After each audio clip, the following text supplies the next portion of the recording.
All right, another Saturday night, shoot the breeze. We're here. You know what I like to do. I like to come on early, give you guys a preview of the show.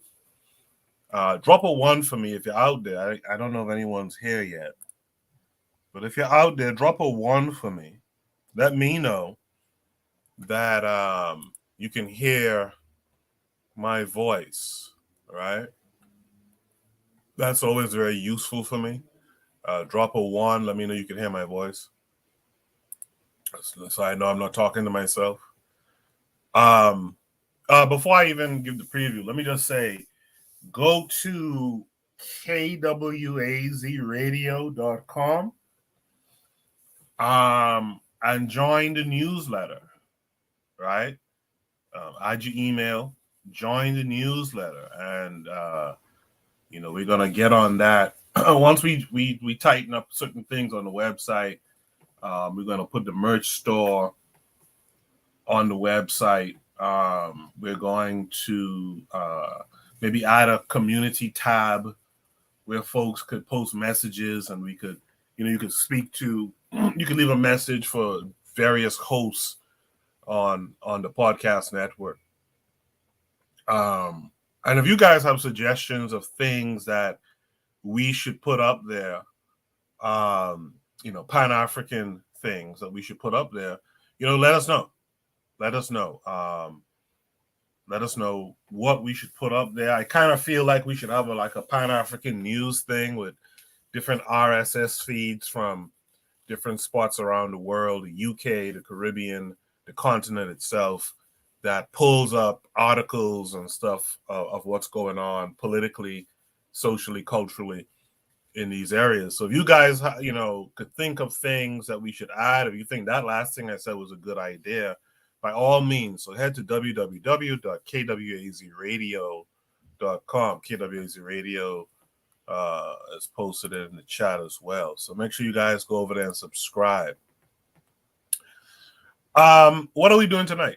Tonight, we are, let me see, where do I begin? We're going to be discussing finding your Africanness. We're going to be discussing what being on code looks like. We're going to talk about the fact that Black folks seem to be desensitized to the murdering of Black people. We're going to talk about Hamza al-Mustafa. That one's for gas, I guess. We're going to talk about Kimbo Slice and the Kimbo Slice haters. We're going to address Azuli and them tonight. We're going to look at this prompt I found interesting that says, so Malcolm X defended interracial dating and became a humanist. We're going to look into that. We're going to look at, this allows me to say something too. When you guys make Shoot the Breeze topics, I'd like you to keep in mind something. Keep in mind that the way YouTube and all this stuff works is you need to have good titles, right? So titling is super important. Make sure you have titles that we get the gist of what the prompt is about, just in the title alone, right? Hold on one second. Hold on one quick second.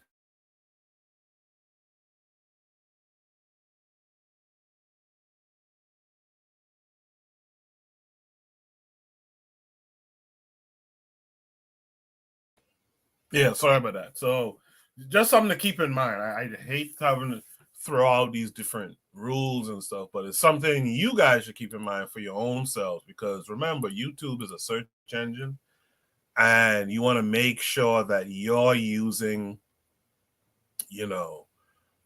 titles. Even when you're doing searches on YouTube, you want to make sure that you're using good titles to find the things that you're looking for. So anyway, there's a couple more things we're going to discuss, but it's hard for me to get it across based on the titling of the prompt. But you have all those things I mentioned before. It's going to be a good show. I'm sure we're going to get some folks here soon enough What I'm going to do is I'm going to officially start the show. And on the other side, I'll welcome the panelists who will be joining, and I'll drop Shoot the Breeze topic number 1. So you guys stay tuned.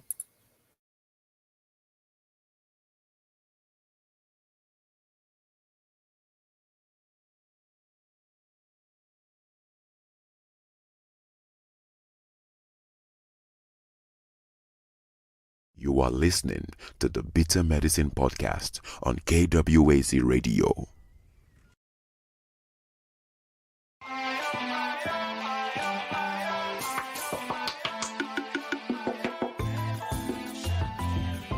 Welcome to the Bitter Medicine Podcast, where it's all about Black empowerment. Our show focuses on Black news and entertainment, arts, science, economics, history, people, and strategies that uplift, empower, and motivate Africans within the diaspora. And now your host, whose favorite color is black, Goku.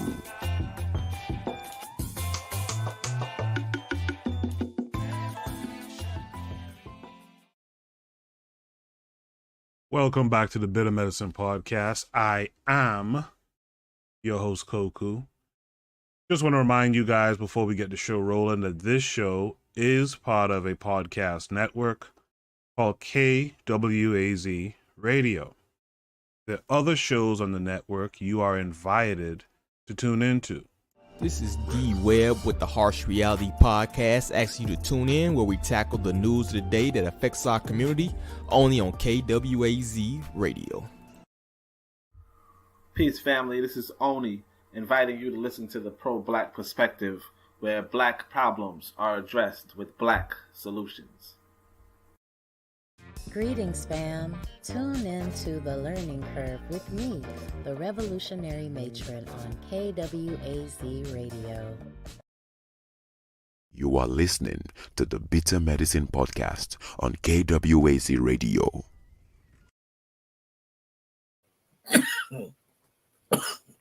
Sorry, still have some of this coughing going on. Let's welcome Bwana Hagaziki. Bwana, how are you this week? I'm good, Koku. How you feeling today? I'm hanging in. Hanging in there. Okay. I promise for tonight I'm gonna try to take it easy, because the other night, that got a little bit out of hand with that Appleton and Tan are way out of hand. So I'm gonna try to behave myself tonight. Nah, I don't think it was a problem. I don't think it was a problem at all. For those of you who don't know what Bwana is talking about, you guys should tune in to the most recent episode of Tanzan African Mind. By the way, make sure you guys are tuned in to Consider Cheek. She's doing a lot of moving around in East Africa. I don't know if Bwana has seen some of those videos. She was in Rwanda, of course, Kenya, etc. So you guys should check it out, Zanzibar, whatnot. Check her out. Check out the forecast. Check out Brother Bakari. And like I said, check out the last episode of Tanzan African Mind. Now, it went long. I ain't gonna lie to you. It did go long. Is Oni still in Tanzania? Yeah, he's still out there. Okay. Yeah. It went long, and so I suggested to Tan she needs to kind of chop it up, clip it up into a couple of, like, maybe 3 different things. But it was a good episode. That's the thing about it. It went long, but it was good. And I'm the kind of person, I believe we should show our personalities sometimes, even though we're discussing serious things. It's okay to show your personality. If a part of your personality is you drink a little Appleton and the personality comes out, man. Hey, around about, say, 2-3 o'clock, it went completely dark.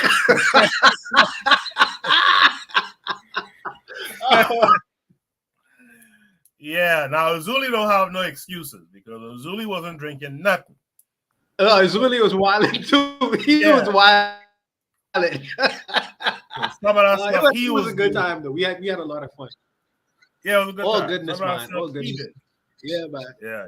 Yeah. Shout out to Azuli, man. Was trying to do this review, this movie review with Azuli, but he never responded to what time we could link up and do it. So hopefully we can get it done before the movie's out for a year or something like that. And also we need to do some of those classic films again, like when Bwana Gaziki had asked us to do a review on The Spook Who Sat by the Door. And he actually joined us for the review too. So we got to get back to that. That was pretty good. I think that we could do some more of that. That's very good, because I think that we how we analyze it, we do it a little bit different than most people do. So I think that's something that should be considered in the future. Yeah. And let me say too, Bwana, before we drop you to Breeze topic number one, I think that was last week. I wasn't throwing subliminals about you and hosting a show per se. I wasn't throwing subliminals, but okay. Yeah. I thought you was. I was just thinking, man, can I fit this in my schedule, man? But I found that the brothers, especially the brothers who kind of like sports inclined, they go for that kind of thing. So whenever I hear these ideas, it kind of spark an interest. And I was like, wait, I don't want to put this on Koku's plate. And I feel like, Koku tried to throw this back to me. Let me see. Let me see if I can fit this. But I'm open to it. We'll see how it runs. Like I said before, I had a particular idea for what I really was looking to do. But wherever I can assist with this particular show and growing this network, I'll try to fit in some way into that paradigm as well. So I'm here for it. Yeah. Shout out to Yana B, by the way. She was there the night. Yeah, peace to Yana B too. She says hello to everyone. Yeah, and also I'm gonna tell you something too. I haven't approached you about it yet, but there's some stuff I want to start doing business-wise out here in the States. We kind of talked about it on Shoot the Breeze too. That if I could include someone like yourself in that too, we could actually make some bread and stuff like that. Sure, man. I would like to. Sure. I'm open. I'm open. A lot of the brothers seem to have a good interest in business as well. So wherever we could come together and become either financially, socially, politically a force, let's do it. You know what I mean? Yeah. So 2023, we're gonna talk about that. So as you see, I have the website up. Like I said, it's a little scant of episodes only because folks have been out of the US and not, where they have good internet. Plus, I kind of want to meet with the folks on the network and stuff like that. But you guys who are out there, man, remember, I could tell if you did it or not. So, subscribe to the newsletter. Look at the site if you have some thoughts. This is not just for Bwana, it's for anyone listening. If you have some thoughts on what we could add to it and stuff like that, that'll be great as well. D-Web from the Harsh Rally Podcast says, peace, brothers. Peace to D-Web as well. Let me grab Shoot the Breeze topic number one. I'm doing all this talking, but I ain't doing what I'm supposed to be doing, which is getting the topic ready. By the way, Yana B is on Tan and gas them up on them show, but I don't see Yana B coming on Shoot the Breeze. I wonder why that is. Now I'm throwing that out there. That's a direct. In fact, that's not even a subliminal. That's a direct. I'm throwing that out there. Ketter's out there saying, greetings, fam. Peace to Koku and Bwana. Thank you for that, Ketter. Thanks for being here. Shoot the Breeze topic number one tonight. Why is it posited by socialists that cultural nationalism is reactionary despite China promoting it? What do you think of them combining cultural nationalism and socialism? This comes with a link. Let's check it out. By the way, I was looking up Singapore earlier because I remember a long time ago hearing how strict Singapore is. I think Bwana might have mentioned it too as a case study to look at, to research Singapore.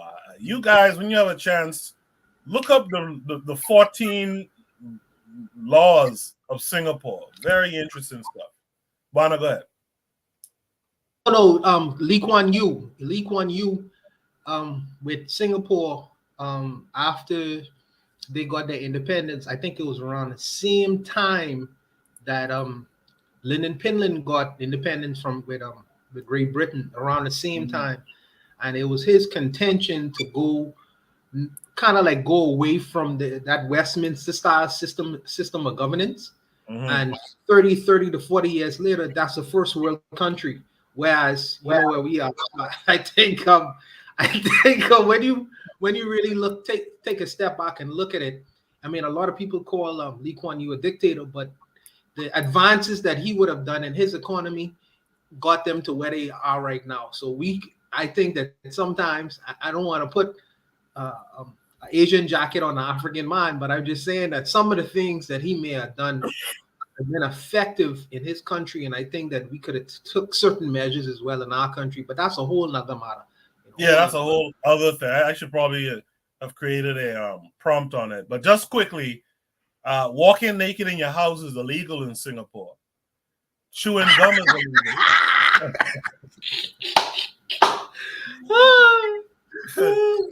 Chewing gum is illegal. Chewing gum is illegal, okay. Which I knew because when I was still living home, so that's years ago. I remember watching a news story on ZNS about Singapore. Someone stuck some gum under the seat of a train in Singapore and was arrested and got heavy years for that stuff. Really heavy year. You know what, Kudo? I would say this. There is some things that happen in our society as well as Singapore that is just particular to that country. For instance, if I was to have a law in the Bahamas, I would say the law I would have to say no hair weaves. Now, from the outside looking in, right? From the outside looking in, the people are, why he's banning hair? Why he banning hair weaves? Because it would be my contention to try to create a culture where people, women appreciate their natural hair. So I would listen. My woman in the back, she hear me say, "Oh, she ready." But I would create that measure for the reasons of women appreciating their natural hair. So in Singapore, there may be a chewing gum problem or walking around naked problem. So they have to create a law for that specific purpose. And from the outside looking in, it might look crazy, but I don't know what's going on in Singapore. Exactly. I don't know. As a matter of fact, the author of the article I was reading was talking about how they are crazy laws. In fact, the author used that term, crazy laws, right?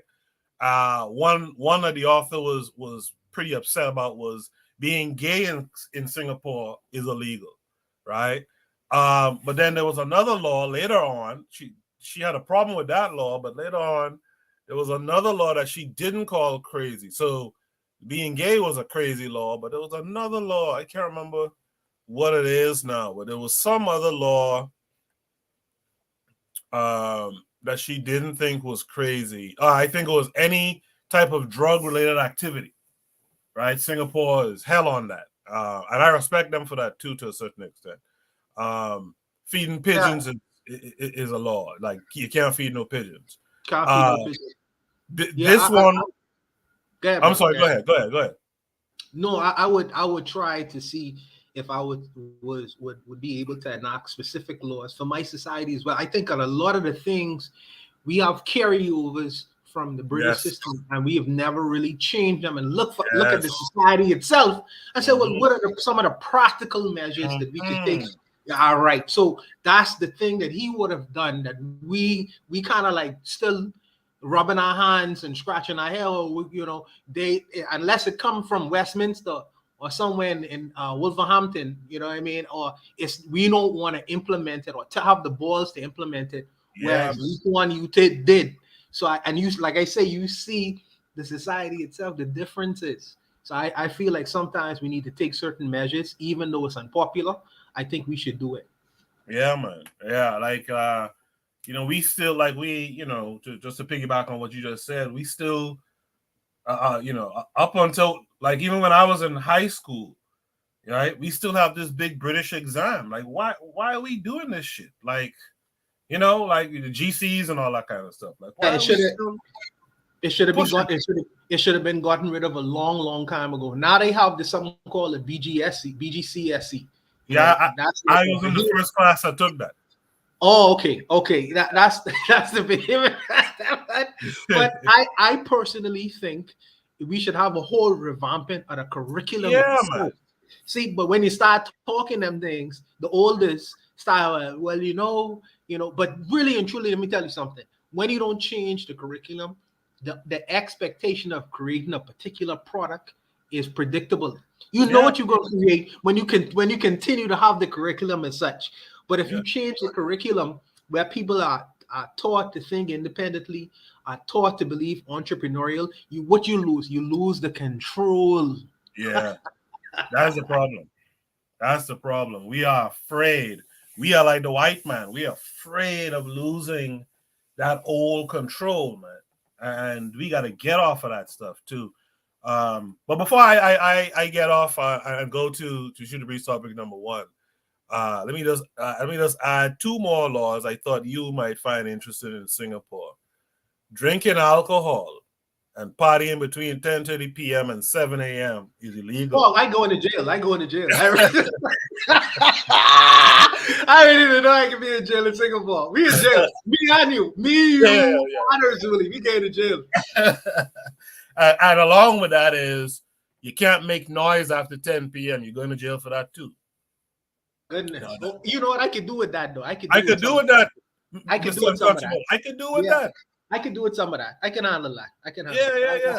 And the last one, drum roll, the last one I thought was interesting is connecting to another person's Wi-Fi is illegal. Really? That could get you some years, yeah. Yes. Dang. Oh goodness. A lot of people go to jail off of that. A lot of people go to jail off of that. That's crazy. Yeah. In the chat, Kenneth says the Privy Council is still the last judicial instance in the entire. Yeah, and that's nonsense to me. Now I'll be honest. A guy I went to high school with, he actually got off from getting hung by the Privy Council, right? But the idea that you have a menace in your society, right? And you can't handle the menace, or you try to handle the menace, but they could appeal to this Privy Council in England somewhere. It's madness to me.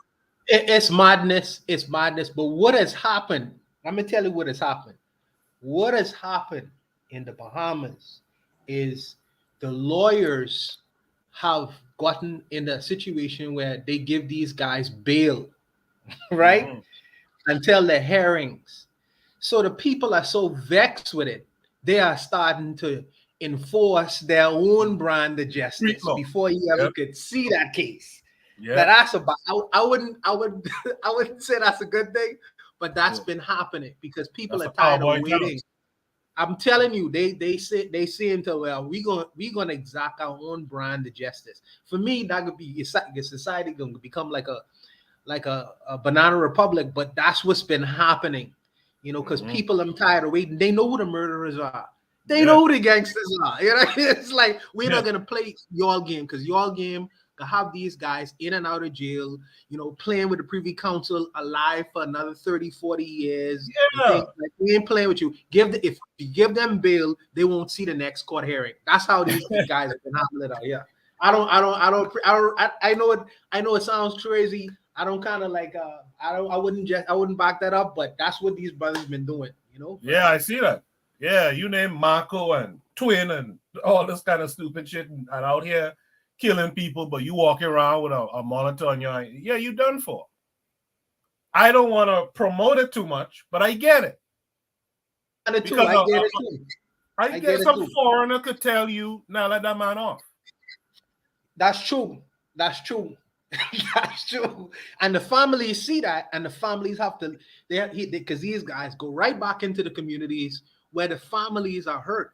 Yeah, the families are hurting. It's like, well, y'all let this guy out and say this and that. Nah, man, it ain't gonna go down like that, So you see these reprisal killings is happening right now. The people are taking out their own brand of justice. And what I would say is that the court system have to catch up with what's actually happening on the ground. Because if you don't do that, then the people are gonna come with these reprisal killings, and you won't be able to control the tit for tat murders that exist in the country.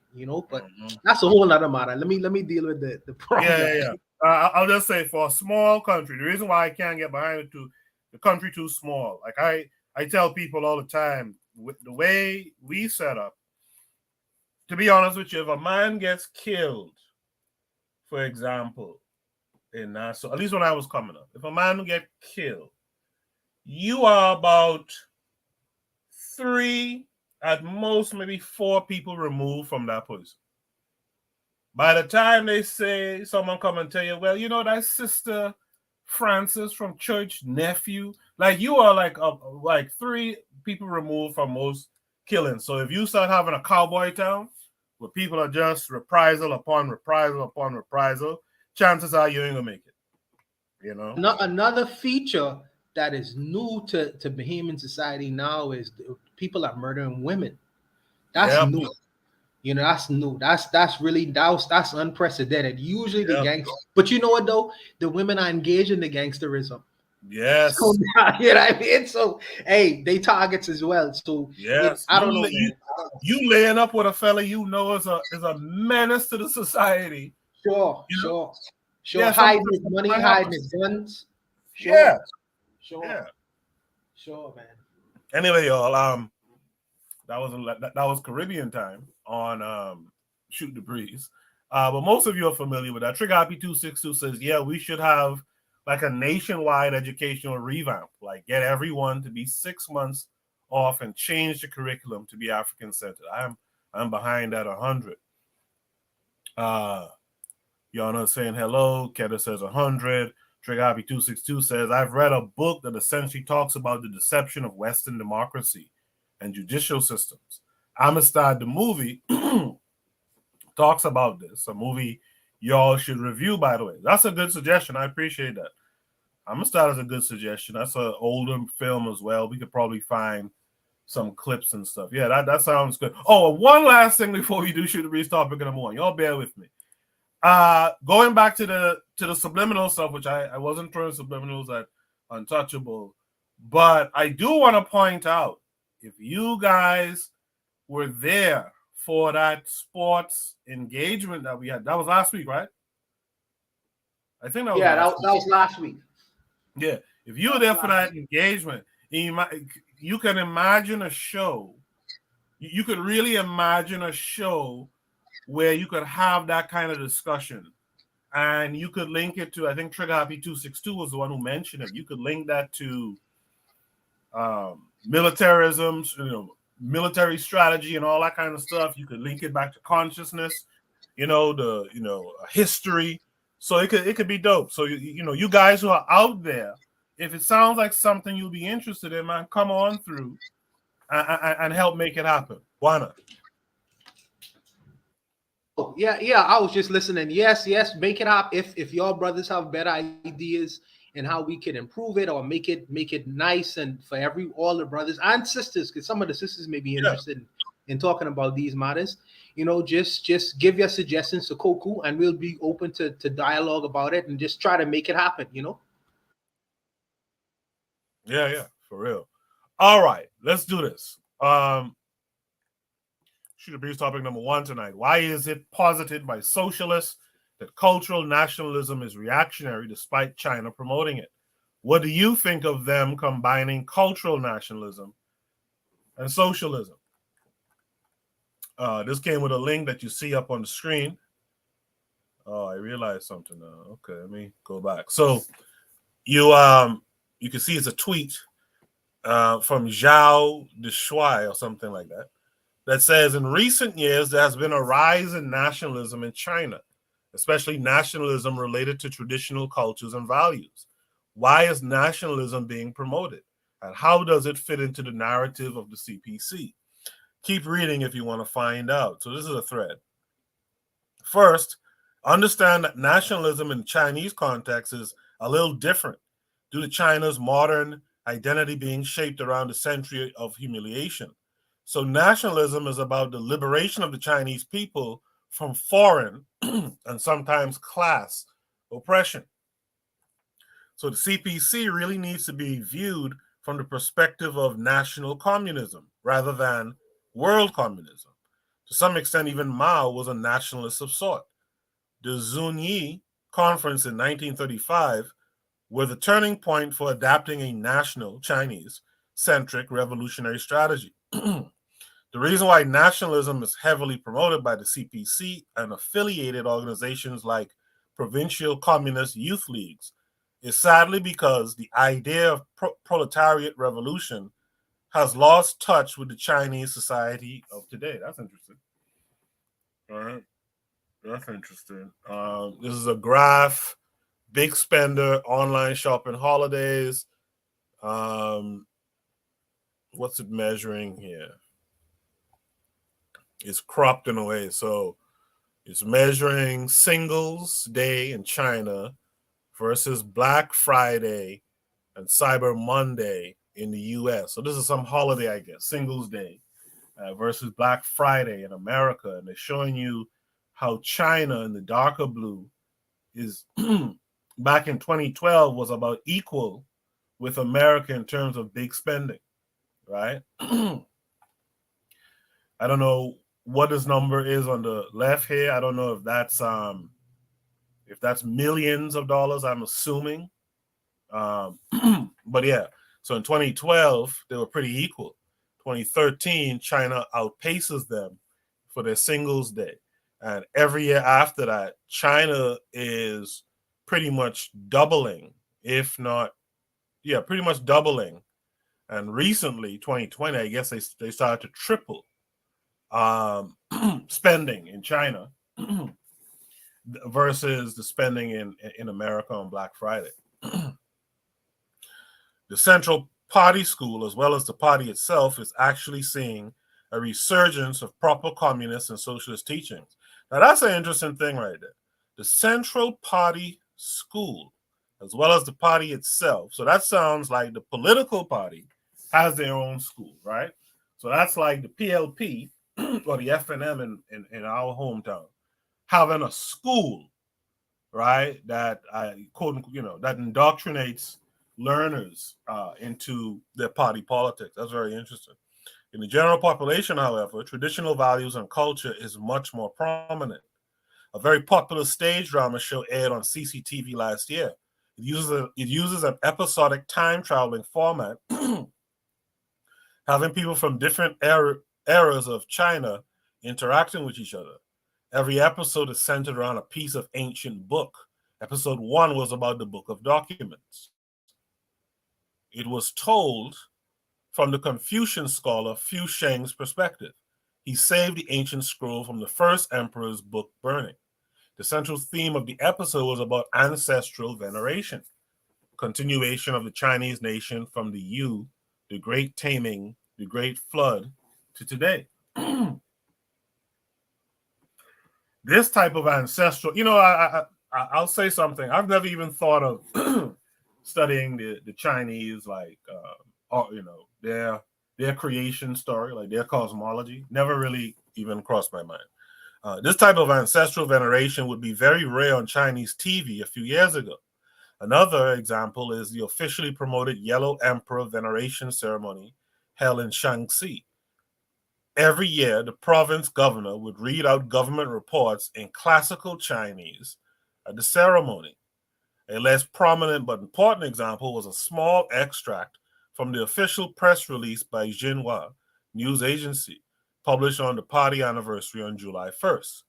Underlying part was a tacit approval of branding the CPC as a continuation of the 3,000-year scholar bureaucrat group. It is framed as a group because to use the word class would be sacrilege. Another example is the heavily promoted Han Fu and traditional culture movement. Bilibili, the Chinese video platform popular among Gen Z, is filled with such content. The state council even got into releasing an advisory to promote traditional culture and enhancing grassroots support for wearing Han Fu while promoting traditional Chinese holidays. The CPC promoting nationalism is going to disappoint many, even accusing it of being revisionist. But one point needs to be emphasized. The aim of socialism and communism has always been the stated goal for the CPC. With a strong ruling party of a superpower that follows communism ideologically, I believe we will eventually realize the goal of communism. Some Marxists would follow everything by the books, but political theories must be adaptive. Marxism succeeded in China because it adapted to the Chinese context, forming Maoism. Working out a system as we enter the post-scarcity era is the opportunity of the millennia for Marxism. But we have to get there first. A strong independent China led by the Communist Party of China will be our champion for that right. That was a little bit lengthy thread. I don't mind those earlier in the show when I have the energies for that. But it's an interesting read, actually. You guys post your thoughts down in the chat, what you thought about it. Untouchable, what were your thoughts as I was reading that thread just now? Yeah, it reminded me of, I have no problem with cultural nationalism. I think that cultural nationalism creates strong identity. Cultural nationalism is something where once you know what your identity is, collectively, you know who you are as a people. Therefore, no one could come in and make impressions of what that culture should look like because you know what you are. The problem I have is when you attach it to the politics. To the politics of socialism or capitalism. And I can explain that. For instance, one of our big national things that is big in Nassau is Junkanoo. Yep. Okay. Now, Junkanoo is something that it represents and resonates with most Bahamians. We see that as a part of our cultural tradition. But when you put capitalism into it, which means that it must turn a pretty penny at the end of the day, and that pretty penny could be sold to whoever, then the Junkanoo itself is going to be getting directed towards the people who are able to contribute to the most money towards it, which is the tourists. You know what I mean? So it's that Junkanoo. Because if Junkanoo is about the Bahamian people, but we doing it primarily to appeal to the tourist dollar, then the content of that so-called Junkanoo, or what people would consider to be carnival, it would be changed because the content will be focused more directly on them. We want to bring in more tourists to experience this. So when you attach the cultural nationalism to the capitalism, it becomes problematic. When you attach it to socialism, which is another thing, these guys have gone to schools now. You know what I mean? Now it's like training. It's now indoctrination, and it's and what Mao did is he put a little bit of his philosophy in himself, which didn't have nothing to do with the creation of China, you know what I mean, or formulation of all his culture. He gonna put himself into that, or his own brand. You're gonna see Chinese culture through a socialistic lens. I don't necessarily know. I don't think that might not necessarily be fair because not everybody into socialism in China, I'm sure. You know what I mean? So I see the good parts of it in forming a national identity because every country should have a national identity.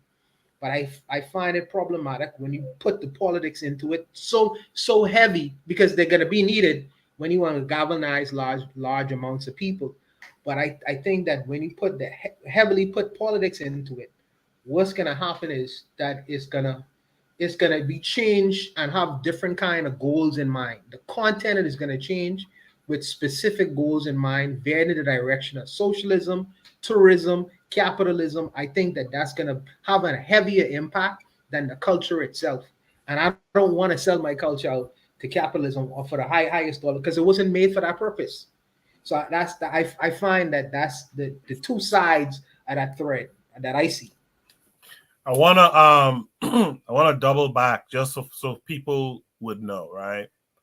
Junkanoo is a very African expression that we have in the Bahamas, and it within it itself, it's a cultural. Of course, it displays a lot of cultural relevance, but it also has a social component to it as well, social political component. And oftentimes the theme many years when I was growing up home, and I still tap into it actually up here. The theme oftentimes was something African, actually, African or indigenous or something along those lines. And I could remember, and I'm a little bit older than Untouchable, it seems, but I could remember there was a time when they started to introduce Junkanoo, so in Trinidad they call it playing mass. We call it a rush out, right? So they started introducing the rush out in the hotels. I don't know if Untouchable could remember that. Do you remember that, Untouchable, when they started introducing that in the hotels and white folks kind of rushing out in the hotel, and people were complaining about that?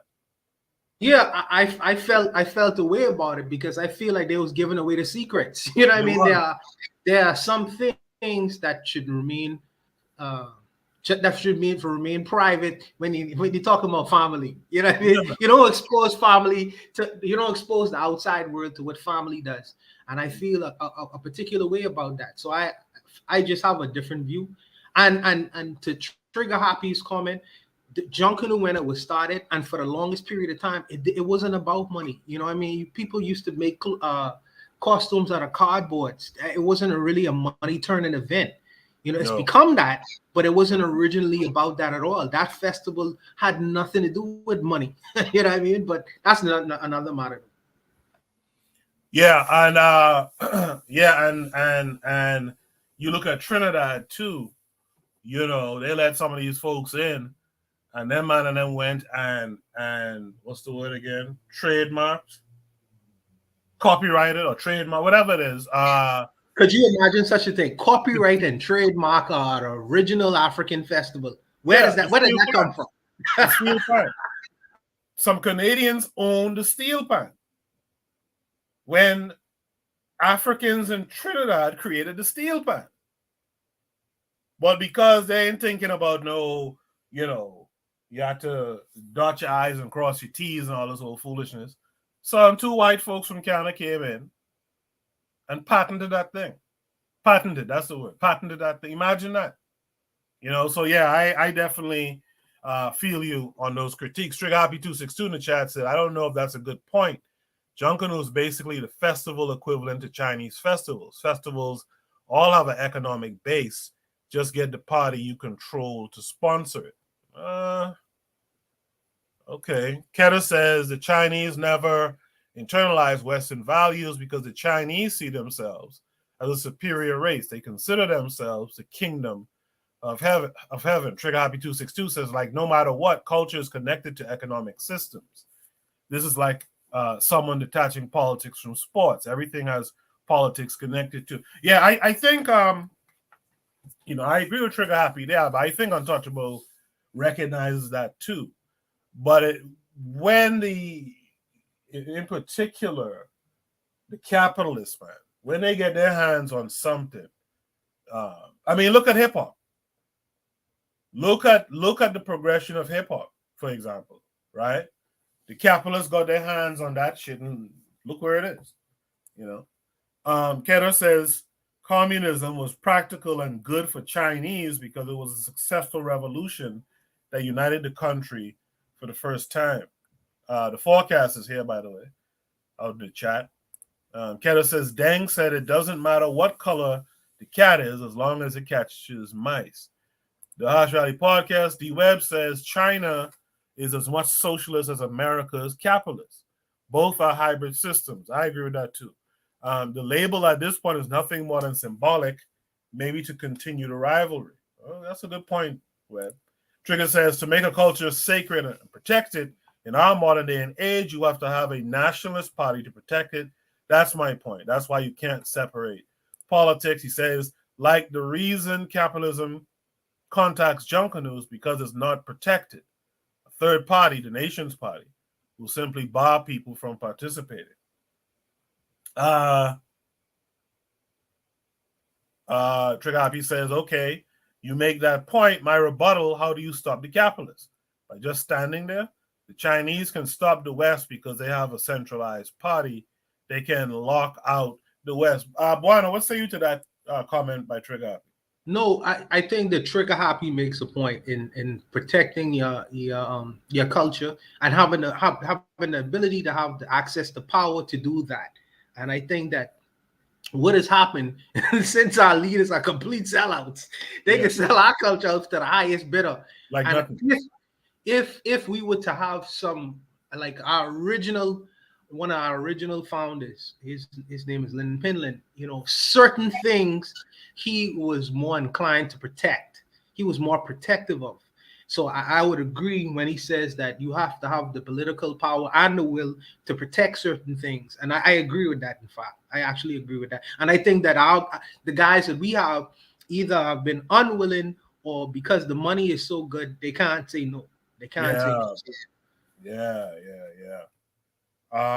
Keller said, well, the U.S. had a capitalist revolution, China a communist one. All economies are planned. The difference is who's doing the planning. In the U.S., it's Wall Street, and in China, it's the CCP. That's another good point, too, actually. Antos, do you have any last words for this prompt? No, I know Trigger Happy gave this prompt because he's have these essay questions, but it was a good dialogue. It's something that should be considered in the future moving forward. Yeah, that prompt there reminds me of the GCE exam. The GCE had that kind of shit to it too. Yeah, so that was a good discussion there. I wish there were more folks to get a variety, but I know we have only on the They're gonna be here. I know they're gonna be here. They're gonna be here. Yeah, they just late. traveling. Yeah, Tanzan traveling and whatnot. I know Kevin Carre is pretty busy lately too, so we might even see him for a minute. Let me catch these last. And Zuli is at 12 o'clock. So you know yeah, he out there on the host role right now, so he'll be around later on. D Web says, "Yep, lobbyists create the laws here, whereas it's a small group of elitists that control the government in CCP. Personal gain more priority in the U.S. while Chinese dominance for the CCP." He was talking to Kera about that. Kera says, yes, Strigapi gets the last word on this prompt. He says, that's also what I've been pushing in past shows. If we even want to revive our spirituality, we need strong, centralized power. Just put money into African spirituality. Yeah, that's that conversation was actually a good conversation. We should have more like that. Yeah, and by the way, you can tell a Trigger Happy prompt. Yeah, you got to start it with 5 paragraphs at least. 5 paragraphs. Let's go to Shoot the Breeze. Topic number 2. If you guys are enjoying the conversation, just drop a 1 for me if you don't mind. In the chat. Shoot the Breeze. Topic number 2 is so Malcolm X defended interracial dating and became a humanist? ? That change in Mecca really struck at his core. This came with a link. Hold on. This came with a link. Let me share it with you guys. That takes us right back to Twitter. So this is I bet you this is a thread. It says, let me make sure you guys can see it well. Yes. So we got some 1s in the chat there. Good. I'm glad you guys are enjoying the conversation. So this is a tweet from Renzo Cavallo. Let me translate it. It says, on January 19th, 1965, a few weeks before he was assassinated, the interview that Malcolm X gave to Pierre Berton on the CBC program Front Page Challenge was aired. On the occasion, he spoke about topics such as racial integration and interracial marriages. Okay, let's see. Other topics were also addressed, such as the split between Malcolm X and the Nation of Islam, Malcolm's comments regarding the death of John Kennedy, and Malcolm's proposal to react to the violence of white supremacist groups such as the KKK. Below, some excerpts and with the source at the end. Okay. So this expert says Breton. Okay, so this is the interviewer, Breton. Okay, do you still believe that all white people are devils and all saints are black, as I'm sure you did under the Black Muslim movement? Malcolm X says, this is what Elijah Muhammad teaches. No, I don't believe that. I believe, as the Quran teaches, that a man, that a man, hold on, that a man should not be judged by the color of his skin, but by his conscious behavior, by his actions, by his attitude towards others and his actions towards others. The interviewer Breton says, now, before I leave Elijah Muhammad and go to Mecca and see the original world of Islam, you believed in the complete segregation of whites and blacks. You opposed both integration and interracial marriage. Did you change your mind then? Malcolm X responds, I believe in recognizing every human being as a human being, not white, black, brown, or red. This goes to the next tweet. When you are dealing with humanity as a family, so this is Malcolm, when you are dealing with humanity as a family, there is no question of interracial integration or marriage. It's just a human being marrying another human being, or a human being living around and with another human being. It goes on to say, I can say, however, that I don't think the burden of defending such a position should be placed on the black man, because it is the white male collectively who has shown that he is hostile to interracial integration and marriage and these other steps towards unity. So as a black man, and especially as a black American, I don't think I would have to defend whatever position I previously took, because it's still a reaction from society, and it's a reaction that was produced by white society. So this is written in a foreign language, so I always have to hit the translate shit for the tweet. And so Malcolm continues, and I think it's a society that produced this that should be attacked, not the backlash that develops among people who are victims of this negative society. So Breton says, but you no longer believe in a black state? Malcolm X says, no. Breton says, in North America, Malcolm X says, no. I believe in a society where people can live as human beings based on equality. So closing these quotes here, it is worth noting that after having traveled to Mecca and having witnessed the Afro-Asian independences and how his leaderships were organized, Malcolm X radically changed his opinion in relation to issues such as race as a biological factor or the adaptation of black people within a capitalist society. The NOI believed in the creation of a black state within America. So I think I was told to do like 9 of those threads. So I'll leave it there.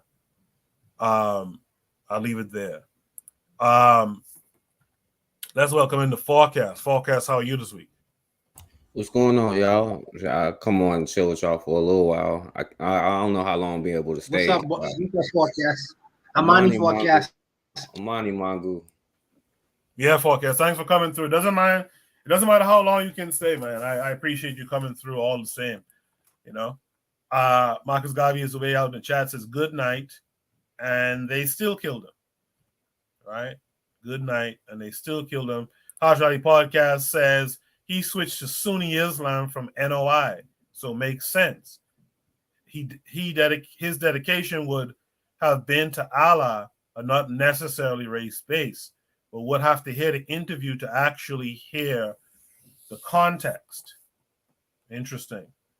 That's an interesting point, Webb. You know, and that's that right there. What Webb said, that's my issue with religion.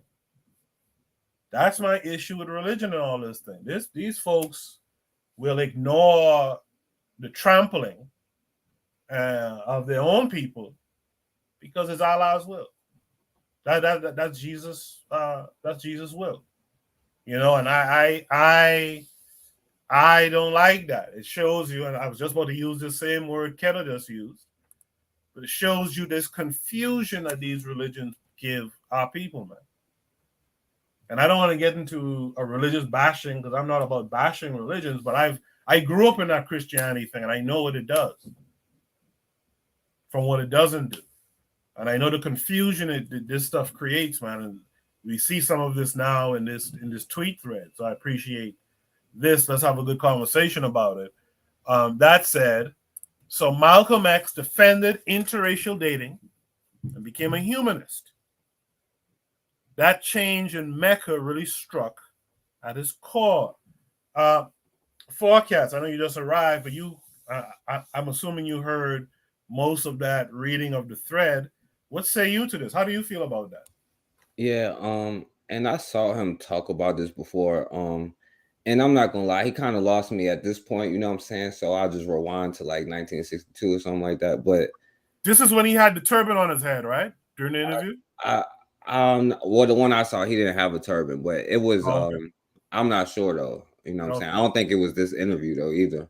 But I saw somebody ask him about that, and he was like, he was just explaining that after his trip to Mecca, you know what I'm saying, he saw things differently, you know what I'm saying, and he saw it as the human race, and like he did continue to speak up for like Black people, like you can't respond to this and that, but and the only religious group, like the NOI, they did call for separation, even though they're a religious group.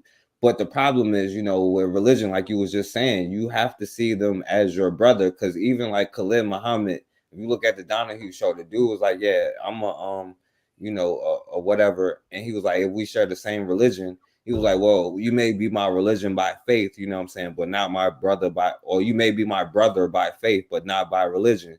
And that's the thing with religion, that is always going to be conquering. But that's another part of it. It also makes you think that defending yourself or speaking up for your people, or even saying we should be separated because we just have different practices and different whatever, it makes you think like, oh, I'm sinning, or I'm cursed, or I'm bad. These thoughts of religion put all of these things in our head that I think hurts us. But I know a lot of people got a whole lot of theories about Malcolm X in this time. I'm not one of them, so I don't know. I try to skip over this time. I ain't gonna lie. But yeah, go ahead. No, I appreciate that forecast. I appreciate that response there. Buana Hagaziki, you heard that whole thread there. Yes, sir. What are your thoughts? What I would say is that as human beings, that we all, first of all, let me say this, that I don't agree with everything Malcolm X said, and I don't even agree with what Marcus Garvey say, even though he's my provisional president. I would say, and also when you hear people talk, sometimes you have to understand the context he was speaking in. And lastly, I would say, because I'm prefacing what I have to say, lastly, what I have to say is when people speak, you have to understand every human being wears different hats. And based on that hat he is wearing, he is speaking from that standpoint. Now, I am a human being, and everyone on this panel are human beings. There are some people who don't consider the white race as human beings. I do. I consider the white race as human beings. If the society used to see human beings as just human beings, there would be no idea of interracial dating. There would be no such thing as interracial dating in a so-called fair human society. When you take away all these different criteria that has been placed on us. Speaking from that position, I would understand what he is saying, because interracial dating would not exist.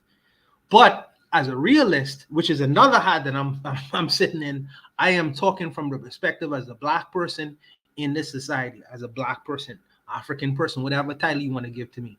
So speaking from that perspective, now I have a problem. If I'm talking from a Garvey perspective, now I have a different problem now, because my lens is changing. So I can understand from the position that he is speaking, and plus he's a religious man too. As a Muslim man, he would also have a different spectacles or lenses from how he views the world. We wear different hats as human beings, and for me, I would see this thing as problematic from a Garvey perspective, But from a so-called humanist perspective, if I was looking at the world in terms of if the world was just and fair, and the society and the countries or whatever have you that we existed in was as such, I could understand the perspective he was coming from. Let me lastly say this. Canada, the place where he was speaking, because it's the CBC, was founded by British people who came to Canada. They displaced the Indians and created a white state or white country. But now they have problems, or they trying to check and see if him as a black person would like to do the same thing and establish the same thing. But they sitting there from a point of judgment with all their privilege, because their fathers has already created the society, that so-called white state. But now they carefully watch to see whether that he wants to create a black state like their forefathers did in Canada. It's just an interesting paradigm, because they didn't judge Malcolm X from the same standard of which they benefiting from. And that's an unfortunate reality, but it is what it is. And I guess they see the world like how they see the world. They're looking at the world as white supremacists. It's like, how in the world would you look at the world based off of the fact that you want to do what we do? Because you're not equal to us. It's a crazy dynamic and a paradigm. But I just realize and recognize that we wear different hats. Even though I just don't agree with everything Malcolm X says, I understand his point of view when he's speaking from this so-called say that, and leave it there. I appreciate that, Untouchable. Yeah, personally, I think it's unfortunate, because I don't think I'll be very honest with all of you here. I don't really believe in the humanist approach, and I don't believe in it because of what's going on. Like, you can't come and conquer everybody, right? Conquer indigenous peoples, drive them off their land, kill them up and all kind of thing. And then ask me, one of the people who was conquered, driven off his land, kill up and all this kind of thing, come to ask me, well, don't you believe in the humanist approach, that that we all humans and all that? Nah, that out the door. Once you did what you did, I'm done with that. And it saddens me to see black folks still kind of on this humanist thing. In fact, real talk, and I'm not blaming him for it, but I blame his parents, or his mom in particular, because his father was killed some years before him. But Emmett Till was on that kind of thing. I could go and do the shit that they do. I could go and whistle at someone or whatever it is, right? I'm not blaming him for his death and all that stuff. Of course not. But we supposed to teach our children, like, nah, there's no humanist thing to hold on to here. There's no humanist thing to hold on to here. After these people do you what they do you, and then they come around with the microphone asking you, well, do you hold a grudge? This guy, this white clown, Anderson Cooper did that. I forget which black person was a victim, was a hashtag again. But Anderson Cooper, I think Benjamin Crump was there too. He goes and talks to these people's family on a porch, and he's like, well, do you really hate the police? I mean, and it's like, dude, what the fuck are you asking them that for? Why are you doing that? Right? That's a heat check question to see, to monitor their temperature, right? To see if they're on this humanist shit, which they kind of were, whoever it was at the time. If you guys know in the chat, just remind me, right? But that humanist shit, that's all well and good if none of this other stuff had happened in history. But we're in a position where we can't really be on that. We have to be about ourselves. And so when the questions so I'm a little disappointed, Malcolm, when the questions of interracial dating and all this stuff come around, this is why I can't stand the religion thing. You got to get off of that stuff, man. This is no time to be no humanist now, man. But Coco, if I say, all right, the reason, and I'm guilty of it too. I am guilty of it because I see them as mine. I see them as mine.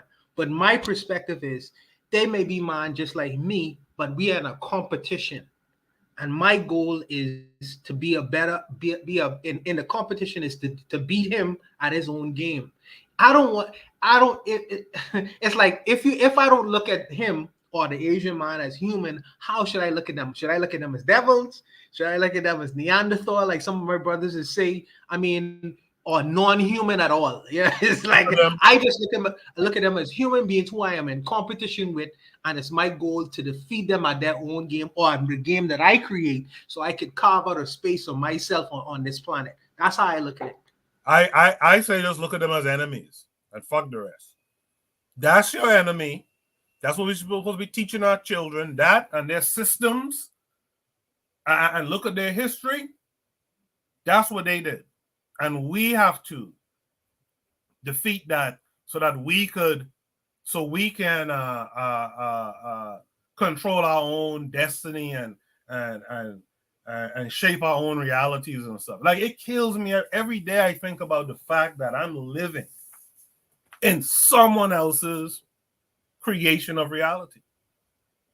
That kills me every day. And because we got so much of our folks who are humanists, who if the bell was to ring tomorrow that we got to take up what we got to take up, these guys won't take up nothing. These guys will go and plead with these men to stand down or something. I ask them to be human. No, but I personally think that, see, the brother, I feel like some of the brothers, they think that these guys are gods. So they can't bleed like the human. They don't bleed the red blood just like me. You know what I mean? Human beings bleed just like you. They could be defeated just like you. You bring them down to your level. You know what I mean? I think that, go ahead, forecast. No, I'm sorry.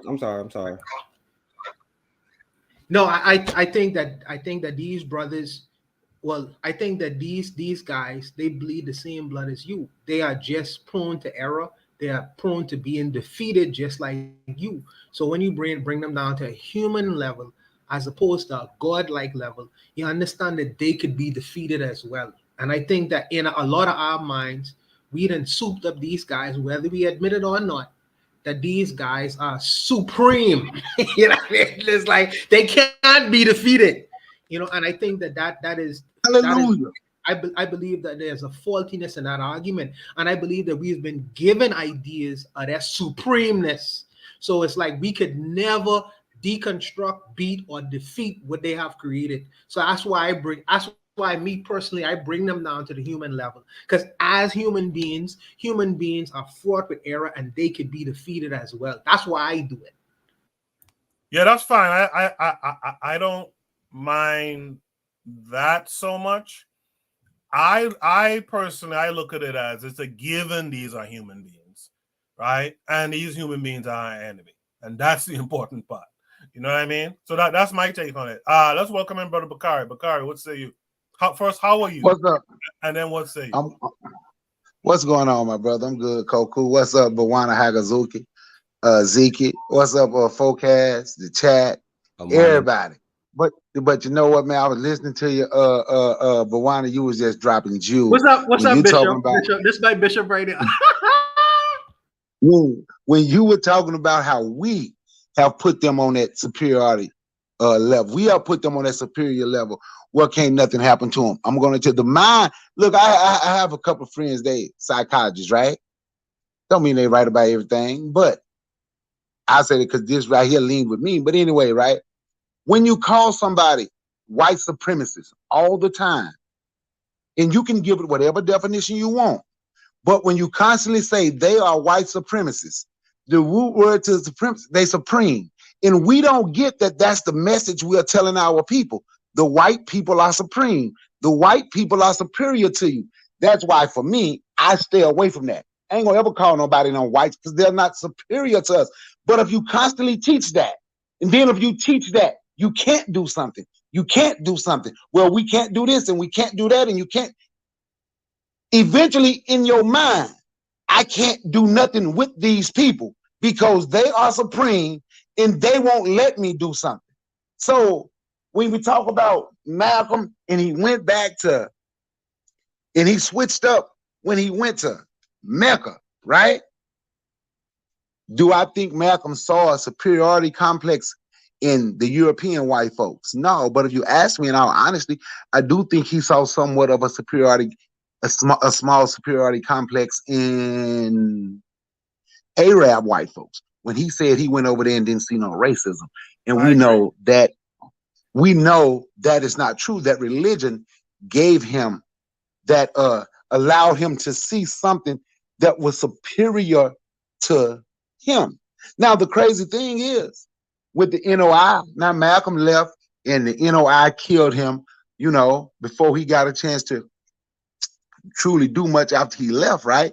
But the people that left the NOI walk around, they sell bean pies, they sell the final call. And down south in Georgia, they got I ain't gonna lie, they got the freshest fruit. And they say they stand on the corner, used to stand on the corner with fruit baskets, with apples and pineapples and oranges and bananas. The freshest fruit in the world, man. I ain't gonna lie. But the only people that ever built anything from that crew is the people that left. Like, if you look up Medina, Mississippi, yeah, it's struggling right now. But it was built for black people. A lot of people don't even know it's there, but it was built for black people by black Muslims, former NOI. I want to say it was Elijah Muhammad's son that did Medina, Mississippi. But he did it after he left and became, I want to say, Sunni, right? If you look and you see the Son of Man, I don't know if y'all ever heard of the Son of Man, but he left that set of the NOI because they got a lot of them, but he have his own land.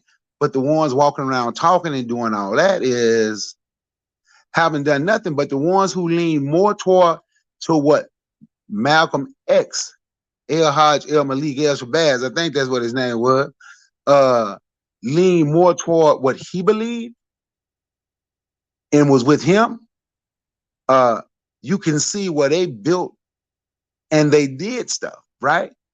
But back to how I started, when I had to give Bawana his flowers, when I had to tell him what he was saying was so great. But today's time, it's going to be hard to truly build something. Not because we can't, it's because we've been told we can't do something. It's because, and guess what? White people don't tell us we can't. We tell us we can't. White people don't tell us we're slaves. We tell us we're slaves. We call white people superior. If you listen to the people that beat us down mentally, I ain't excluding what nobody else done because we know they are there. But some of our teaching sometimes, especially with the teachings of that one guy, Neely Fuller Jr., has gotten so big now in this generation with certain people pushing that. Just listen to what they teach and listen to the people that follow that teaching, and you will see they don't think they can do anything without white permission. White permission. White have to be okay with you doing it. That's why for me, I stay away from certain teachers, but on all that, man, I'm going backwards and I'm rambling on that. I get the mic. Because I agree with you 100%. Black folks, this shit where a black person says, hey, maybe we should do blah, blah, blah. And here comes some Negro talking about, well, the white guys ain't gonna let you do that, man. They ain't gonna let you do that. And I know Bakari knows exactly what I'm talking about here. They ain't gonna let you do that. Like, yo, y'all get off of that stupid shit. Y'all get off of that stupid shit. You don't try nothing because you just assume they ain't gonna allow you to do it. Y'all get off of that stuff. You know what I mean? And the whole notion of the supremacist, I sometimes use the terminology just so people understand what I'm talking about or who I'm talking about, because it's become so prevalent now. But I too try to stay away from that. I deal with who they are, mostly white nationalists, right? But we got to get off of this. Any kind of thinking, leaning towards you think these people are powerful and mighty, get off of that. I remember Chris Rock said his father taught him. And this was one of the most shameful days in my life. This is about 15 years ago I saw this. Chris Rock said his father taught him growing up, you ain't gonna beat no white man. What does that mean? What does that mean? And more importantly, how did Chris Rock and them internalize that? You ain't gonna beat no white man. I forget the exact context right now, but basically, you ain't gonna outsmart or outdo this white boy. Y'all come off of that stuff. Man. In the chat, TriggerIP262 says, nah, fair human society probably never would happen. And even before the advent of colonialism, while there wasn't race, there was a concept of intercultural relationships. He says, and people had their loyalties with that too. Ketter says, I think he was still our Black Prince, talking about Malcolm X. Very sincere and loving Black people all over the world. I don't take that from him. Janelle is here saying good evening to Bitter Meds. Thank you, Janelle, for coming through. Always nice to see the ladies in these discussions, right? KW Don 7, shout out to KW Don 7. He says, I'm not down with New Testament Malcolm. TriggerIP262 says, yeah, imagine telling an indigenous person to be a humanist. I think he's referring to what I was saying earlier. They have only one majority state in which people are purely indigenous. If I was indigenous, interracial would be a no-no. Ketter says, whites have a superior complex. First, they use religion to define their superiority. After, they use technology to define their superiority. And now it's human rights. Trigapi says, yeah, devils. He's talking to Buana. He said, yeah, devils is cool. Right? Call them devils. Right? Trigapi says, you could also argue that putting them on a human level is where you sympathize with them. That's what I'm getting at, Trigapi. Right? So you need to go further. They aren't the same as you on any level. I can get behind what Trigapi is talking about there. He says that's why devils is good. Demonize them as much as possible because so much of our people love them. The matron is here. Y'all shout out to the revolutionary matron. Give her a nice hail up in the chat. Shout out to the matron. All right. What's up, matron? You guys give the matron some love in the chat. She says, greetings, everyone. She says, we cannot deal with them the way we need to because we still value their money. Until we change our relationship with money, we will not change our relationship with them. Shout out to Stephen A. Smith on that comment right there. Trigger262 says, it's like no matter how you want to crack it, these are the villains of modern history, maybe even more than that. Right? He says white hegemony is greater, much greater than white supremacy, but I know the historiography of white supremacy is simply their ideology as well, which is why it's used. Ketter says white people feed, clothe, and shelter us. They control our food and educate our children all over the world. African Black leaders go to Whitey, to White People's Summit and organizations. That's a shame that we're in right now.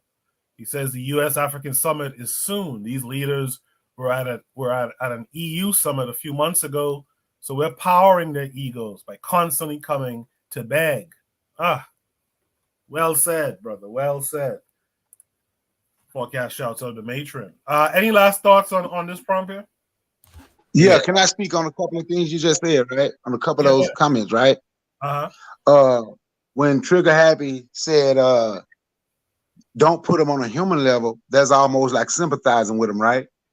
But if you don't put them on a human level, they stay above you and you don't think you can ever fight them. Now, for me, that's why I got to keep them there. Matter of fact, I got to be stronger than them on this human level because we got to fight the human. You understand what I'm saying? So I'm not sympathizing with them. I'm not sympathizing with none, right? With none of our enemies, right? Because they're not our only enemy. But I keep them right there at that level because I know that's who we gonna have to fight. Now, when Keita said they feed, clothe, and shelter us, right? Yes, to an extent, right? Mostly. I can say yes. But that is something we can do something about, right? We can literally do something about feeding, clothing, and creating shelter, creating a better system for ourselves. But as long as we think they're so much above, we're gonna have to stay in this system. And you know, then someone said something about the money. I don't know, have any of y'all ever heard of Berkshire, not share, but Berkshire coins? You ever heard of that?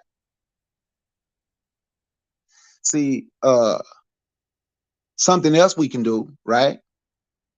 It's still money, but we can create our own money. When I ask, had you ever heard of Berkshire coins? You can look right here, and it started in, I want to say, Boston. Well, some white people, some white nationalists, and I guess they let other people can use it now, but they just created their own. They created their own monitor, like $1 of Berkshire's. I'll get the real name. I don't ever say the name right. $1 is like 80 cents US, but they just created their own money. So there's things that we can do, but we have to want to do it, and we're gonna have to want to get in these streets to make it work. That's my take. We got to hit the streets. Now I'm done. Hey, can I say something? Go ahead. Yeah, I agree with y'all point about the supremacy part, because I don't think they're supreme, but I do disagree with that, we all, one human race kind of mindset, you know what I'm saying? And Coco, you mentioned like Emmett Till, but you could just mention the brother who was with the white girl who was supposed to be a model or whatever, and they took like 4 months to arrest her, talking about, even though she stabbed him to death, you know what I'm saying? And it's like it's a culture or system that, you know what I'm saying, they have created, which, you know what I'm saying, hurts us. And like, as far as humans, you know what I'm saying, like, it's, but the thing is, there's different types of humans though, you know what I'm saying? And according to them, they'd be like, we got Neanderthal DNA. But if we look at the history and the way that society is set up, it's a psychopathic kind of society. And then you in that society, and the problem is, I don't think that we are made for this type of society, you know what I'm saying? And then you throw back with the religion thing, with the we are all humans. And then that goes back to like, because a lot of times we be like, we the ones that got to go spread the wisdom of God to the world. And then while we're doing that, they're taking our resources, all of our stuff, you know what I'm saying? Like, I don't think that a Neanderthal can't bleed or die. I don't think that they're God or nothing. I do think that a lot of Black people, because they would say superior, which would create an inferior complex, you know what I'm saying? But I mean, just the way that we do things differently, our bodies are affected differently. So it could be humans, but there's different types of humans, you know what I'm saying? And it don't mean, you know what I'm saying, they don't bleed. But we're not even saying like, let's go out there and oppress other people. We're saying like, let's go out there and build our own stuff. Now, the problem is other people, which are these other groups of people who show these tendencies for thousands of years, keep coming up on our spaces down. So at some point, you're going to have to be like, whether they're human, whether they're alien, whether they're whatever that they are, you know what I'm saying? Like if you run up on here and try and like to pull another Black Wall Street, then is a price to pay, you know what I'm saying? But, I don't think that, I think that we all human stuff does tend to lead to a lot of weakness, you know what I'm saying? For us, Yeah, I feel you on that, Falk. And Trigger Happy beat me to something. But yeah, he beat me to something. I was going to mention this earlier too. So let me read these last comments here. Trigger Happy 262 says, I don't think we're saying anything too different, talking to Bakari, but I think you are forgetting how our people think. How our people think is that because they are human, they aren't our enemies. I could agree with Trigger Happy in his couple chats here. He says, I'm saying they are enemies. Devils give them an enemy connotation. Humans give them a friendly connotation. The NOI found use in this mythos, and it worked. Keto says about Bakari, yes, we need alternatives. That's what China is doing. China is undermining their institutions by creating their own. Trigger 262. Also, humanism is what gives our people the incentive to be intimate, capitalized, intimate with them. This is a pacifying force. Humanism makes people forget that they are the reason you are a lower class. Yeah, I agree, especially that last part. That I meant to mention that earlier. That humanism thing is why, like I said, our children go around them slunking, thinking they could do the same shit that their children do and get caught up. It's also, as Trigger Happy pointed out, why you see these folks, a lot of our folks too, to a certain extent, commingling with these people and stuff like that. I think Buana wanted to say something. Buana, go ahead. I have a question for Keta in particular, because he made a statement that white people feed, clothe, shelter us. They control our food and they educate our children all over the world. My question to him or her is: has he ever lived in a world where that wasn't the case? Because it's been my experience, a personal experience, where I've lived in a world where Black people feed, clothe, and shelter me.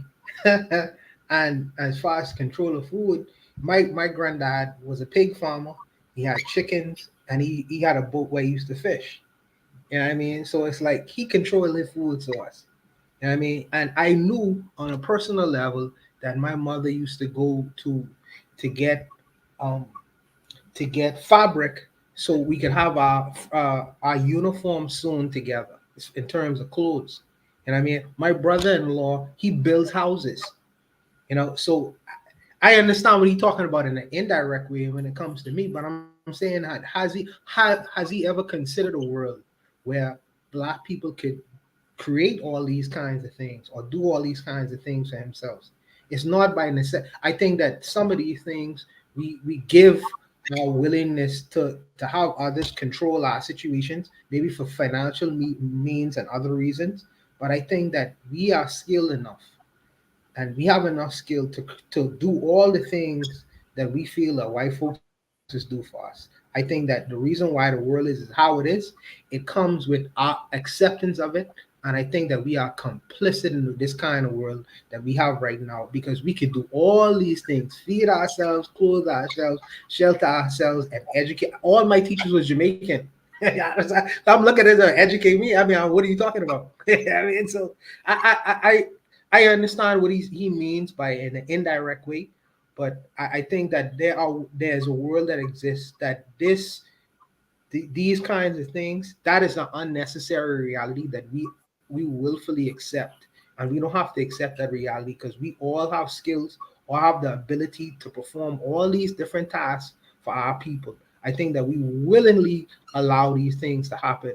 But I would say, like Brother Bakari always says on his shows, support Black business.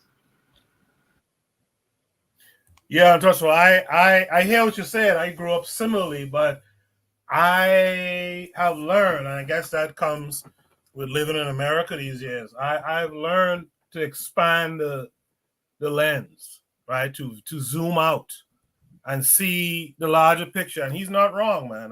Marcus Garvey is the way is in the chat. She's saying it right here. She's saying in America, but the truth of the matter is in most of these Black countries, if we're really being honest, we're talking about nations now. If the power grid go down, they reach out to some Canadian white company, some UK company, and that's who comes in, some US company, and that's who comes and really fixes that grid. They might work with some of the indigenous folks, but really they come in and fix, and you have to buy the shit from them anyhow, which is why they come in. So if we're being honest about it, right, especially in America, if something go wrong with you right now, you got to get on that phone to some white person. That's real talk. Yeah, you might could talk to an electrician who's Black here and there, but if the grid go down, you talking to a white person representing a white, company. You know what I mean? So we have the abilities, that's true, but we are not organized. We haven't organized our abilities to be able to reject, all of this so-called humanitarian aid and all this type of stuff Africa is playing with right now. We haven't organized our abilities. And so, we got to deal with what it is. We're under this situation where, most of our shit comes from foreign, if we're being honest. If we're being honest, 80, maybe, 80 up to 80, up to 8. We import up to 80% I was just now. going there. Grocery. Up to 80%. I agree with.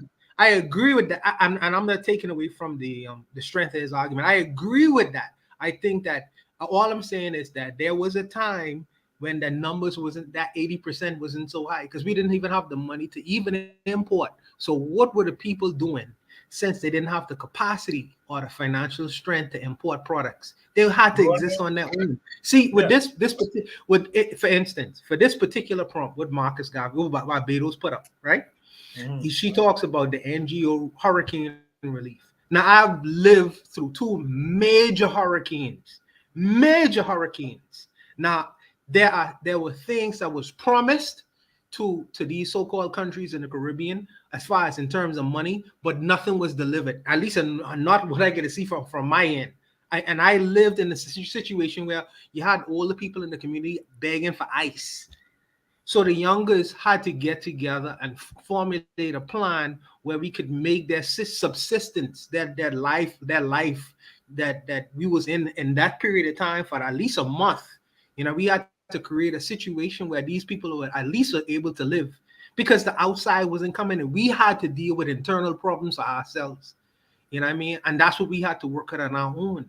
So the whole NGO arguing for me, it wears thin. Because I've lived the experience and no one came, not even the politicians. Bahamians had to get themselves together to rescue other people who was living in houses or in dire situations. We had to save ourselves, for a lack of a better word. I've lived that experience. So I don't know, man. I look at it in two different fronts. The brothers may look at it differently, but I look at it differently, man, for this particular issue.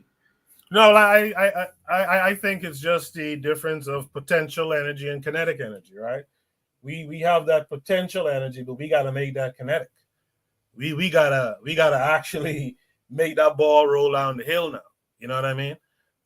With that said, let me welcome in Gas. Gas made an interesting comment in the back chat. Gas, how are you this week? I'm good, man. I'm on a world tour of finding out the female G spots. Don't ask no fella where Yeah, I was inspired by Razuli to go in the opposite direction. All right, good. Gas, you made a comment in the private chat. First of all, what are your thoughts on this whole thing with Malcolm and the switch up to the interracial dating and all into the humanist side of things? Yeah, I mean, that's what happens when you don't, Malcolm, brilliant, man. Yet I think, and this is why, I always push that we have to study Western philosophy because that's the underpinning of their system, right? You have to study Kant, and it's difficult. I'm not going to say like, Immanuel Kant is some of the most dense stuff you'll ever read, but it provides the basis for Kantian universalism. We have to study Newton. We have to study, people like like Hobbes, Locke. We have to study Edward Coke and their legal system and the battles that were going on. We have to study the mindset of these people so that way we know where to avoid. Because if we don't, what ends up happening is we wrap ourselves around the Western ideology with dashiki print, and we feel comfortable with it. So for him, it was in the American context, it's race first. And then he goes to Mecca and he sees what he believes is an Islam that they present to him where everyone calls him brother and blah, blah, blah. But, anyone who reads the history, and I know Brother Bukhari and them like, oh gosh, you make apologies for the Arabs. No, I know what an Arab is not. I know there's no such thing as so-called Arab slave trade, but that doesn't mean I'm saying, they're our best friends.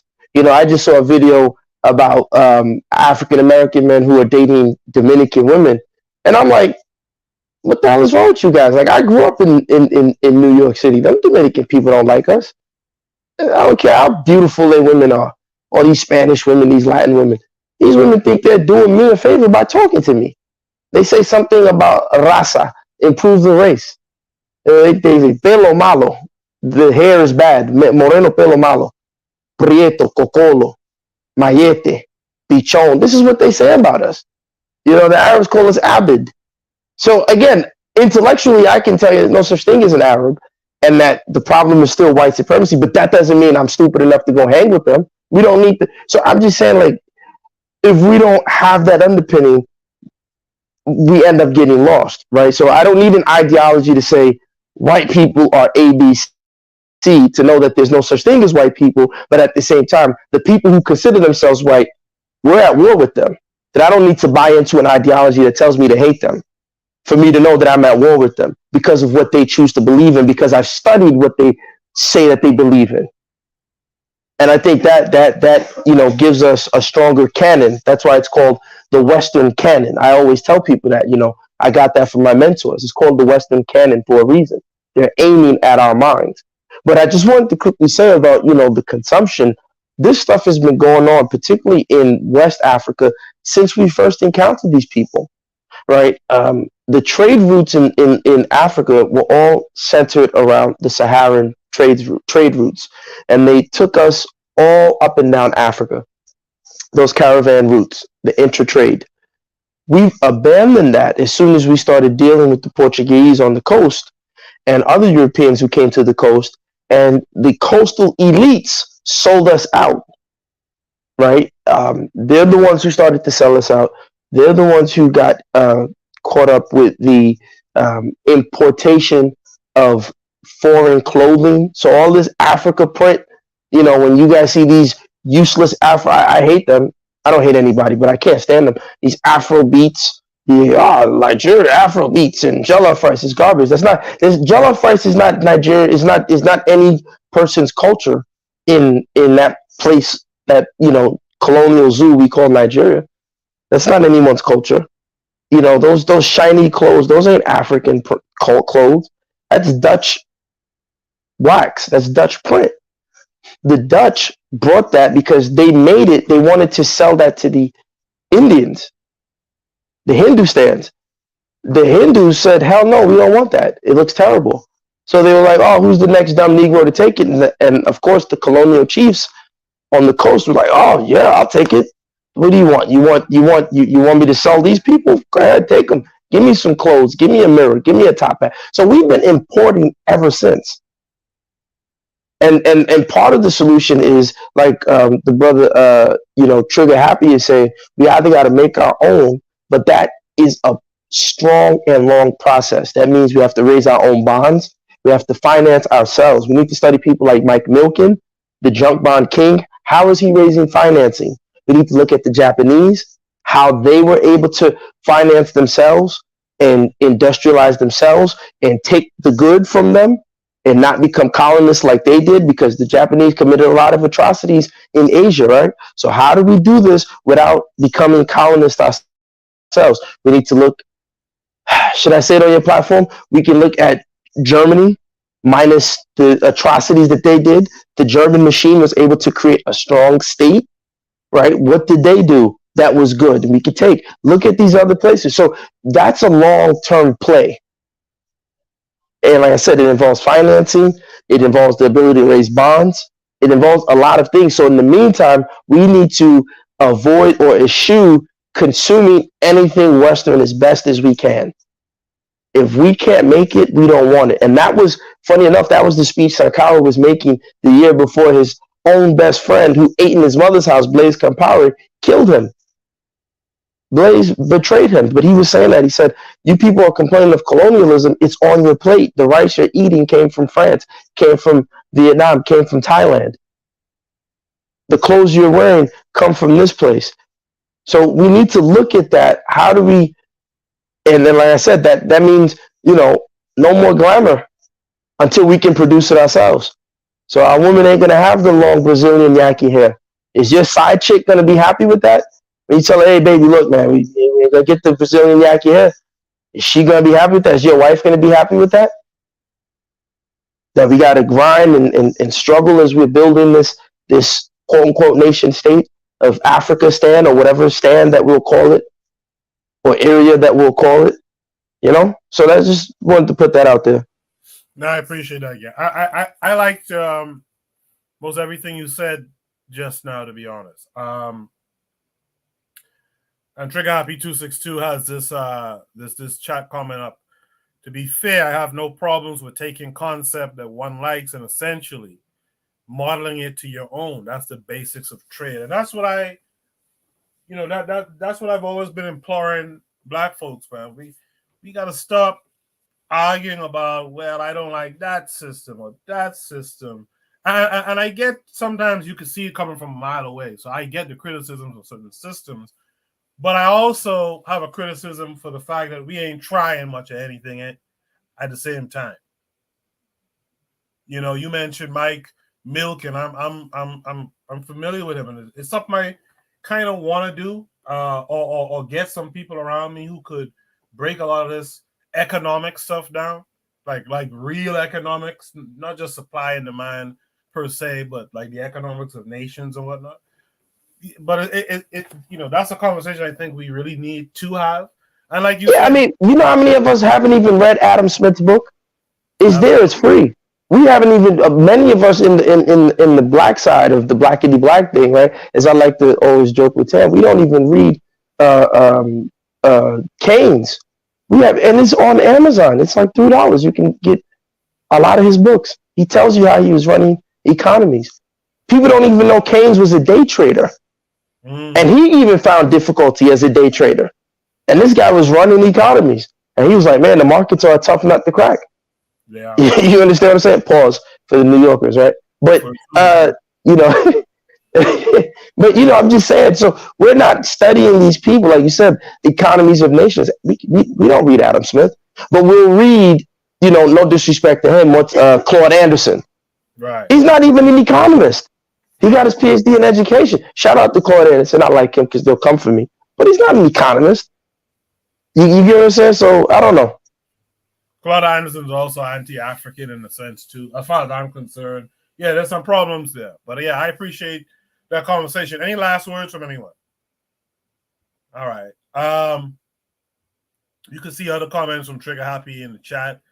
If you listen to the playback, you guys could check it out. Let's go to Shooter Breeze topic number 3. That was a good conversation, folks. If you guys out there like that conversation, drop a fire emoji for me. Shoot the Breeze topic number 3 says, does his view of the black and white world set realistic ideas of interactions with Europe and ultimately the world? Let's see. Oh, this clip. All right, I think I'm supposed to start this at a certain point here. Let me see. I think it's 3:14.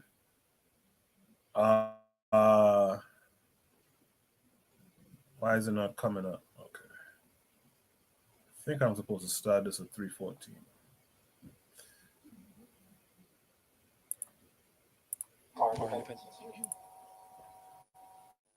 Yeah, well, I mean, if you fancy the odds, there is always a very good response for someone racially abusing you or calling you a nigger, and that's a punch in the face. I mean, I'm not trying to get you in trouble. If it's 10-on-1, maybe you might walk away, but if you feel pain, there's nothing wrong with responding adequately to that. There's a lot of sisters these days are doing MMA. And everyone knows Ronda Rousey would take Floyd any day of the week. In fact, my Muay Thai coach is a woman, and she beats me up regularly. I would recommend the sisters take up some form of self-defense. I think anyone in any kind of remotely revolutionary movement should be practicing some form of self-defense because it can get like that. But B, I mean, with the word nigger, and I will just say nigger because when we say N-word, that's what you're thinking anyway, right? I mean, people act as if white people only started calling black people niggers once hip-hop got popular. Right. It's very strange. And I agree that rappers are held to complete double standards, of course. And even as someone who's critical of certain strains within hip-hop, I'm still defensive in the sense that when the narrative around critiquing hip-hop comes up, no one asks who owns hip-hop, who puts hip-hop on the radio. As Mos Def said, old white men is running this rap shit. Right. Some tall Israeli is running this rap shit. And his label took the song, for those who don't know, Mos Def made a song called The Rape's Over on the same beat that Jay-Z used for The Takeover. And they took it off his album without telling him his label. And then, of course, he couldn't get back into the US and all kinds of other stuff. So there's certain type of performed blackness, as Baldwin talks about, a niggerized blackness that white society loves to consume and then pathologize at the same time. But it's for you. It's your version and your vision of blackness. So I think that on the other hand, though, I think Black America is in a particularly unique space in the sense that if you are a successful Black American artist, you wouldn't even be able to shit in white people's toilets if it wasn't for mass movements of Black people. So you kind of do owe your community in a very black and white way that isn't really applicable to many other places in the world. What I don't know. Then you're going to live psychically with the scars of not responding. I'm saying my mum's 4'10" and her dad's about as racist as a human being could possibly be. And she spent her life rebelling against him and was punished very brutally for it often. Abuse of, and I'm not saying that means you should suffer abuse. I'm just saying the abuse of people by bullies is not new. And unfortunately with bullies, and this applies to globally what we're talking about, bullies only learn when they get their ass whipped. And if we look globally at the system of European hegemony, and America is its offshoot, and we look at how our government's kissing China's ass at the moment, now China's in the country, we can learn a thing or two about what happens. Power only respects power. And I would close on this, that I think for all the social movements we have against white supremacy, against European colonialism, against patriarchy and all these other forms, we're talking about Black lives specifically, there will always be racism as long as there are not Black societies capable of militarily, politically, and economically defending the Black population. And if we look historically at how white supremacy came to evolve, when the Portuguese and other Europeans first came to Africa, they were not racist because they found Black societies militarily, economically, and politically capable of defending themselves. The early parts of trade between Europeans and Africans were ivory, pepper, other forms of commodity, of which human beings were only a small part. If we look at the Greeks in ancient Egypt, they did not consider themselves superior to Africans because Africans were their teachers. If we look at the Spanish interaction with the Moors, they did not consider themselves superior to Moors because the people they were interacting with were not at a lower economic, political, and economic state. So unfortunately, I think we can only at best put a plaster over the wound of what is a bigger global conflict and understanding the way in which the ideas or the ideology of white supremacy evolved in that catastrophic interaction between African and European civilization, I think will give us a better strategy in the long term of how we can develop or be part of a movement towards reducing the deficit between the West's ability to do violence to the rest of the world and not. The kind of abuses that used to happen to Chinese people in America when they couldn't vote, which did happen, when they were being lynched, which did happen, when they were used to build railroads, which did happen, are not going to happen today. Why? I've been to Chinatown and seen people cause trouble in London, and the police come and bust your head, not the Chinese people's head who are beating the guy up on the floor, drag the guy out and be like, what are you causing trouble for? There will not be an Africa town in London anytime soon because we don't command that level of respect. I'm not saying everything China does is perfect, by the way. What I'm saying is it's unfortunate humans seem incapable, at least at the highest levels of power, of respecting anything but equal capacity to do violence. Let's just look on who's on the UN Security Council. So we can plead and we can march and we can organize, but I think also we've got to be honest with ourselves. If we look at how countries in Africa got their independence, most of them got it by the gun. If we look at how transatlantic slavery ended, Haitian Revolution, Sam Sharp in Jamaica, and I'm not advocating violence. What I am saying is, I don't consider resistance violence, by the way.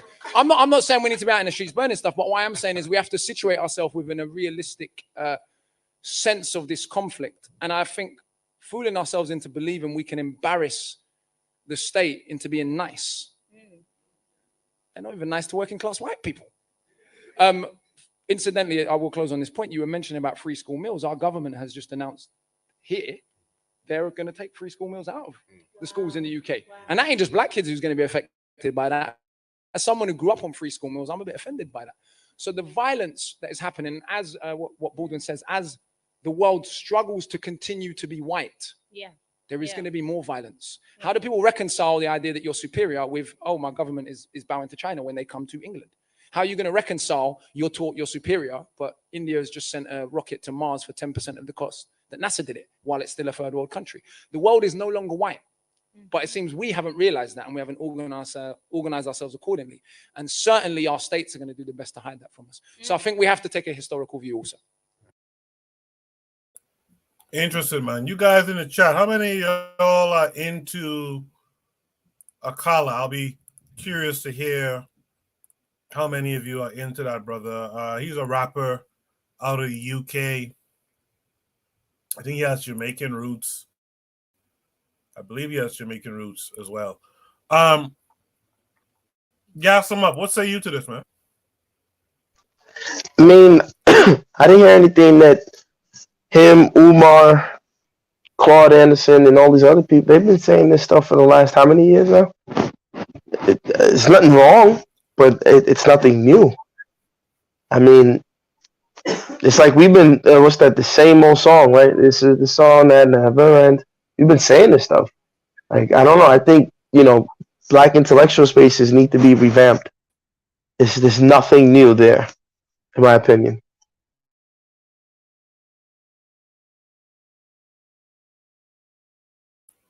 I agree with you on that, Gas. We are kind of just rethreading the same old for the last 20 to 30 years, I feel, personally.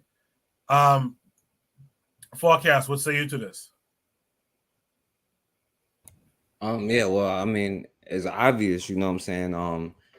And also, getting something that you can having a bargaining chip, you know what I'm saying, which is, basically just controlling your own stuff, but is about action, you know what I'm saying, is about doing things and going out there to control your own neighborhoods, you know what I'm saying? So like, yeah, it's obvious, everything in nature does that, you know what I'm saying? It protects its own and it makes sure, you know what I'm saying, nothing comes to harm its children, you know what I'm saying?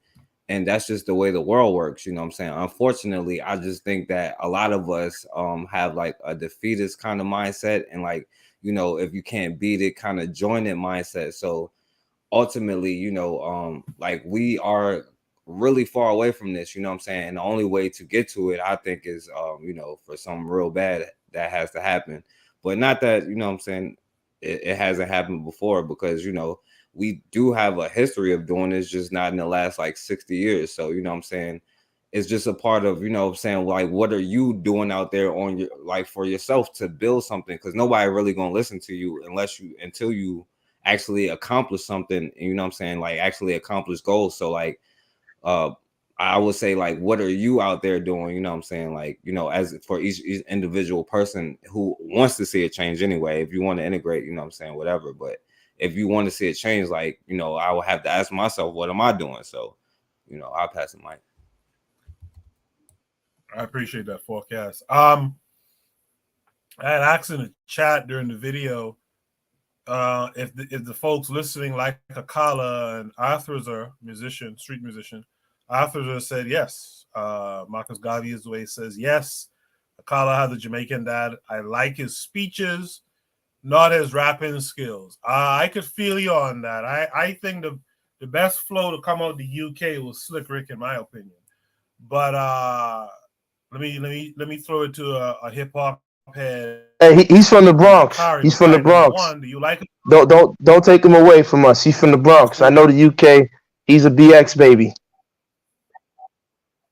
Right, Slick Rick, you talking about, right? Yeah, because y'all Brooklyn and y'all grab on the Biggie. So can we at least can we keep Slick Rick? Go ahead. How about? But Bakari, you're a hip hop guy. So let me ask you first. Do you like rap out of the UK? Have you heard any of it? That guy who was just rapping, the guy who was just talking, he's okay. I like I want to say his name Skrilla. You ever heard of Skrilla? Can y'all hear me? Yeah. Yes. Yeah, y'all you hear Skrilla? I like Skrilla. Yes. Yeah, I like Lady LaSure. There's a few rappers from the UK that I like. And he was from the UK. What's Slick Rick was from the UK, Gas. Originally, yes, he's from the UK. He's from the UK. Then Biggie Smalls is Jamaican. And I didn't like Slick Rick, by the way, but go ahead. I was not a Slick Rick. He was okay to me. Okay. Well, do you want me to? Okay, about this. About the prompt. Yeah, go ahead. It's a big delay, man. So you was about to ask me a question. I thought that was you was asking. Go and come back. Go and come back, brother Carey. Go and come back in. Well, okay. Can y'all can hear me now, right? Because I'm out and about, right? But yeah, we can hear you. Go ahead. Okay, but like when guys said it's old, it's nothing new. But the truth ain't gonna change, right? And I think sometimes you have to keep telling the truth until people understand it. Because I don't think our people completely understand. See, for Gas, he may not need it, and for Koku, he may not need it. I might not need it, but there's a lot of our people that needs that truth that he was telling. So when he was talking about slavery and everything that happened at the end of the gun, regardless of what people say about the civil rights movement, but got was through guns and violence. Detroit, Chicago, LA, New York, they was busting people side the head. Then when you come down south, you will see where the farmers down south has started fighting back and having their enemies. So that story, the truth, need to be told. And the reason it needs to be told, because we're always told that only thing we ever done, even during the civil rights era, the only thing we ever did was take a butt whooping. And if we don't tell that truth, and if we don't get it out, our kids will think, what kind of men do we have? They never stood up and fought back. But when we can explain how any change that we ever got anywhere, because all around the world the same song, as Digital Underground would say. But any change that ever happened for us throughout the world was us understanding that we need to fight back. And now we got to understand it's not just fighting back. It's we have to understand, or we don't understand how violent all of our enemies are.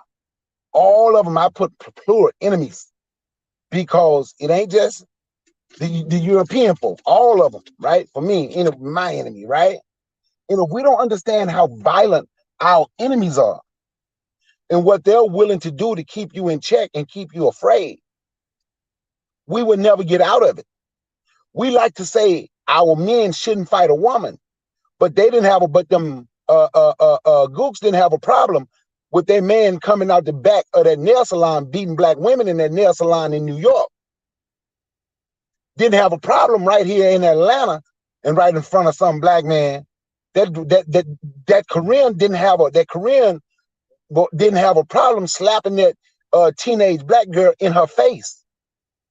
So we got to understand that what they're willing to do to keep you in check, and that truth need to be told. And even when he was now can talk about when he said self-defense. I was a trainer. I trained boxing. I trained people. And when he was talking about and I know he cracked a joke about Ronda Rousey, but there's a lot of black women that's taking boxing. I can say around here anywhere, and I could be in an area, and it could be because I'm in an area where there's a lot of black people, but there's a lot of black women that was taking boxing and MMA, boxing, kickboxing, MMA, learning to protect themselves. Actually, more women doing that than men. It was more women training with weapons than black men. So he is correct about, and you do see a lot of them, but we all need to have that type of training. We all need to be willing to train, because if you're talking about fighting your way out of something, you just might have to fight your way out of it. And if you haven't trained to fight your way out of it, we get our ass kicked. And now you're the mic.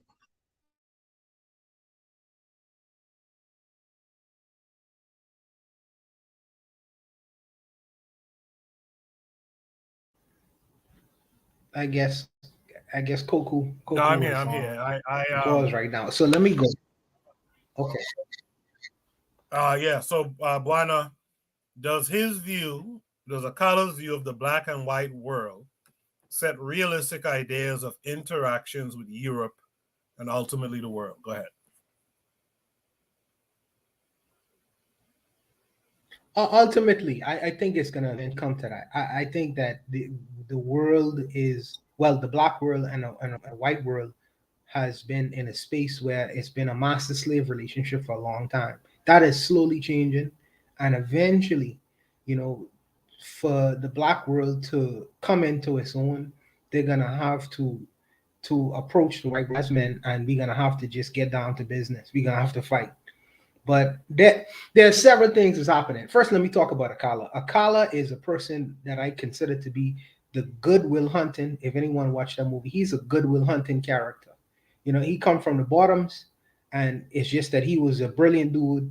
And it's just that I guess he read a lot, whatever he did. He's educated himself in Saturday schools, and he was able to speak to the so-called white establishment in the UK in a way that not only that he was intellectual, but he was able to beat up a lot of people because of his intellectual prowess. Very bright young dude. And I think he's a good rapper too. Him and Low Key. That's another rapper out of the UK.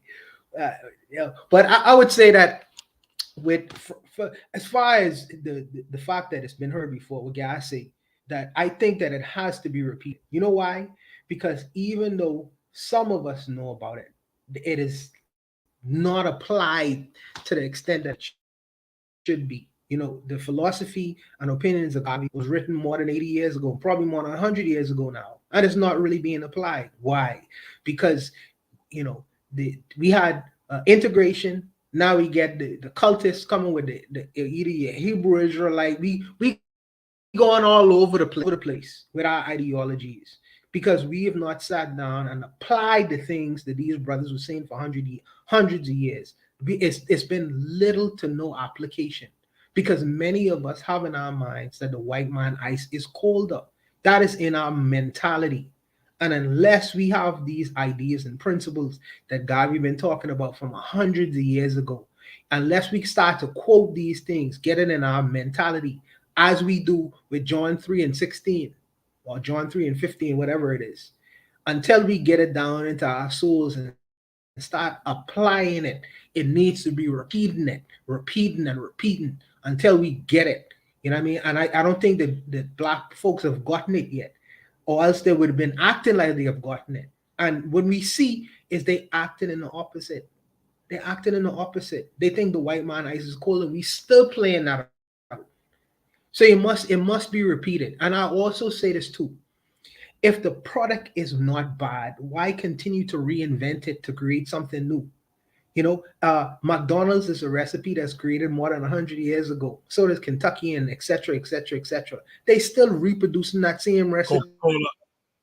Why? Because it's effective. It's doing what it's supposed to do. And I think that, and also even in intelligentsia, they repeat the ideas and philosophies. Adam Smith wrote The Wealth of Nations more than 100 years ago. More than 100 years ago, Adam Smith wrote The Wealth of Nations. And we still being tasked to read these ideas and philosophies. Therefore, I believe that our philosophies from our great thinkers should be repeated in the minds of our people, till to a point to where they have gotten it. Because you know why? Because our intelligentsia, the so-called black intelligentsia, whether it's in Africa or the Caribbean or in the Americas, they could quote great scholars, economic scholars, political scholars, and or social theorists from out of Europe, but they can't quote one line out of the philosophies and opinions of Marcus Garvey. And he was one of the greatest in the 20th century. Why is that? Because we have not think that these things need to be reiterated over and over and over again until we not only have gotten it and could quote it like we do the Bible, but we actively start to apply it. Most of our people even can't quote Amos Wilson. And he just died, what, 89 and 90s? You know what I mean? That's not, his ideas has not been applied yet. So I think that until the theory meets the application, it needs to be continuously applied. Because many of our brothers could quote scholars from Europe, could eat recipes from our Kentucky Fried Chicken, McDonald's, and things like that. These things have been done before, and they continuously do it over and over again. It's almost like a cycle and a loop, because we've applied these ideas and ideologies in our daily lives, but not the ideas and principles that I believe could forward our people. It's almost like we're working against ourselves. So I think that these things need to be repeated until it's applied, like almost like a holy text, almost like the holy scriptures, But that's where I am with it. And I do believe that the ideas are a realistic one. I believe that eventually the black world and the white world will come to a place where we have to sit down and either fight it out like the Civil War back in the day, or we're gonna just part ways and say you go your way and I go my way. And that's what I believe about this particular prompt. Yeah, untouchable. I think, of course, I think you and Bakari are correct in that the lessons need to be taught. But I think where Gas is, at least this is where I am, is I think we've repeated this shit too much now. I think it's we're talking about the happenstance of when theory becomes practice. I think it's time to end the happenstance talk, and it's time to start putting some of this shit to real practice. And I think that's the problem. Let me speak for myself. I believe Gas is saying the same thing. I think that's really the problem. We keep talking about shit, and there's those of us who are here, and there's those of us who claim that we wanna work on the change, but then and I've noticed this myself personally doing this podcast and stuff, that when you really reach out to folks to actually do some shit, the folks ain't doing it. So you are left to repeat the things over and over. Let's do it. Go ahead. That's true. Yeah, Koku, that. Yes, I agree with you. You guys, y'all don't understand. As intellectual people, y'all are ahead of the curve. Y'all don't understand that, and I think that the intellectual class don't understand that they are way ahead. So it sounds like monotony to you. It sounds like monotony. It sounds like I heard that before. But most people, up to more than 50%, you ask them who Marcus Garvey is, most of them wouldn't even know who he is, let alone Amos Wilson. They never heard about him before. They don't live in that world or that space. I agree, untouchable. I think that it has to be repeated. It has to be. Yeah, I think there's a bad delay here, but yeah, untouchable. I agree. The thing is, though, I think I personally would like to replace repeating the lesson, and I would like to talk about, man, like Bakari has been talking about, man, how do we really get out here and make this shit a reality? Because that's the thing we really need to talk about. What we really need to be talking about and repeating now is, how do we navigate actually getting out in the streets and not getting your head sting off because you tell a black man to be accountable, right? How do we get out here and do that and then get right back to let's get the work done? I think that's the conversation that we need to be having, as opposed to just repeating Marcus Garvey, Narere. No, I agree. No, I agree. I think that Guys, sorry, brother. I'm sorry. I'm sorry. It's a delay. I ain't know you was talking, but I apologize. But you know what? My brother, I absolutely believe in groups doing us working as a group. But in this case, in order to get the group going, you have to become an individual. You have to be the individual. Are you willing to tire yourself out, wear yourself out for it? I'm gonna be honest. I've been doing this my whole life. Like when people say the speech is old, I've been hearing it my whole life because I ain't have no choice. Ever since I've been old enough to remember stuff, the stuff that we're talking about, I have been hearing my whole life.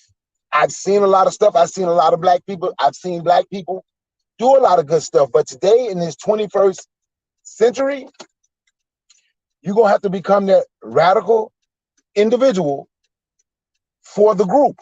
You're going to have to be willing to go out and say, this what I think need to be done, or this is what needs to be done, and you just gonna have to do it. And hopefully along the way, somebody join you. Hopefully along the way, somebody join you. I've been doing my, I call it a Black Business Challenge now, but let's just say hypothetically, I've been doing this basically for the last, a Black Business Challenge, shit. Strictly just trying to find black businesses for the last 5-10 years. But you get out here on your own, then a lot of times you see it might just be you. And during that process, I've picked up maybe 10 people to ride along with me that understand. Some people get away because they truly believe in this wholehearted people of color, everybody the same nonsense. But you just gonna have to get out here. If we see it need to be done, we just gonna have to get out here and do it. I'm tired of people teaching our kids. They don't know, our children don't know nothing about themselves. So I saw a need where we needed books. People donate to me. I started just going out there on my own. Then you look, now people donate to me. I'm not getting a lot of donations right now, but what I get, I'm grateful for. I'm going to pick up some books tomorrow. I went out there and I gave them because our kids need to know. Our children need to know that we're African. Our children need to know your dark skin ain't no curse. Your dark skin is beautiful. What they call naps, I call naturally curly, just tight curls. It's beautiful. Our children need to see we don't need to be looking for Superman. We need to have black superheroes. So I thought, you just gonna have to become that radical individual, and hopefully some people come along with you. And I'm gonna tell you what you're gonna find, Coach. See, and the thing about it is, we're separated. You in New York, I'm in the Atlanta area, Bawana in the Bahamas, Forecast, Virginia. Gas, he say he traveling around the world trying to make babies. But we're separated. And So finding G spots of women. Yeah, that's what I say. You making babies. So that's why. But we got to find some people close to us that want to do it, and that's what I've been trying to do, and I'm going to continue. So in this instance, it's okay for me anyway. This Isaac to be a radical individual, because you're being a radical individual trying to make change for the group, hoping the group get on board. I get it, Mike. You know, I just want to. There's something in the chat I want to address directly because it's an interesting comment. Bakari, I'll tell you, you do the Mind Your Black Business segments of the Brother Bakari podcast, and you guys, all you guys listening to my voice should be tuning into that too. And you know what? Reach out to Bakari and suggest certain black businesses and stuff in your neck of the woods, and I'm sure he'll talk about it on his show. I'll tell Bakari something he might not know. I used to do the free business shout out weekly when I first started podcasting. In fact, D-Web started to do it after a while too. And I think he still does it where he shouts out Kepra L from Melanated Conscious Society. And I used to do this free business shout out. One of the things I noticed that really put a bad taste in my mouth about that, which is why I don't do it anymore, but not because I hate the idea of it, but I would notice that, you know, I would do this free business shout out and stuff. And then I ask by chance, you know, someone whose business I shouted out, you know, what did you think of the episode? And this was especially true when I was doing the book club stuff with Carl Hezekiah. Shout out to Carl. Carl showed up on a community tab the other day. I commented to it and he hasn't commented back. I don't know what's going on with Carl, but yeah, I would ask them, like, what did you think of the show and stuff? And they'll be like, what? I didn't listen to the show. And I'm like, but I'm shouting out your shit every week and you won't patronize the episode, you know, and listen to a good episode of a book review or something like that. So it kind of put a bad taste in my mouth. I'm not going to lie to you. But I just wanted to share that with you in case you didn't know. The other thing I want to comment to is Marcus McGee. Shout out to Marcus McGee. Marcus McGee has been coming around. He's one of those quiet listeners in the background. He's been coming around a while.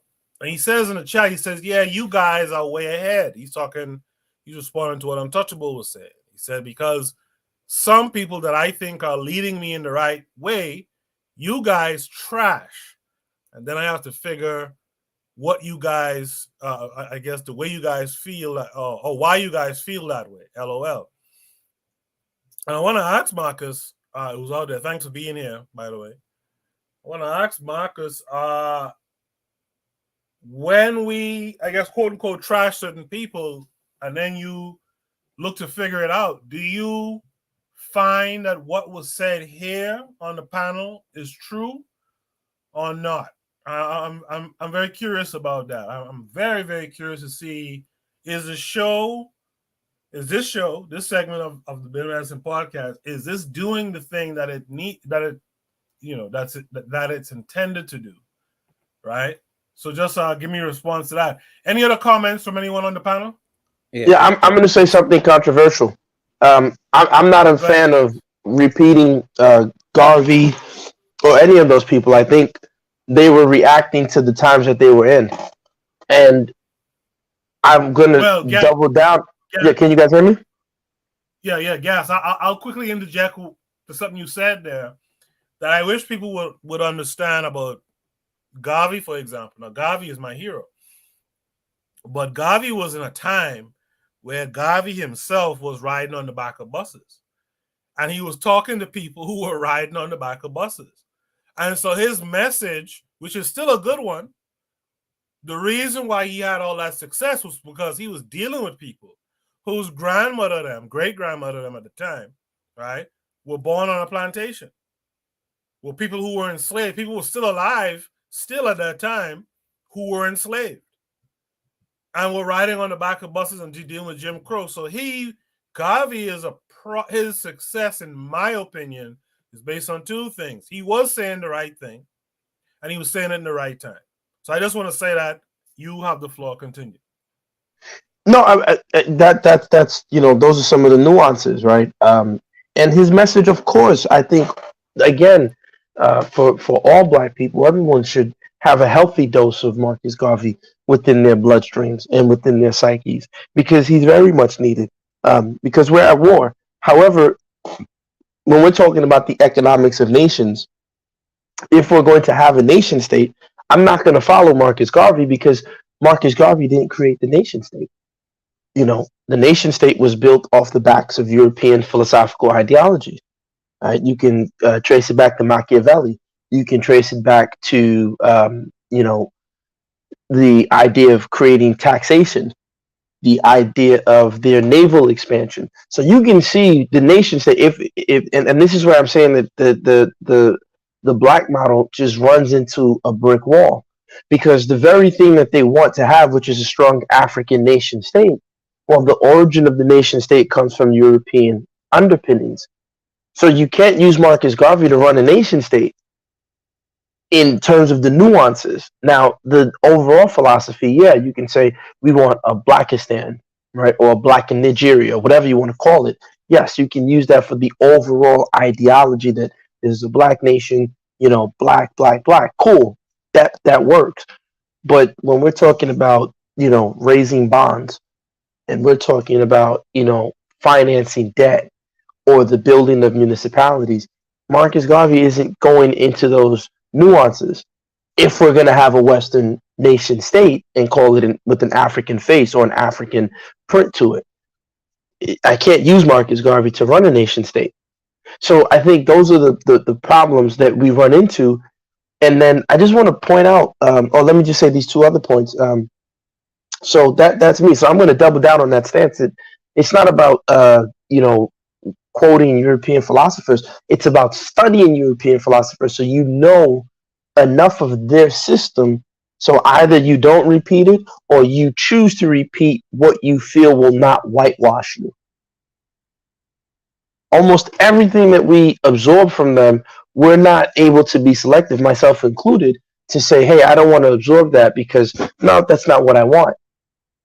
Quite often, and if you look at it either on Black YouTube, you have the Thomas Sowell, disciples, and they quite often they listen to Joe Rogan and what's the other guy's name? I forgot his name. He's the white guy, Jordan Peterson, and they listen to then you have the liberal side, and they have their philosophers that's the height as to what they'll engage with.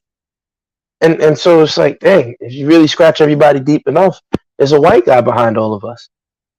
And that's a problem, right? So I'm just saying that, let's not be afraid to engage with European philosophy. That doesn't mean we engage with it to become European. We engage with it to know the ingredients of their soup so we can cook our own soup separately. And so with the example of McDonald's, no, the recipe has changed. The way Ray Kroc built McDonald's and had it running in 1963 is not the same way that McDonald's is run today. It's a whole different machine. The Happy Meal, the children's toy place. Ray Kroc didn't create that. I don't even think he'd want that. These were all created in-house with a whole different brain trust. The Coca-Cola recipe is not the same recipe. They were putting cocaine and cola nuts. It was a medicine. Well, minus the cocaine. Of course. Yeah. Right? So allegedly they've told us they've minus the cocaine. Who knows? Maybe they've created some synthetic cocaine formula that, numbs us up a certain way. We just don't know the effects. We'll never know. You understand what I'm saying? So this is what's going on here. So they change these things on a daily basis. It's not the same thing. I was just talking to somebody about that. Like, and I haven't eaten, make garbage in years. But I said, it's funny because the last time I had McDonald's, which was about 6-7 years ago, it doesn't taste the same as when I was a kid. I don't know. If people eat McDonald's regularly, does it taste the same? Maybe it does. Maybe my taste buds have changed. But I just wanted to also say something about a Colin and move on. He said something in that. He said, Ronda Rousey was talking about women defending themselves, and he said something that was so racist he doesn't even realize. He said, Ronda Rousey, yeah, she could take on Floyd Mayweather. No, she can't. I did judo.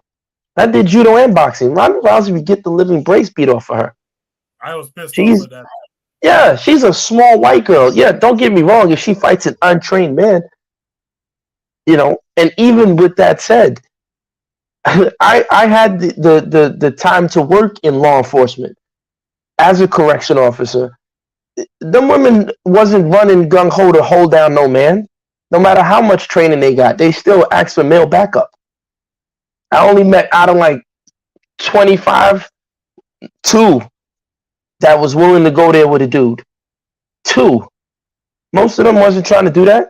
They understood when the thick got thick and that man gave you that man energy, you could do all the moves in the dojo, in the ring.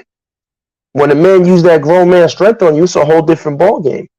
Now, if you're not prepared to go there, why would you, and he said it, and he's like, yeah, my female Muay Thai teacher, and that's just that female pandering. I just wanted to point that out there. But that was very racist to me, him saying that, and because they were saying that was a thing at one point a few years back, because they hate Floyd Mayweather. And I'm not the biggest Floyd fan.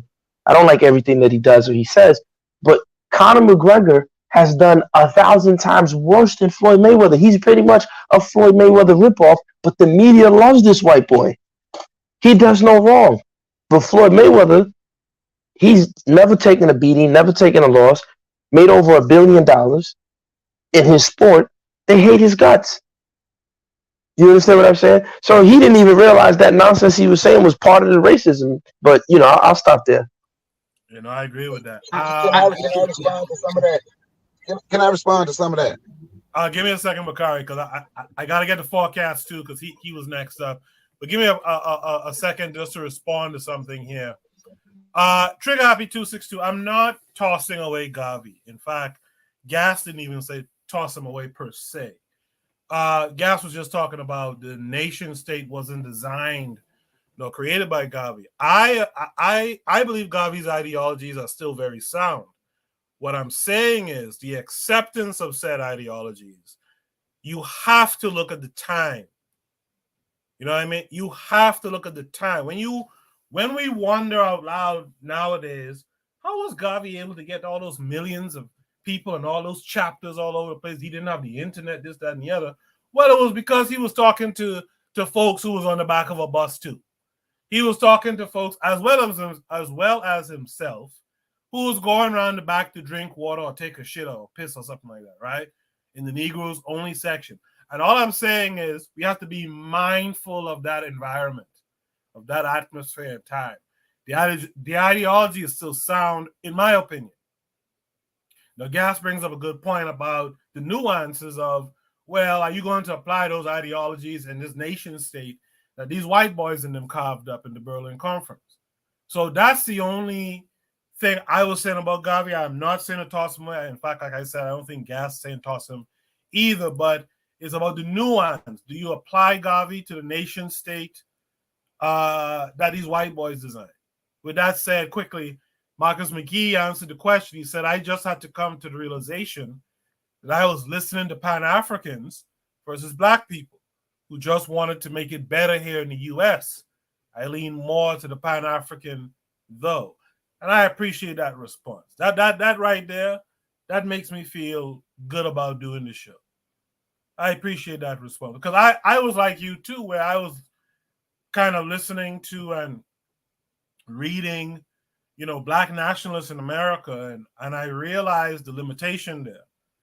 When you start to expand out to the continent and, to the Caribbean where I'm from, you start to learn about C.L.R. James and Walter Rodney and all this kind of stuff. You will change, or you ought to, kind of tailor your outlook when it comes to the consciousness space. Let me get Forecast and then Bakari. All right, I'll be real quick, Bakari. Because I kind of want to go back real quick to what Bawana was saying about being ahead or whatever. Because I do think, and I agree with y'all about keeping this message alive and saying it, because a lot of people are like have the mentality of like we got that lynch mob, what I'm saying, we all one race, or like kind of idolize other people, what I'm saying. And more of us would be quick to throw our own under the bus. And to be honest with you, I think this is a white ideology, what I'm saying. But I think that is, the one something, if we've been in this here, especially in America, we've been here for so long, what I'm saying, that if we're going to take anything, we should definitely take the self-defense and the violence part, what I'm saying, to defend ourselves. But when it comes to that, because even the people who we say that are ahead, what I'm saying, we can keep having groups, but it's difficult to have these groups because a lot of people do just talk, even if they know this stuff, what I'm saying, and very few people take action. And at this point, it's been so many people that's been like scamming or something. So when you like say something, like you also have to do something to show that, like, because at this point we actually have to like show and prove, what I'm saying now, like, but I'll stop right there. So Bakari, you go. Bakari. Okay. When we say we got to understand the times of who Garvey was talking to, the problem is we don't understand. We're in the same situation. What you think, because you can see, that's the problem. We don't think we're on the back of the bus no more, but we complain how nasty our communities is because they don't come through and pick up the trash. We still talking about how the banks won't give you loans. We're still talking about the exact same. We're going through the same stuff now, with the exception of, I can go drink out of the white people water fountain. I can sit on the front of the bus. But everything else Garvey talked about, you're still going through it now. Because if you wouldn't, we wouldn't be talking about what we're going through. And everything we talk about what we're going through, and if you look at it, it is still going the exact same way. For me, it sound like to me, Gas say, throw Garvey away. He said, I could be wrong. But, right? My thing is when we say Garvey's idea couldn't have an African nation state, everything Garvey was talking about was Africans doing it for themselves. We clean our own streets. You understand? We can have our own tax. Everything he was talking about then, it's the same things that we need to do now. We need to learn to feed ourselves. The difference, the reason he was able to get 2 million then, because those people then knew and they understood, like you said, just coming from slavery. Some of them were born into slavery. Like I would say, my granddad was born at the end of Reconstruction. So they were able to get people because they understood. Due to the illusion of inclusion, Black people today don't understand. I study Europeans too, but I study them because I want to defeat my opponent. I study all them Asians, Arabs, Orientals, East Indians, is because I want to defeat my opponents. If I have to take something from them that they're using that's good, I will.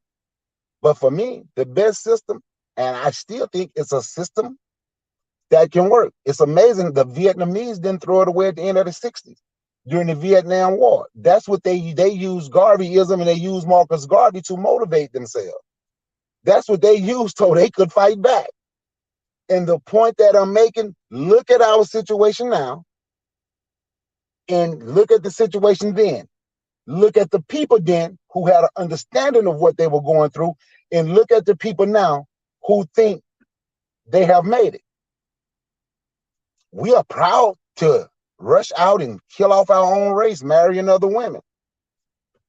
That was something that black people wasn't proud of back then. It wasn't it wasn't accepted like it is today. We're okay to say, let's go spend our money, let's get Uber. But when I look around, damn, we really don't need Uber. If we came together, we could say we have our own cab company and we could take our people where they need to go. The other day on your community tab, you put some up, and I forget what it was about, Koku, but I put in there about us cleaning trash, us taking care of our communities. Yeah, it was But John if you Henry just Clark. look at, and I talked about me owning a trash company. So if Dr. John Henry Clark, who said that, I don't know, because I forget, he was born in what, the 20s? He was born in the 20s. He died in the 90s. And the same thing is being said today. The only difference is the situation is not different. It's the people that's in the situation that's different, because the people today don't fully believe that they're in that situation. That's my take on it. I give the mic. No, Bakari, again, I think, and again, this is why I love Shoot the Breeze. Iron sharpens iron. I realize my comment might have been a little bit too brief. I should have expanded. Yeah, we're in the same situation. We know that. Most of our people are under I think you used the term illusion of inclusion. Most of our people are under that. But we know we're still in Garvey's time. We have the same problems as was in Garvey's time. That's absolutely correct. But we know that. The majority of our people aren't really on that. They think we're beyond the segregated toilets and drinking fountains and all this type of stuff. So that's the issue. Those people, the point I'm making, the only point I was making about Garvey, which I'm realistic about, is that he literally was talking to people who just had to go take a piss around the back.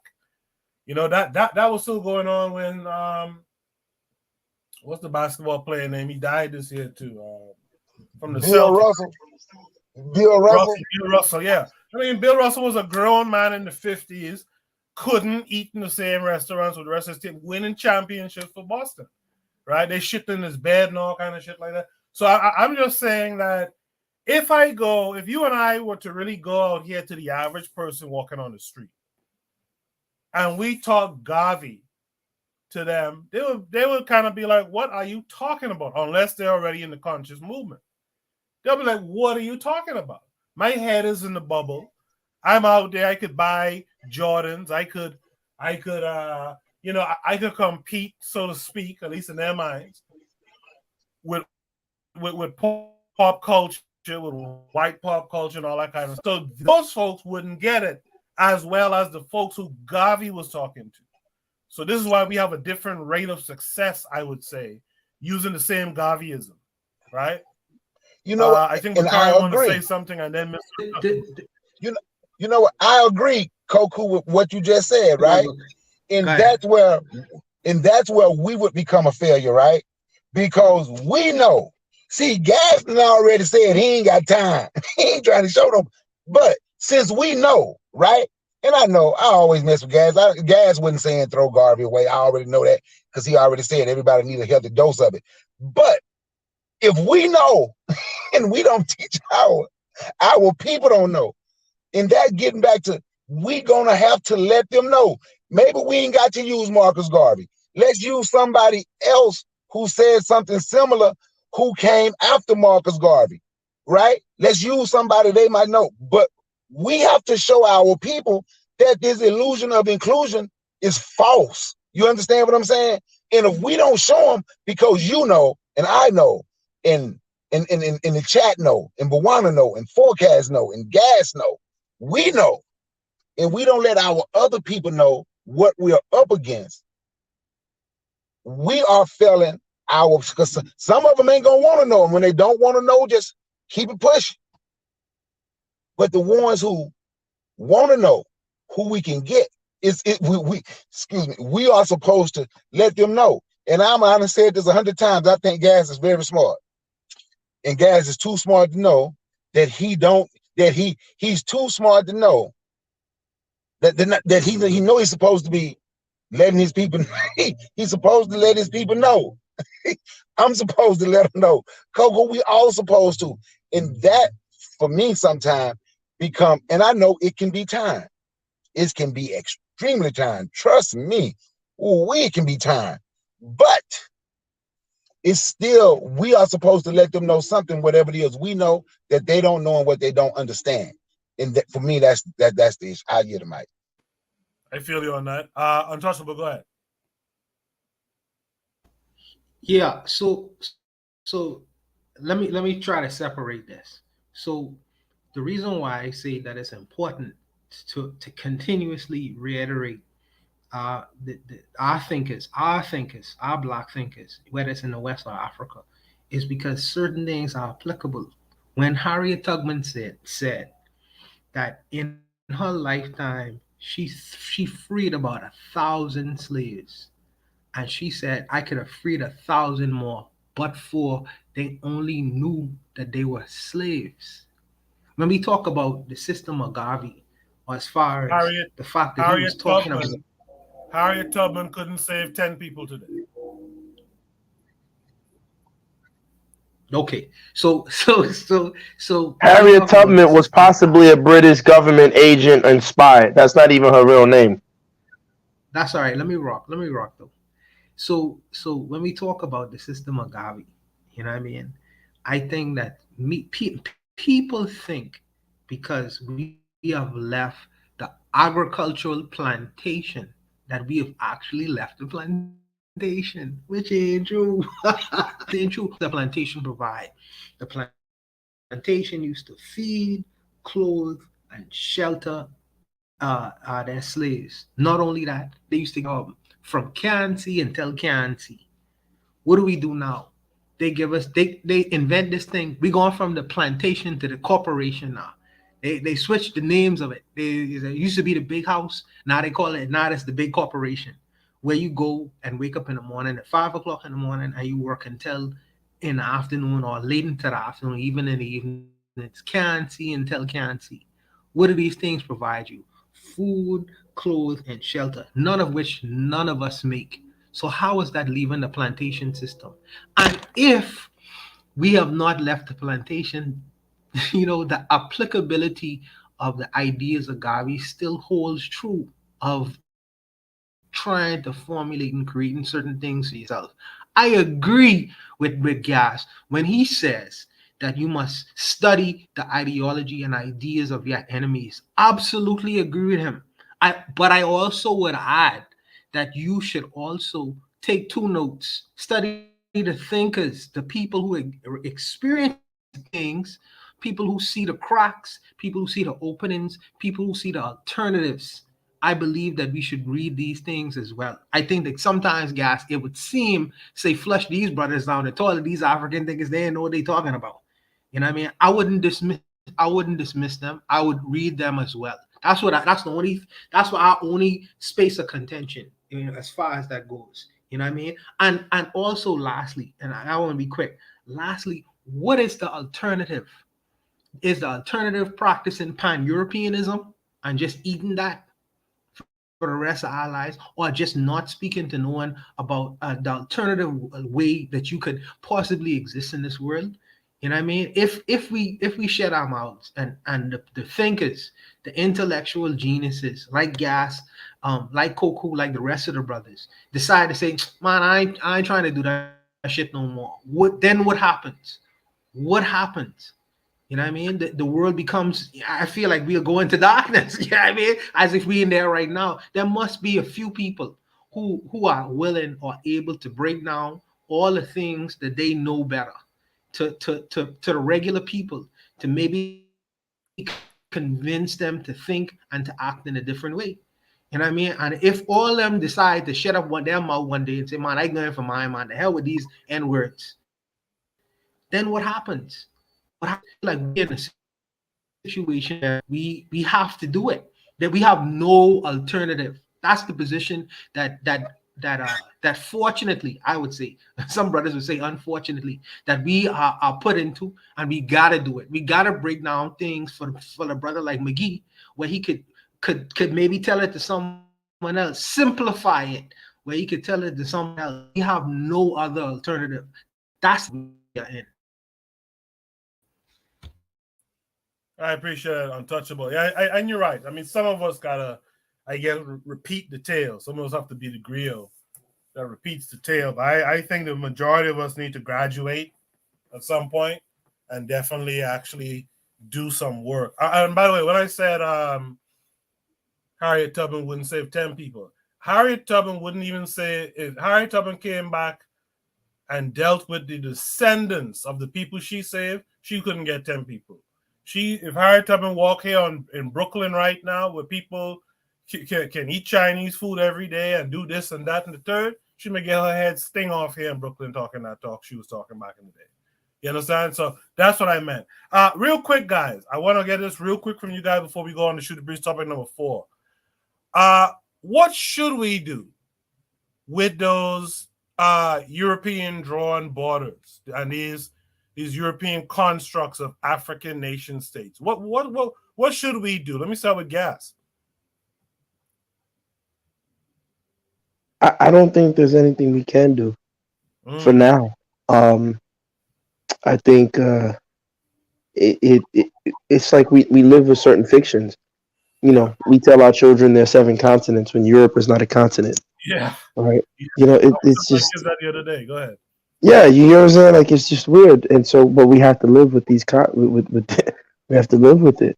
You know, it's weird. Like, race is not real, but racism is very real, right? And people were lynched, people were sterilized. You know, Tuskegee syphilis experiment. You know, Fannie Lou Hamer, this sister was, you know, they removed her womb. You know, this stuff is real. This racism is real. But what they're departing from is a fiction. They invented it. So I think, to the best that we can, I think, you know, looking at like so-called Nigeria, for example, yeah, we know there's a problem with what the white people did and what the Europeans did. But that's no excuse for a Nigerian leader to steal money and hide it over in you know, the Swiss banks, or to hide the money in Europe and, you know, not build the roads and not do the right thing for your country. There's still no excuse.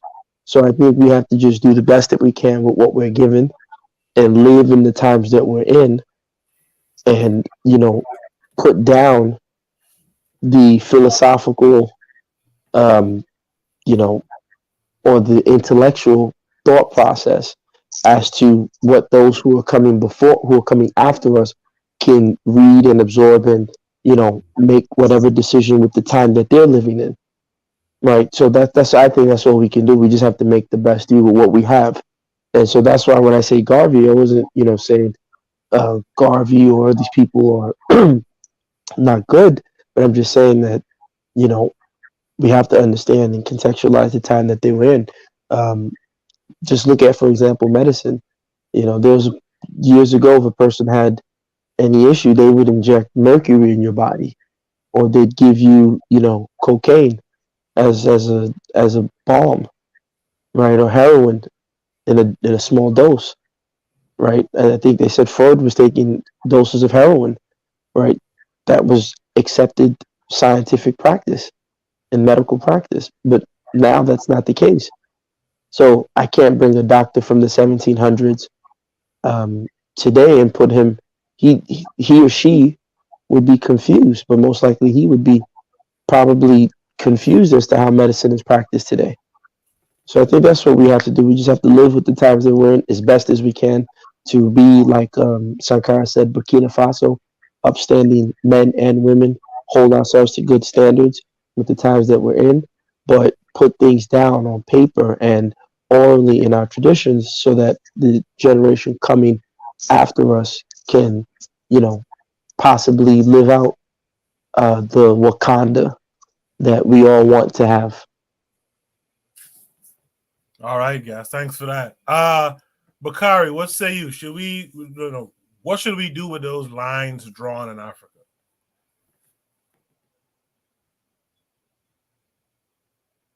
Bakari, you there? Unmute your mic if you're there. All right. Maybe Bakari has a technical difficulty. Let's go to the forecast. Forecast. What should we do with those lines drawn by Europeans in Africa? Well, I think the first thing we should do is stop saying, they're so powerful, is nothing that we could do. You know what I'm saying? Well, and also, huh? They won't allow you. That's a common thing we hear people saying. But go ahead. Yeah. It's a common kind of weak kind of term that a lot of people use when they think that they can't do anything. But I will say this though, stop expecting everything that's going to change tomorrow. You know what I'm saying? Like this system that has been built like over like hundreds of years, like throughout whatever trial and error. They have these conversations too. You know what I'm saying? It's not like they woke up one day and was like, oh, we need to do it. They took their time to, like, if you study, Germany and Hitler and them, like help come up with the bombs and stuff like that, you know what I'm saying, and NASA and all of that, you know what I'm saying. So like, I think that it's no border stopping me from talking to, just like I could talk to my brother from from another state. Like, there's no border stopping me from doing business with my brother Bawana. You know what I'm saying? Even though we live in another country, and it's really up to us whether we want to do business or whether we want to like kind of think worship other people or think other ways to do it, or if we like, maybe black people is good enough and we could do business with each other and have faith in each other. You know what I'm saying? The border doesn't stop you from doing that, you know what I'm saying, from reaching across and what I'm saying, working together. It's just that we have a lot of tribal divisions and internal beefs, and then a lot of self-hatred, you know what I'm saying, in our community. So what I'm saying, it seems pretty difficult. But if you build the business that you think should be built, you know what I'm saying, like, that's what you as an individual can do, and continue to pass the right mindset and not pass the trauma down, you know what I'm saying. So yeah, you can come across borders and build things for yourself, and then once you build the things that you need to build, you make your own rules and live life how you want to, you know what I'm saying. You don't necessarily have to bow down to everybody all the time. So but yeah, but I gotta get off of here though, you know what I'm saying. I appreciate you coming through, Forecast. Thanks for your insight. All right, bro. All right, you guys make sure to check out and subscribe to the Forecast Radio on YouTube. One of the members of KWAZ Radio. Make sure to check out his platform. Trigger Happy 262 in the chat says that's why Pan-Africanism is important, because a revolutionary supernatural organization can dictate conflict better within the continent. There's other things he said. You guys can check out comments in the chat. Marcus McGee said, I've never even seen a map made by an African that shows how they view it. That's interesting too. Did Bakari ever come back? If not, let's go to... I'm back. All right, Bakari, what should we do with those lines drawn by Europeans in Africa? Erase them, and draw your own lines the way you want to draw them. But when we draw them, when we redraw our own lines, we have to start seeing ourselves as one. That's how this world has been taken in control. Groups of people see themselves the same, but we tend to hold on to our differences instead of holding on to the similarities. Even though I'm not saying there's not going to be differences, I'd be crazy to say that. But once we erase those lines and redraw them, we're going to have to look past the differences and hold on to the similarities to make sure the lines is never erased by another group of people and redrawn. That's my take. I hear that, Mike. I appreciate it. Bueno, what say you? I would possibly like how do you Europeans do it and have a conversation to decide how would Africa would look like. Because if we were to use the so-called might makes right strategy, then what would happen is Nigeria would probably own the majority of the land space in Africa. Then after that, they would probably stop at South Africa because they have the military capability of defending themselves, and then they would stop at North Africa. So that might make right strategy wouldn't necessarily do. I would think that they would probably have to sit down. We would have to sit down and discuss how we would want to go about as far in terms of the leadership. Because in my view, I would want to I would want to brush out all of African leaders, to be honest with you. I would want to brush all of them, and start all over again, and have inclusive of that, us in the West being a part of that landmass, if I had my way. But I know I'm not gonna have my way. So I would just to do it in a civil way, whatever you want to call it, what civil to mean. I would probably want to sit down at the table and try to discuss how we would want to go about seeing in terms of the ethnic groups that exist, to see how we'd want to structure a new continental Africa. Because the might make right strategy is going to lead to a lot of unfairness and inequalities, and unfairness exists in the world. That's just what it is. But I know that if we use the might make right strategy, as they did in the Berlin's conference, the people who would control Africa would probably be the majority would be Nigerians. I know Gas don't like to use that term, but and South Africans and then North Africans. And I don't think that would necessarily be workable. So I would just try to see if I could get some consensus going in terms of what Africa would look like. All right. Last comment is Trigapi saying we need to study the Senegal and Gambia. They combined in the past before, but it failed. Why did it fail? Should be the question before we start combining countries. I mean, Nyerere joined two countries up. That's still going. So it's doable. I appreciate that. Good conversation. Great conversation on that prompt. But let's go to Shooter Breeze topic number 4 for time's sake.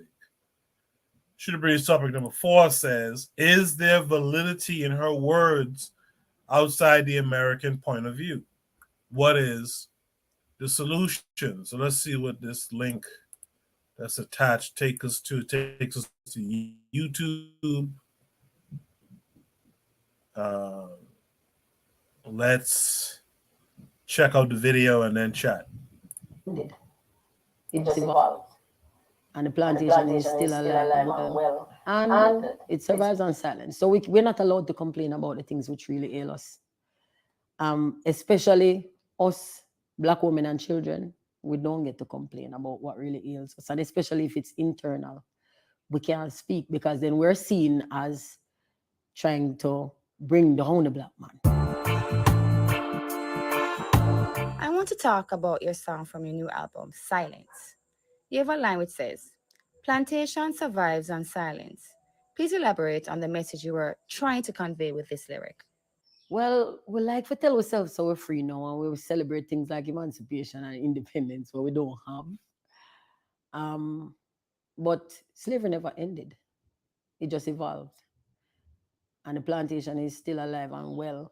And it survives on silence. So we're not allowed to complain about the things which really ail us. Especially us, Black women and children, we don't get to complain about what really ails us. And especially if it's internal, we can't speak because then we're seen as trying to bring down the Black man. When the Black man hurt us, we can only speak about the white enemy. We're not allowed to speak about the Black abuser. When a Black man does something when he's young, them say, oh, he has his whole future ahead of him. You're really going to put this on him. This is going to blight his future. And then him grow a little bit more, you want to talk about him. Remember, the victim is there suffering, This person also have a future ahead of them, which has been destroyed. I know them want to talk. No, you can't talk because he's in college now. And this is still his future you're going to mess with. All right? You try to talk later. Oh my God, the man I get married. You can't believe you're going to really do that to your family. Oh no, you can't speak. Him have kids. No, why you think this are gonna do to him kids? And then him dead. And you try talk and be like, oh my God, have you no respect for the dead? So when can we speak? And this is why the plantation survives. The slavery will never end. We are still being mauled. We're still being sexually assaulted. We're being abused in every shape and form. We'll be victimized. They might take away things them from we. You know? Them are we pimp. Them have we are hook out. And we can't talk. We have on muzzle. Every single last one we have on muzzle. Some of we have on some diamonds on it. So we think we're more special, but we're muzzled. And we haven't learned to fight for each other's right to speak. Some of we talk and the rest of we try shut you up. Remember one time some survivors called some names and one of the bossy slave them get up and say, them are some old crosses. Imagine I call the good man name. The good man rapes mad, you know. All crosses. And so the plantation survives because we can't talk. A little boy will get molested, he can't talk. Remember, you know, he go get ostracized and oh God, film stigma go even bigger than Philly. Little boys, if any day we pull the bung there, you know, Jamaica was showing, you know, that the dab their old back a lot if the little boys ever start talking. So this human farm keeps going because the culture of silence protects it. Well, let me hear you say mountain, mountain, mountain.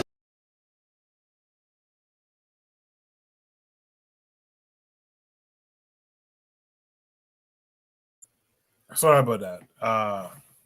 I will say this. I'll keep it short. Two things can be true at the same time. I'll leave it at that. I'm curious to hear what you guys have to say. Gas them up. What did you hear there? Is there validity in her words outside the American point of view? And what is the solution? Yeah, I think that there are, women who are and children who suffer abuse, but I think that's a failure of the state and a failure of the community. Um, she reminds me of these, new age women. I'd be shocked if she has a husband. Um, I'm not convinced of the black man as the abuser hypothesis or argument, but what do I know? I think that I'm like I said, I'm just not convinced by that. Everybody has the same story, and then there are women who go through terrible things, and I think, like I said, it's a failure of the community, and it's a failure of the state as a whole. But when we talk about the community failing, we can't have sacred cows, and I think a lot of times we end up with sacred cows that we can't touch. And more importantly, we're not ready to understand that, part of the community having protection means that the community has to have control. And a lot of times people don't like that. So that would mean, if you do something wrong, the community will have a say in your individual behavior, and people aren't prepared for that. So, not to dismiss the legitimate things that she's talked about. There's a lot of abuse that goes on, and I think it should be addressed. But I'm just always very cautious when they present it like it's the evil black man thing. The black women of today are just so good at presenting that narrative. You guys make sure to check out Kansan African Mind. Gas was on there this week. It was Gas Them Up versus the women. And there's a segment where Gas Them Up has a similar conversation to how he responded to the prom just now. I think folks should really listen to the idea that the black man had this power to dominate as woman. That's something I think that's a talking point we have to discuss fully. By the way, I want to shout out Trigger Happy 262. Since earlier, one of those prompts he put up earlier, the one with Malcolm X, I think he called it like the enemy analysis or something. That's a good example of a subject that we should bring back weekly: beauty standards, enemy analysis, media analysis, etc. So I just want to point that out to Trigger Happy 262. Bakari dropped off. Buana, is there validity in her words outside the American point of view? And if so, what is the solution?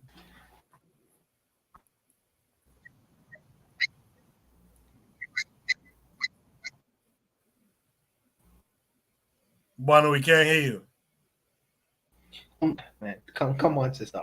Anyways, I would say that I am careful with this. I am very careful with this because I know that I've heard them say that we have a rape culture. That's what I've heard. And I've all heard that too for Jamaica. And I'm wondering to myself, where's the Bahamians who practice this rape culture? I mean, I don't know where they exist. Rapists practice rape culture. I'm not a rapist. I'm not a rapist. So I don't want to be blanketed with that term when there are people, elements that exist within my society who do these kinds of things, not only to women or to children, even to boys as well. You know what I mean? And then they blanket this whole thing, put it on men and say it's a culture of the Bahamian society or the men in the Bahamian society. Whoa, I'm like, hold on. Don't label me with that term if I am not guilty of that. And I'm sure that the Jamaicans would feel the same way. There are scumbags that exist, rapists that exist in different elements of these men that exist in many different societies. But don't just put that blanketed term on all men. So I am leery when women come with these terms, these blanketed terms, and then put it off on black men as if this is how we behave in general. You know what I mean? Don't take the specific, and when I say specific, I'm talking about very small numbers based on the experiences of women, some women, and then put it off on the whole society. I'm very leery of that, and I am very careful with that. So I have a problem with people empowered to create these kinds of arguments and discussions and make it seem monsters. We are monsters. And I'm not trying to dismiss the fact that these things do occur in society, in our society, as well as other societies as well. But I just don't I want the feminine very specific with their arguments in terms of their personal experiences, and don't blanket me or people like me with that term and idea. Don't put that in the minds of the world or people who may be viewing the Caribbean in a particular way. So I am very careful with that. As far as the solution is concerned, I have a zero tolerance policy for it. And I hope that my sisters or people who I even care about don't bring these kinds of issues to me, because like I say in the last discussion about these kinds of matters, there is no law, no man-made law that would stop me from doing what I need to do if someone who I care about was to come to me with in terms of these kinds of issues. And I think that I would not necessarily want to put my sisters or mothers or cousins or whatever in that position, because they know full well that I am not beyond. I would gladly go and receive a 30-year jail sentence if I was to know this was to happen to them. Gladly. So that's my solution. But I know the state doesn't see it that way. The state give a man like 30, 10 years, etc., etc., etc. I don't see it that way. I think that you should void if you to commit killer act, even especially on girls and boys as well. They shouldn't be breathing. That's my solution. But I know that's not the state solution. I'm hoping that these kinds of issues never arise in my particular situation. But that's my solution to the issue. There should be a zero tolerance policy on it because there's no reason for it. You shouldn't be messing with little girls, pubescent girls, or little boys, or even grown women. You know what I mean? It's too much women out here for you to have to force yourself on a woman. There's too many women out here who are willing. But I take a zero tolerance approach to it. But I am very careful when you have these blanketed arguments of rape culture in terms of the Caribbean society. But that's my particular perspective on it.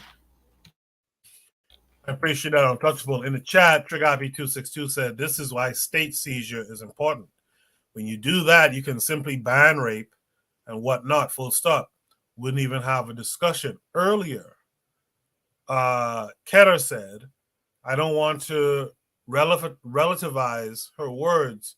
There is abuse within our society, but the black man or some form of monster roaming his community isn't true. And that sums up what I meant by, two things can be true. There could be some abuses going on, but please don't equate us with the guy who designed and continues to design the major abuses of the world right now, right?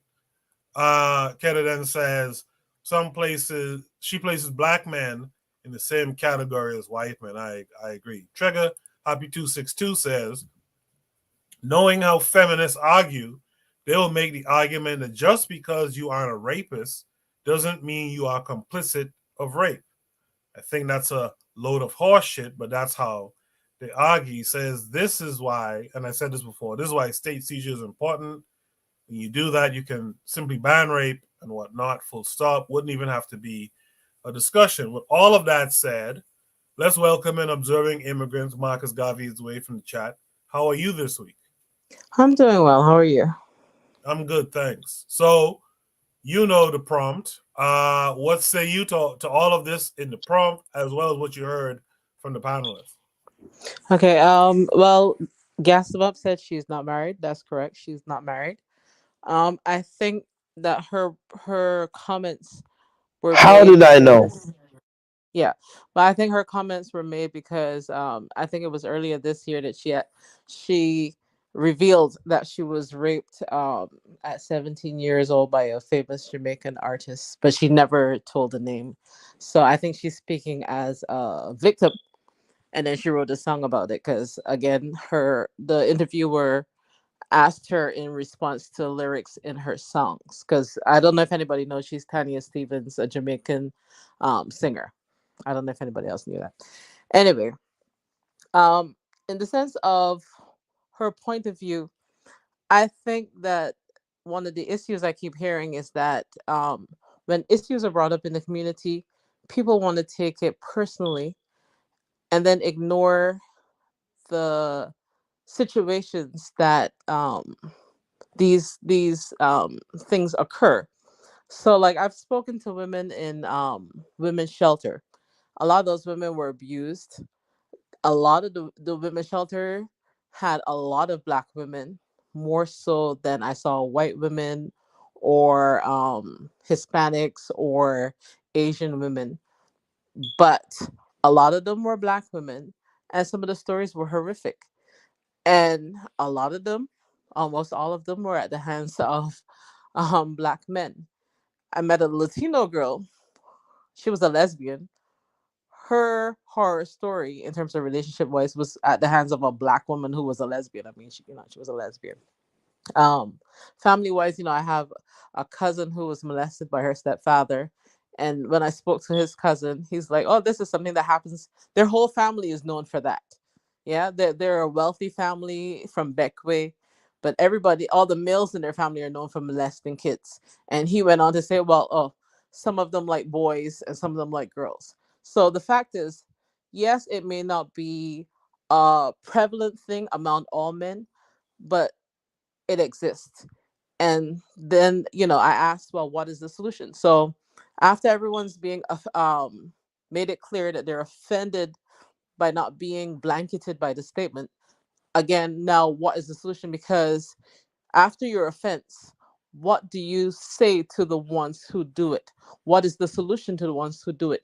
because again, I'm saying out of a away from an American point of view, because it happens in the Caribbean. I don't know if it happens in Africa as much, but for sure it happens in the Caribbean. We know it happens in America for sure, but it happens. Then these little girls and little boys grow up to become dysfunctional adults who then you talk about not being able to function properly in a adult relationship. Yeah, because I can tell you that my cousin who was molested by a stepfather, she's got, I want to say four or five sons, each from a different man. Yeah, she's been promiscuous she was pregnant by 16. Yeah, because her stepfather was smart. He molested her, but he made sure that he got a vasectomy because to him it was more shameful to be to get her pregnant. Yeah. So he found more shame in getting her pregnant than the fact of what he was doing to her from age 8 to 16. So you have women with trauma. As men, you know this happens because I don't even think men trust men around their children. So as men, what would the solution be? Because you have to look to the men for the solutions, right? Because if a No, woman, you wrong. don't look to men for the solutions. Okay, Nope. what do you do? Independent women solve your own problems. Don't come to me. But how Don't about come the to me women now who are that the not barn is independent? burning. How about the women who are not independent? What if it was your sister or your aunt or something? See, Then they what? all independent. Listen, look, listen. At the end of the day, if the barn is burning, you can't come to me when the barn is burning. That means that if you wanted my solution, most of these women would have probably been under male jurisdiction and authority early on. But what If if you that look male around, jurisdiction is abusing them and that's why I said it's sexually? a failure. That's why I said it's a failure of the community. That's why I said it's a failure of the state. And that's why I said earlier in the last prompt that we need to reconsider the nation state because the silence that she's talking about. These are things that um, historically black people we didn't do these types of abuses to each other, right? These are all Muzungu practices for the most part. And I Um, agree with that. But so then so it exists in our community. Now what?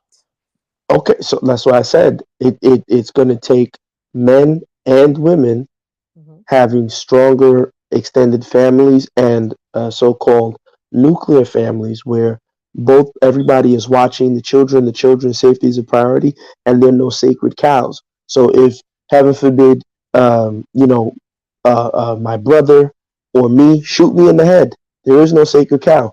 If I'm stupid and useless enough to do something that crosses the line of decency and honor, shoot me in the head, get me out of here. There are no sacred cows. There's no, I'm going to make an excuse for this person. No. Problem is, we have sacred cows.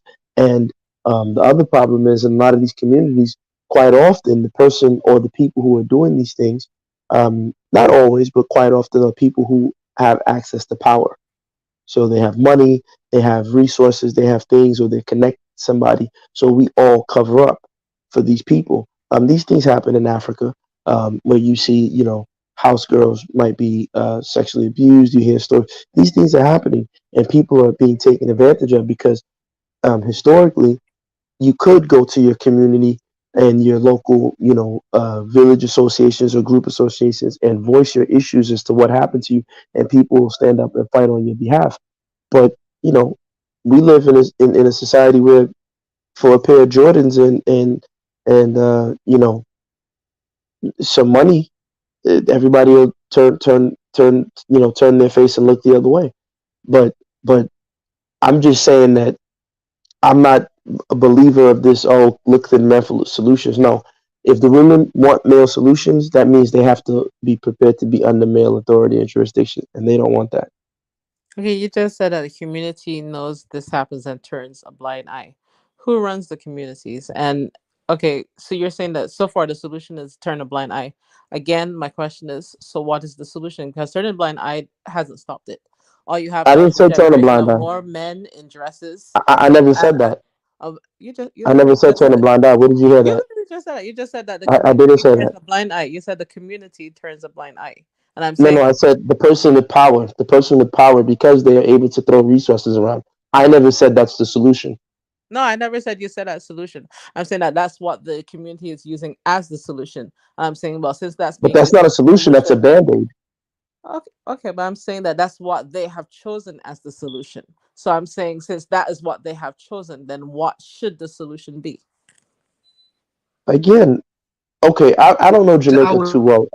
say Are the yeah? Go ahead, bro. the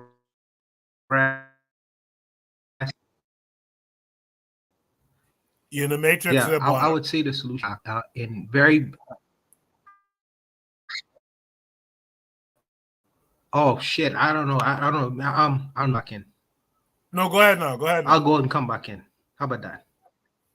Yeah, I would make the penalty for committing these kinds of acts so heinous that someone who would to be charged and convicted for this particular kind of crime to be so heinous that they would not want to commit these kinds of crimes. And like I say, I take a zero tolerance approach to it, because there have been several people within my community and people who are in power and authoritative position who have taken advantage of young girls.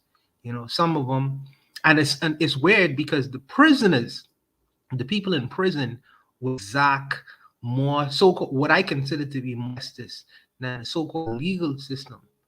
And there would be no lens that I would go once it is proven in evidence that these people, these kinds, whether using their authority or using their relationship to harm and molest vulnerable people, that I would go to exact what I believe would to be justice for these kinds of people. Accusation itself, death, you know, because there is no reason, and I'm talking about women and men, by the way, because there are women within our community who commit these kinds of acts on young boys as well. Because this is not necessarily only a male crime, even though majority of men commit these kinds of crimes. But there will be no lengths that I would not take to ensure that these kinds of things happen again. And what is best, I believe, for a molester or a person who takes advantage of people is death.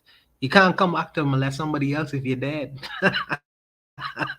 So I'm an extremist of these kinds of things because there's no reason to do it. And when I say that, that should be applied to male and female, because I see in the results now, you see in a lot of these, what I believe is the consequence of it. What I believe is the consequence of these abuses is the a lot of the young women are trading south because within their genders they become confused. You know, nothing like when a man on a boy treating the boy as if he's a woman. Now he goes through life thinking he's a woman, and you see that play out in society. Or a grown man abuses a girl and she doesn't want that to happen to her again. So she takes on the characteristics of a man. Thinking, well, this is the best way for me not to be abused anymore. And now change. And society is twisted and perverted.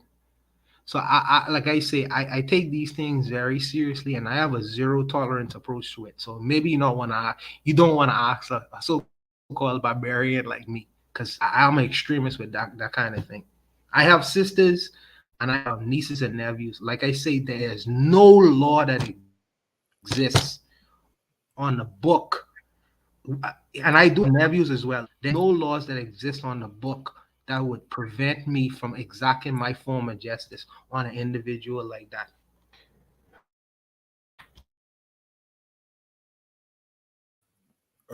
Untouchable stopped unexpectedly. Trigger Happy 262 in the chat says, I want to minimize what Marcus Garvey is the way it's saying, because again, two things can be true, but what area were you in? It could simply be a matter of composition. The area is just black, and because it's black, you aren't seeing other women in there.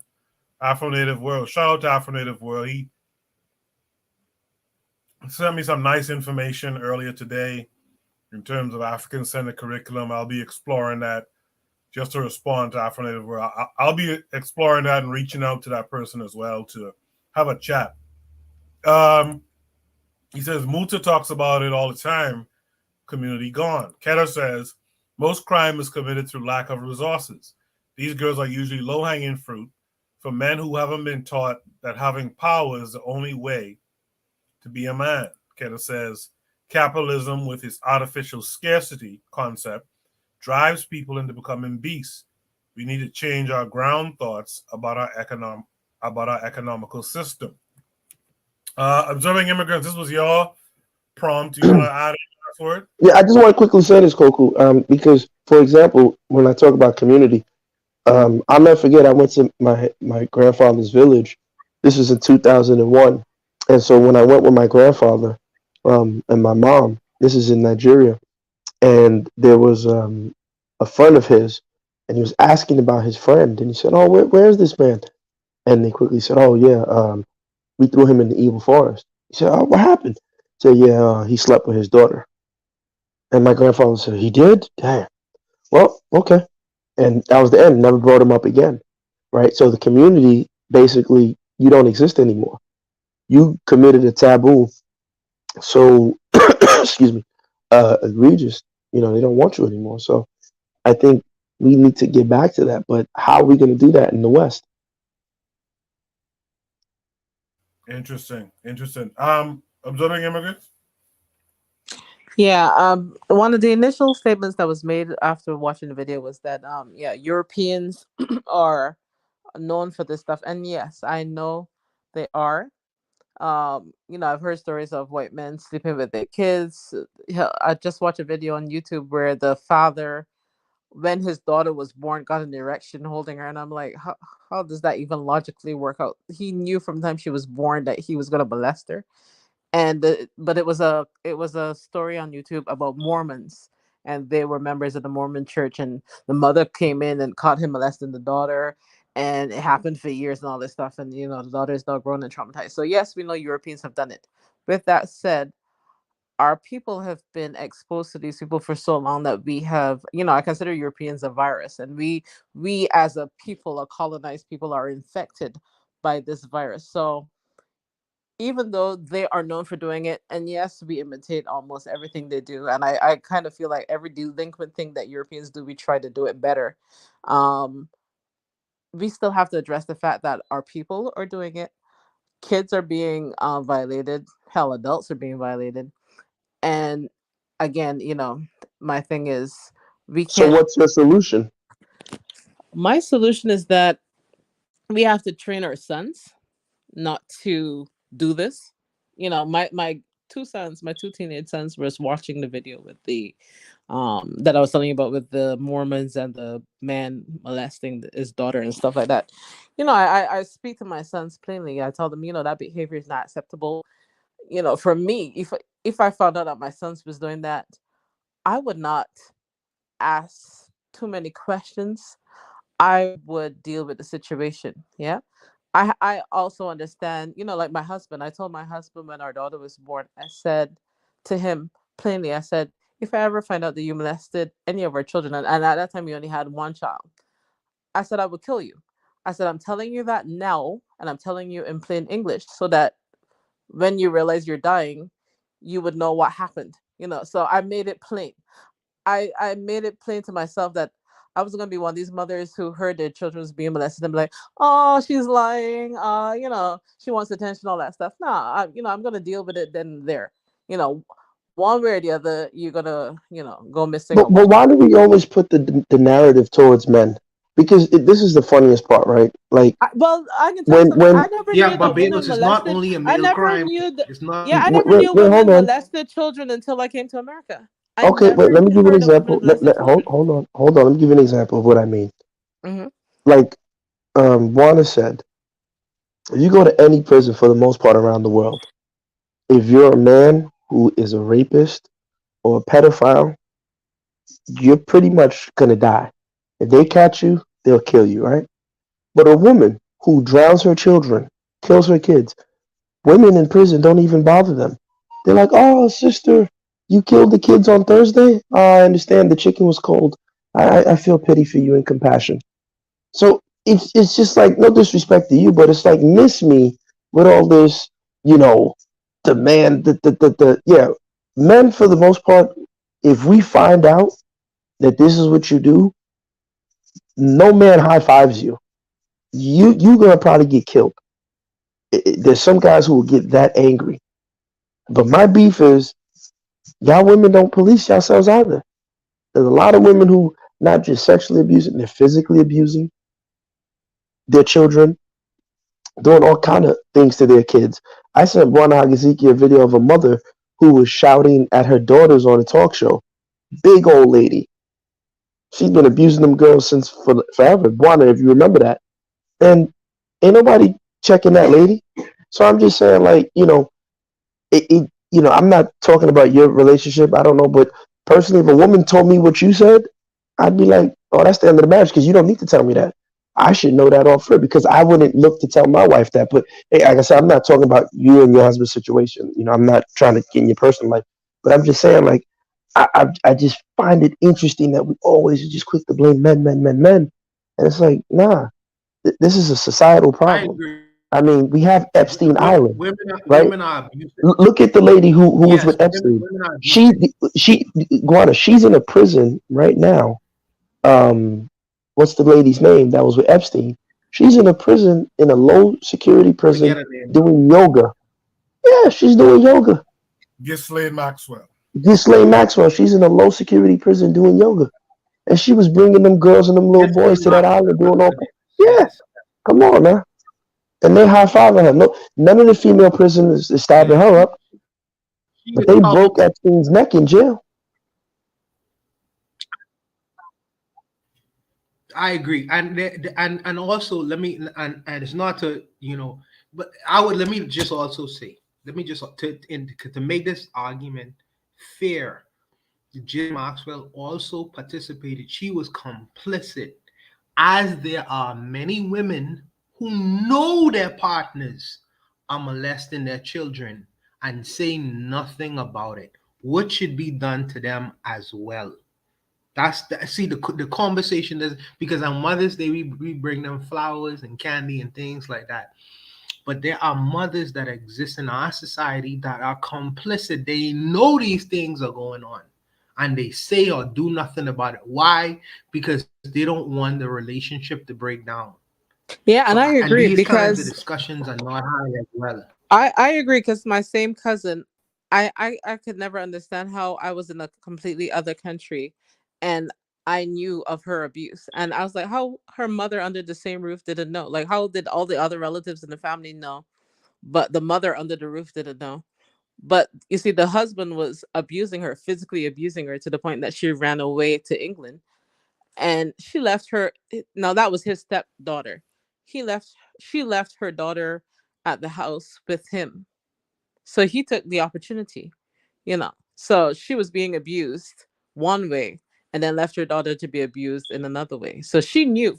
And for all the years she knew. And I can't understand how my cousin still speaks to her mother. And it's all the religion thing. She's like, oh, God has brought her through all this nonsense and blah blah blah blah.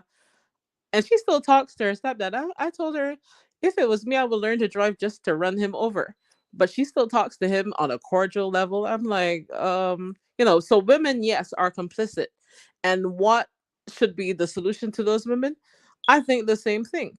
But I don't agree with gas them up in terms of, oh, women are in prison, high-fiving one another, and that men who know of molestation are killing one another.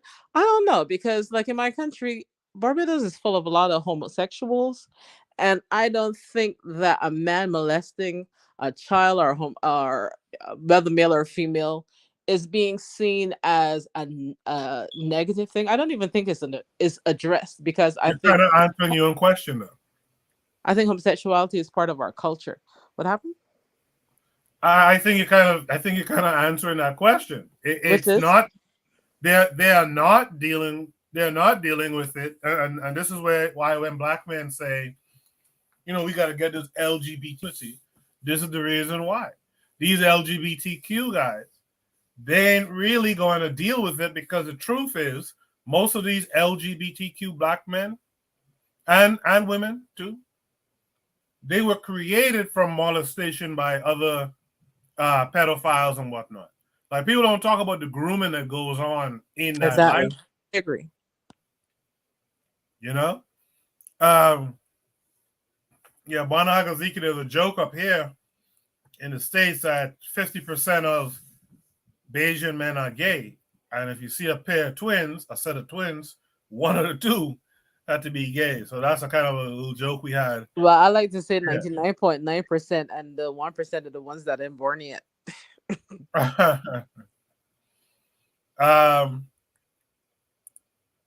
ATNO says if they stop the men, the women wouldn't have to be quiet. Why is it when men's atrocities are brought up, it's the woman to blame? Women are complicit, but men are mostly the perpetrators. So that's something I'll throw back to the chat in a minute. Trigger Happy. That's because mothers raise sons. Trigger Happy 262 Plus says, I remember watching a Kaba Kameen video on rites of passage. He explained that African societies did rites of passage so they can remove the mind out of the penis for men and the mind out of the heart for women, all transferred to the brain. I understand why we did that. Women are social creatures. We have to make them a little mean sometimes and men less horny. Anyone else wanted to add a last word here? All right. That was a great discussion again. So if you guys in the chat appreciated that discussion, drop a fire emoji for me. Shoot the breeze topic number 6. By the way, shout out to Real Black Gentleman. I thought I saw him here earlier, and I think I saw Jay Bronze in the chat earlier too. So shout out to all those guys. Shoot the breeze topic number 5.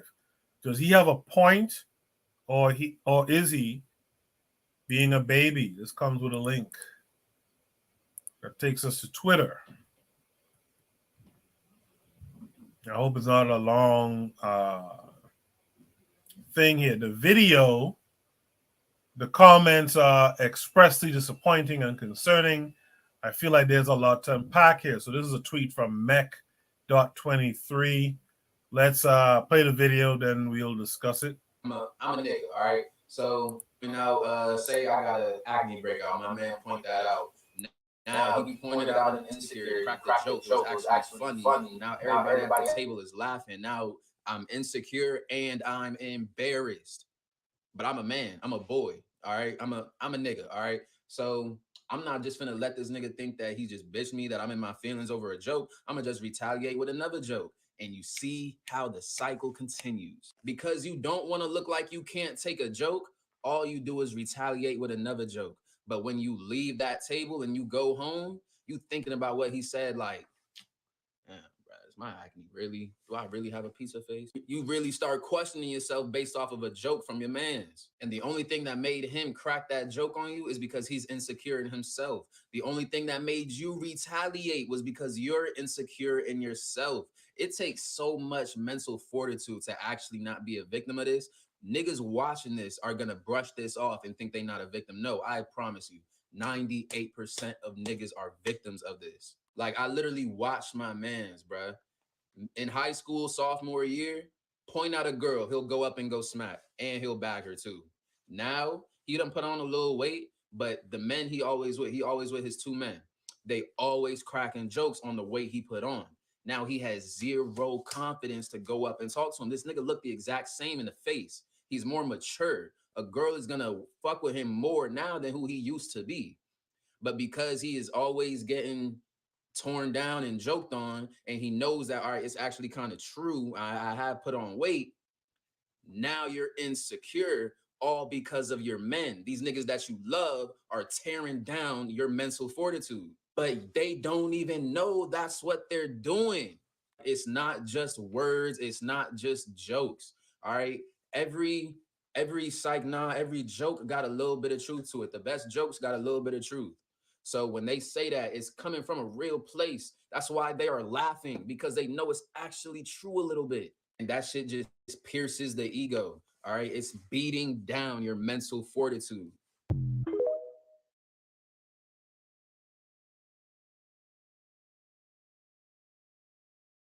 Again, I'll say two things can be true.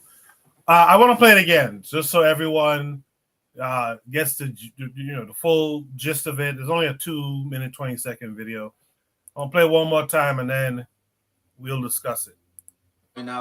Say I got a acne break. My man point that out. Now he pointed out an insecurity, cracked a joke. It was actually funny. Now everybody at the table is laughing. Now I'm insecure and I'm embarrassed.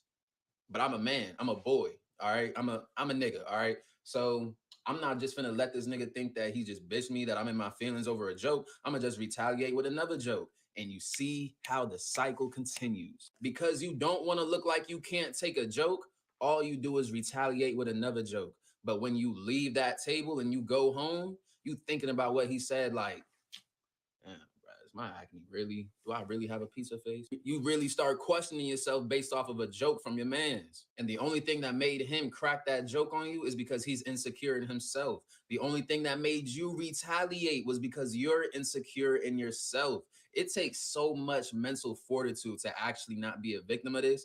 Niggas watching this are gonna brush this off and think they're not a victim. No, I promise you, 98% of niggas are victims of this. Like, I literally watched my mans, bruh. In high school, sophomore year, point out a girl, he'll go up and go smack, and he'll bag her too. Now, he done put on a little weight, but the men he always with his two men. They always cracking jokes on the weight he put on. Now he has zero confidence to go up and talk to him. This nigga look the exact same in the face. He's more mature. A girl is gonna fuck with him more now than who he used to be. But because he is always getting torn down and joked on, and he knows that, all right, it's actually kind of true, I have put on weight. Now you're insecure, all because of your men. These niggas that you love are tearing down your mental fortitude, but they don't even know that's what they're doing. It's not just words, it's not just jokes. All right.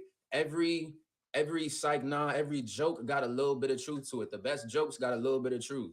So when they say that, it's coming from a real place. That's why they are laughing, because they know it's actually true a little bit. And that shit just pierces the ego. All right. It's beating down your mental fortitude. Okay, like I said before, I think two things can be true. I think there's a healthy amount of ribbon you should take in your youth, but I do believe that this goes back to what we talked about. I think it was a week or maybe 2 weeks, but I think it was last week, that decorum thing. There's a point where you gotta also raise people up who have some decorum. Okay, you threw your 2 jabs in, now let's leave it alone. Let's not beat a dead horse type thing. Let's not overdo it. So I think it's two things can be true.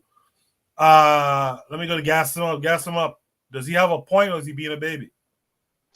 I think this is, shout out to Jose. Me and Jose, we talk about this all the time. These are the men, you could tell, these young boys who they're mama's boys. Their mothers raised them. I always say all the time, none of us are our father's sons. Most of us are our mother's boys. These guys don't know how to be men. Personally, I personally don't understand the excessive joking, because ain't shit that funny, just personally, right? And typically, I really don't like to joke at another man's expense when there's women around. I'm just being honest. Typically, I may have done it a couple of times, but typically, I don't like to do that. And yeah, we've seen your handiwork, man. Go ahead. No, yeah, listen, look, but in my defense, I've also, stopped some women from saying certain things about some men on certain platforms, because I knew where they were going, because I'm not here to watch any man get teared down or torn down. And I think these are just feminine behaviors. They learn this from their mamas. They watch how their mamas and their aunties are fake and phony around each other. And so, they grew up doing the same thing. That's why they go to clubs and kill themselves and shoot each other dead, because they don't know how to conduct themselves like men. And it's just this endless peacocking and stunning on each other. That's why they're doing it. And again, they quite often they do this in front of. It's one thing if you have a group of men and we're all ribbing each other amongst ourselves, we're cracking jokes amongst ourselves, like you said, to build, that ability to build that mental psyche when things are tough. You can laugh in the face, um, have a little bit of self deprecation or self depreciating humor. That's one thing amongst fellas, but a lot of times you see it. You see it in with the way celebrities treat themselves. There's one where Jamie Foxx was at a roast, and there was another comedian at the roast, and Jamie Foxx just obliterates this guy, right? And his career was never the same ever since. Yeah, real And bad. Yeah. yeah, and they're laughing, ha, ha, ha. These are women, and that's why I don't like that industry. I don't want none of their fame. I don't want their success because, like, these people are sick people, man.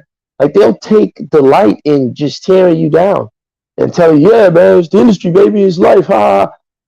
I just can't see it, especially, like I said, when women come around. I hate any, let me not say that I hate, but whenever I see a man start trying to insult other men, and I've been on platforms where they do it all the time, when the women come around, they're like, oh, gosh, let's hear the women talk. Go ahead, sister. It's like, yeah, you sound like a freaking, you sound like a tampon, you just kill yourself, It's disgusting, but I don't know.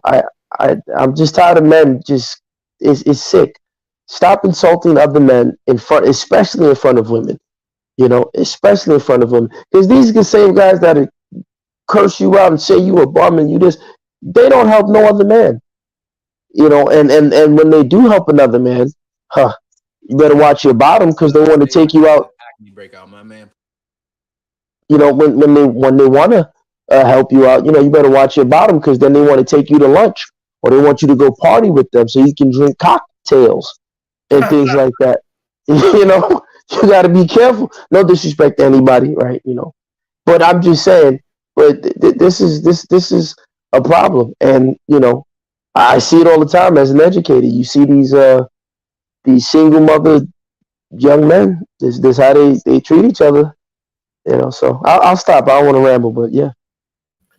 It's funny. I was also thinking that too. Something you said, I think I connected a little differently. But funny enough, those responses tend to come from both of the responses tend to come from too much femininity around these fellas. You get a couple of jokes cracked on you, and I ran in front of a girl. In fact, when I was in college, we kind of had to create a rule of like, yo, man, when a man, woman around, don't be cracking those jokes because we know, because all of us were Caribbean, we know that could be a killing streak, right? But at the same time, the men who don't even get the real hard licks, but they all upset and whiny and all this type of shit. They also get that from, I believe, and for what I've seen, often from the women that they're around too. Like there's a group of men who tend to respond like their mama and them do, or like the women around them do. Kanye West is a big one of these kind of guys. So I like I said, I think he has a point, and I think Gas kind of does a good job of kind of illustrating when it's acceptable, when it goes too far, when your response is bitch made, etc. like that. So I appreciate what Gas had to say about it. Juana, what say you?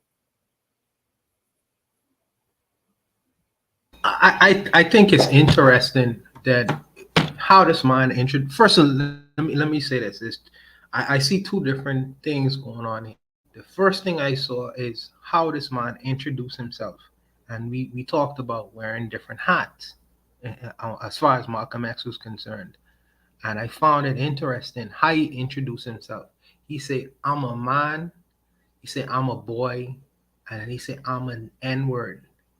And then he settled with that and talked in terms of being an N-word, not in terms of being a boy, not in terms of being a man. I found that interesting. It's just interesting the psychological evaluations we make in our mind as Black men. That's interesting.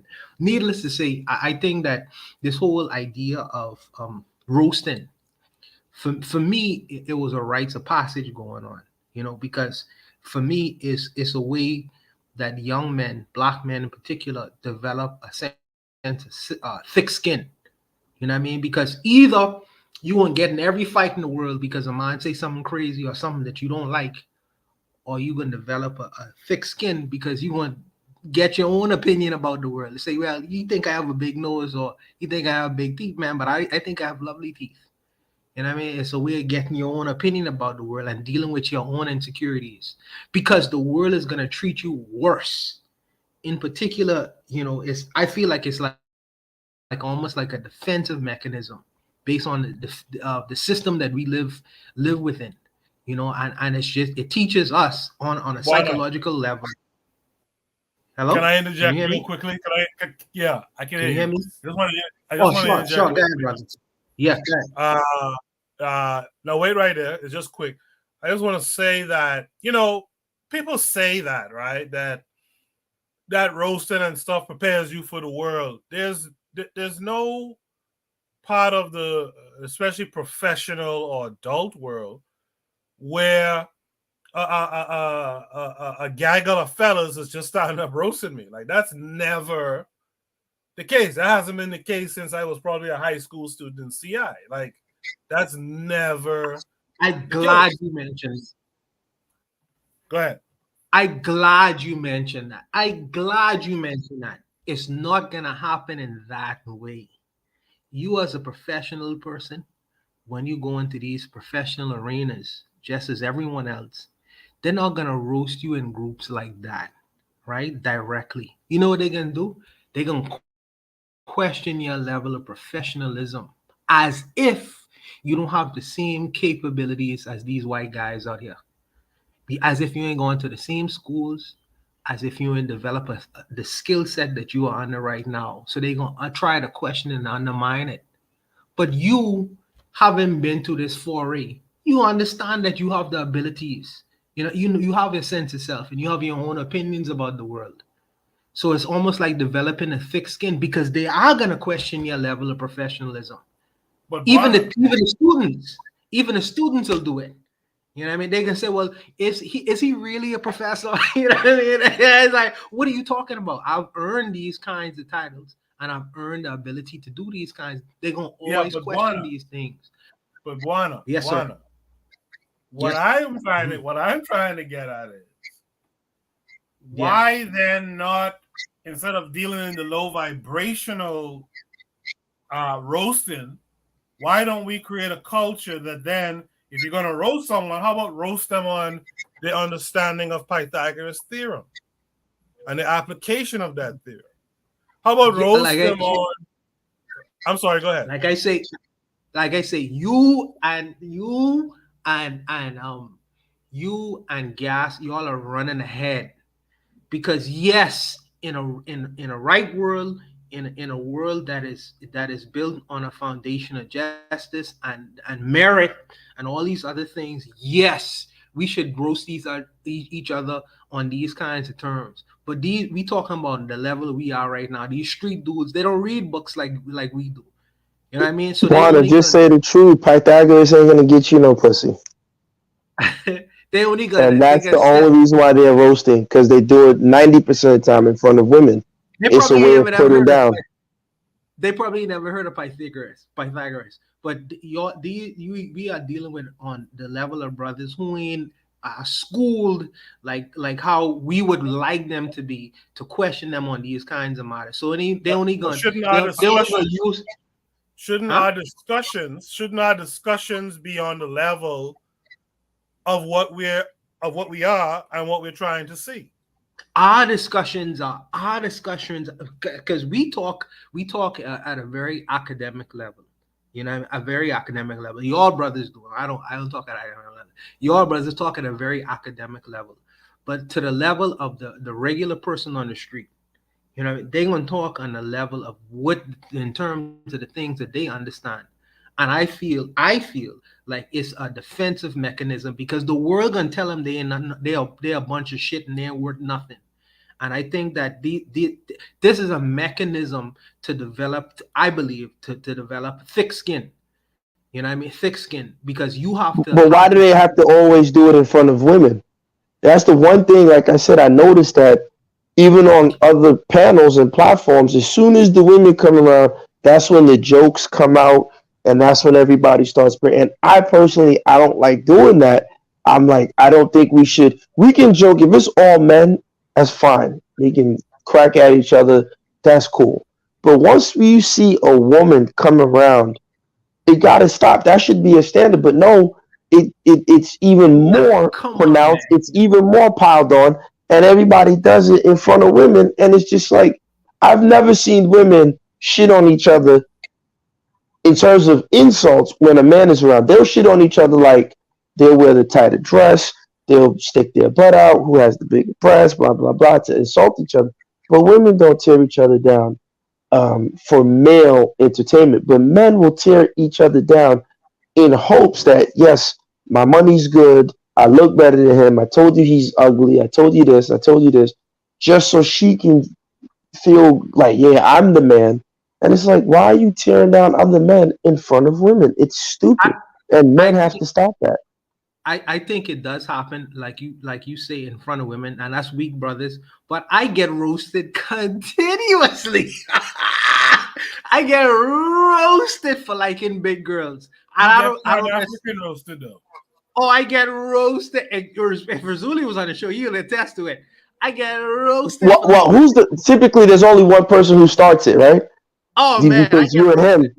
No, but who's the person who starts your roasting? Is typically Razuli. Razuli will call you whatever he calls you. Then you say something about him. Exactly. So you two have your relationship where y'all go back and forth.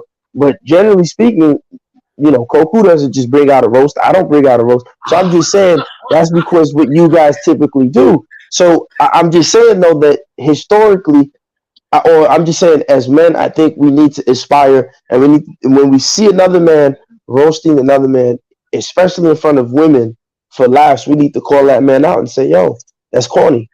No, I agree with that. I think that if you are doing it because another sister is in a room and you're trying to get brownie points, I think that's weak.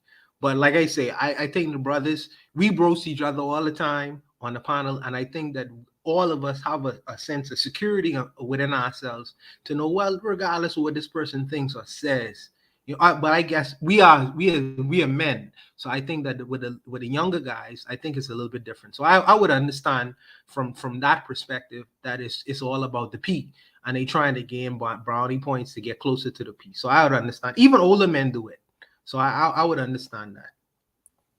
I'll also say that respectfully, I think we gotta stop kicking the can down the road. I think we gotta stop saying I think we gotta stop saying, well, our people ain't ready right now.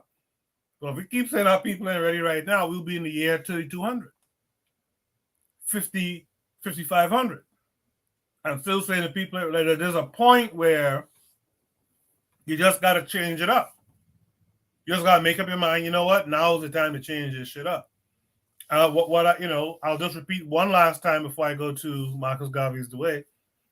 You know, I'm just saying I don't mind a good roasting. I used to roast and get roasted, even up through college and stuff. We used to do it. Azuli is one of the better roasters out there, right? But at the same time, I think that roasting stuff needs to stop being so low vibrational. You know, your mama bust up crabby or something like. I mean, come on, man. Like, there's a point, you know, and that's a 32-year-old man saying some shit like that. Like come on, man. The brothers only could speak things that is because whether we know it or not, or whether we like to admit it or not, the brothers are limited as in terms of their vocabulary and the things that they could discuss because they're not necessarily the biggest readers or thinkers. So they're limited to the world that exists, that they understand and they know. I think that you would see them develop. The roasting will be developed or evolved where they develop some skill or do a little bit more reading, where the content will be a little bit different. But they are who they are, and they are where they are, and we must approach them where they are. I understand they all don't want to do that because like I say, you're all ahead of the curve. You know what I mean? And I think that sometimes that's the discussion that's missing. And I think that's missing from the discussion.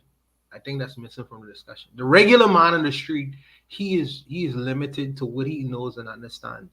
And unfortunately, that may not necessarily be where you all are or where you all are positioned. And I think that the onus is on us to help them or help them develop them in a way or point them to something that would be able to develop them more and evolve them more in their thinking. I'm going to just push back just a touch. Yeah, just a touch. I think there's something called maturity too, man. That there's certain things supposed to kick in. When I was a child, I spoke as a child, blah, blah, blah. I think certain things supposed to kick in. I think, like I used the example just now, a big 32-year-old man, telling me about my mother bust up crabby or something. Like, dude, like, you still hanging around high schoolers or something? Like, by the time you hit 32, man, some things supposed to be kicking in by now. That's based off of your belief and thinking. I know many grown old men who still have earring in their ears and wear tennis. Remember, I always say we are not our father's sons. We are our mother's boys. Oh, goodness. How many of us can beat our chest and say we're our father's sons? I'm one of them. I could say I'm my father's son, but I understand where you're coming from with that. A lot of men raised by their moms, but I do know that there are many of us that suffer from infantilism. A lot of us are grown people in grown bodies, but mentally we are still children, and I think that that's the unfortunate part to our reality. Yeah, and that's what like the Amos Wilsons, the John Henry Clarks, whoever else, I can't think of the other names right now, but Francis Cress Welsing and Neely Fuller and all these kind of guys, they talk about, we're like children, right? Look at the entertainers and stuff. Lil this, baby that, right? To the point where there's like 2 or 3 babies out right now and I can't tell who's who, right? Like hats backward, pants sagging. You can't pull up your pants like you're a child. In fact, some of these dudes actually buying child-sized pants that are not long enough yet so that they could sag them. Like, like the matron said in the chat, we can't get past hazing as a society. And you want them to process Pythagoras or Imhotep, right? The masses are But Koku, let's be, even the ones who went to college, right? And no disrespect to anybody, but if you were in a fraternity, that's some infantile stuff to me. Yeah. I gotta call another grown man big brother. He gotta paddle me. I mean, some of the stuff I've read, these guys, you gotta let people put peanut butter in your butt cheeks, and you gotta eat a semen sandwich. I'm not saying. I'm just saying that this is what I've read that's happened to them. Part of the hazing. This is some infant stuff. Like, wait, so just so I can be cool and step and march and shout, I gotta call another man big brother, let him do whatever he wants to me. So on one hand, the college educated ones will look down on the baby and little baby, but they'll gladly let big brother Essentia water bottle smack them upside the head. What's going on here? Absolutely. Even areas that I would consider like a serious place to have to go to, prison. I'm watching some interview on Vlad, and these 2 dudes is talking about how dudes go and eat spicy, what's it called again? Spicy, flaming hot Cheetos, and spit in someone's ass or some shit like that. Like, what are we doing?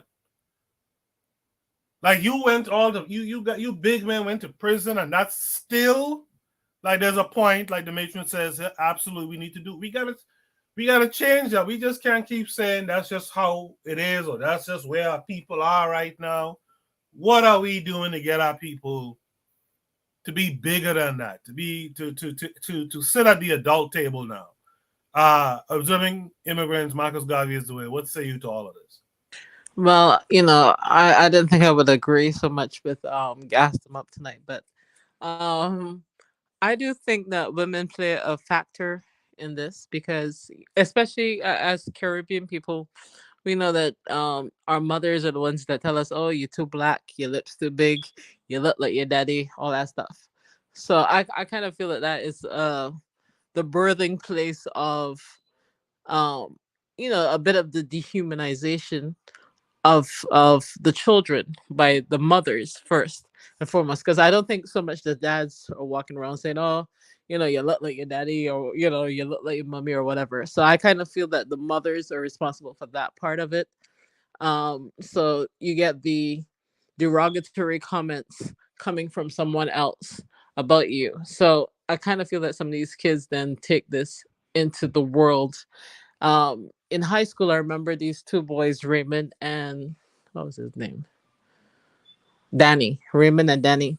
Danny would every day get roasted by Raymond, and Raymond was loud about it. And you know what he was roasting Danny about every single day? How black Danny was. And I'm like, you know, we're in a black country. So Danny is black. And so what? But Raymond would roast Danny every day in front of the class or any public place. And Raymond was bigger and more aggressive. And Danny was his friend. And I don't know if Danny was his friend because he was his friend or if he didn't know how to get away from Raymond. But Raymond would publicly and loudly roast Danny.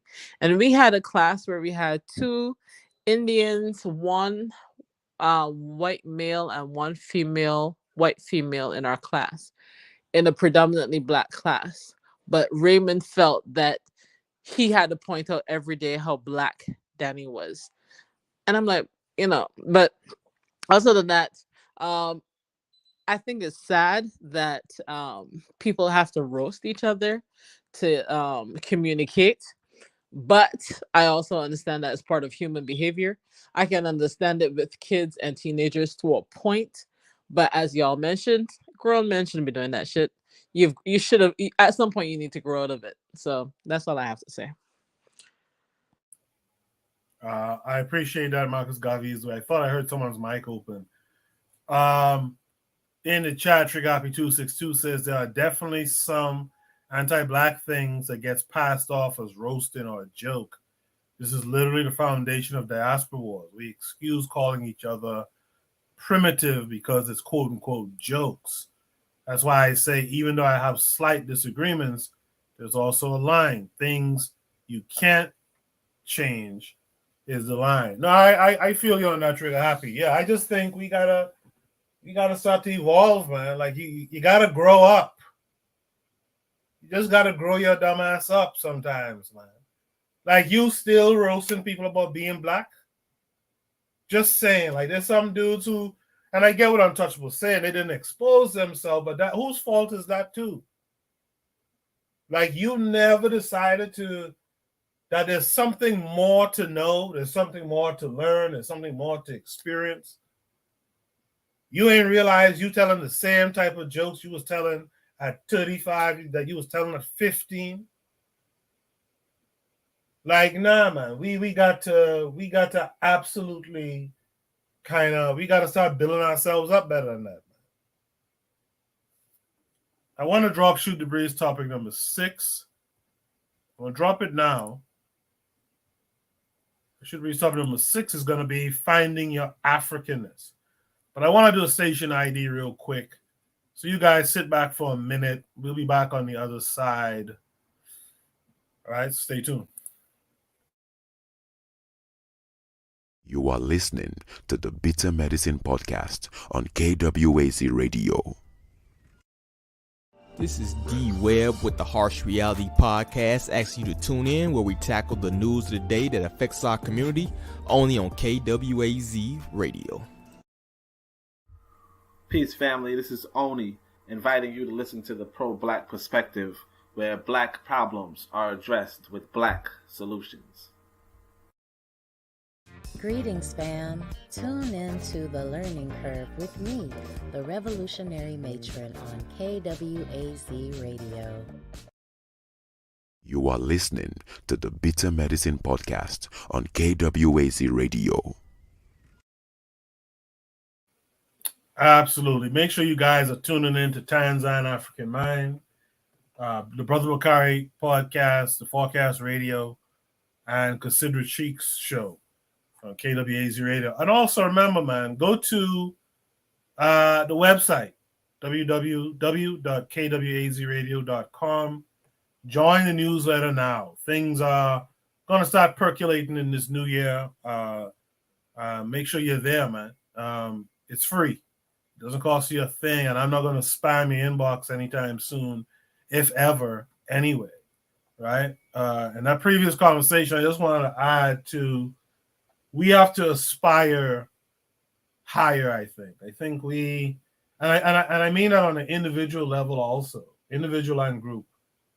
We got to start to aspire. We shouldn't realize we're the same place mentally that we were at 15, at 25, or 35, or something like that. Like, we got to aspire a little bit higher.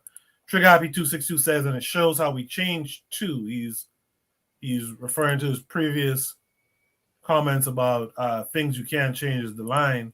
He says, and it shows how we changed too. That's why I love the beauty standards convos that we have here in Shoot the Breeze.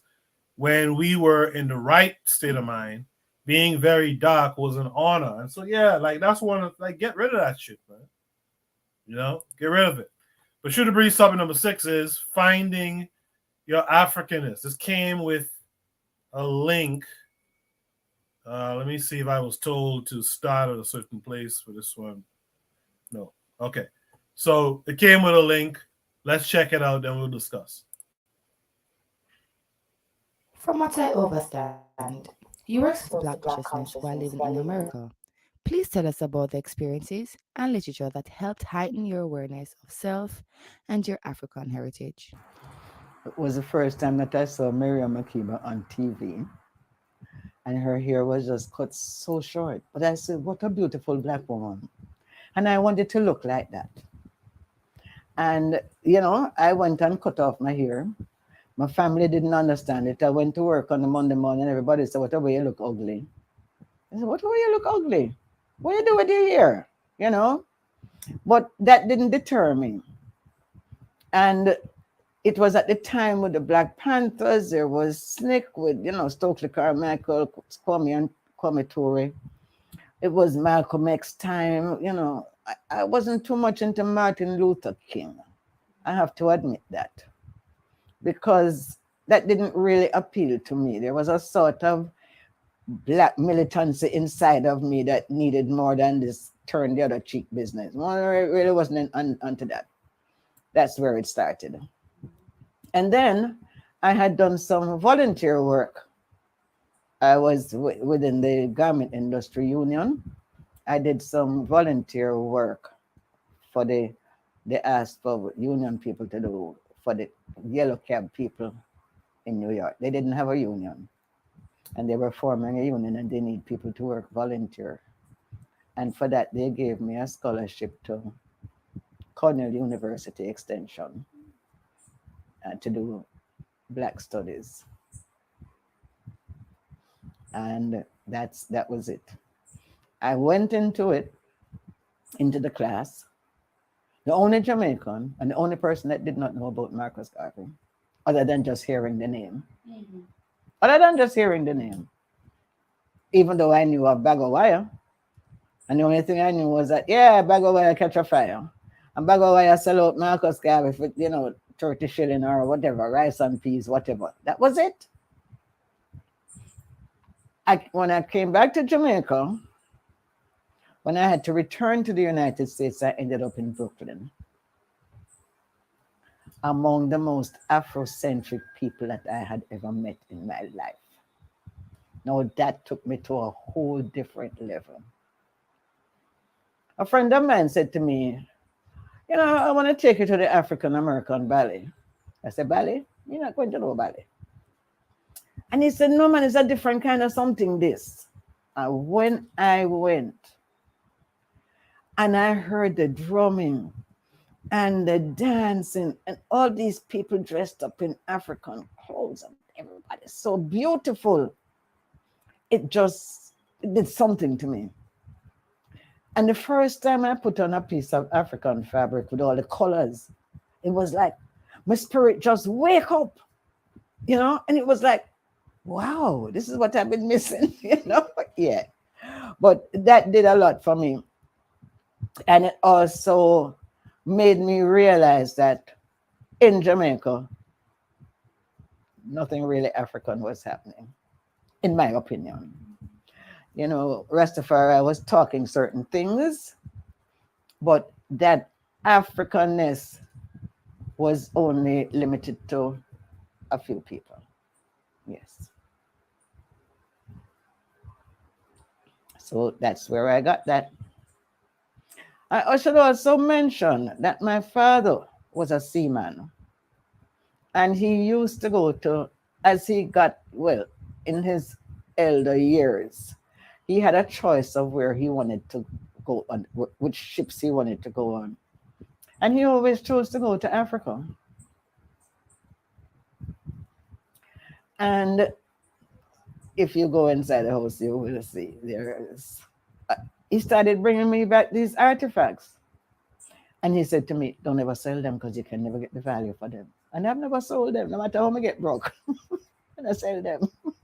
You know, it's just figure that generation to generation, yeah, you have to pass these things down. So there is a lot of little contributing factors.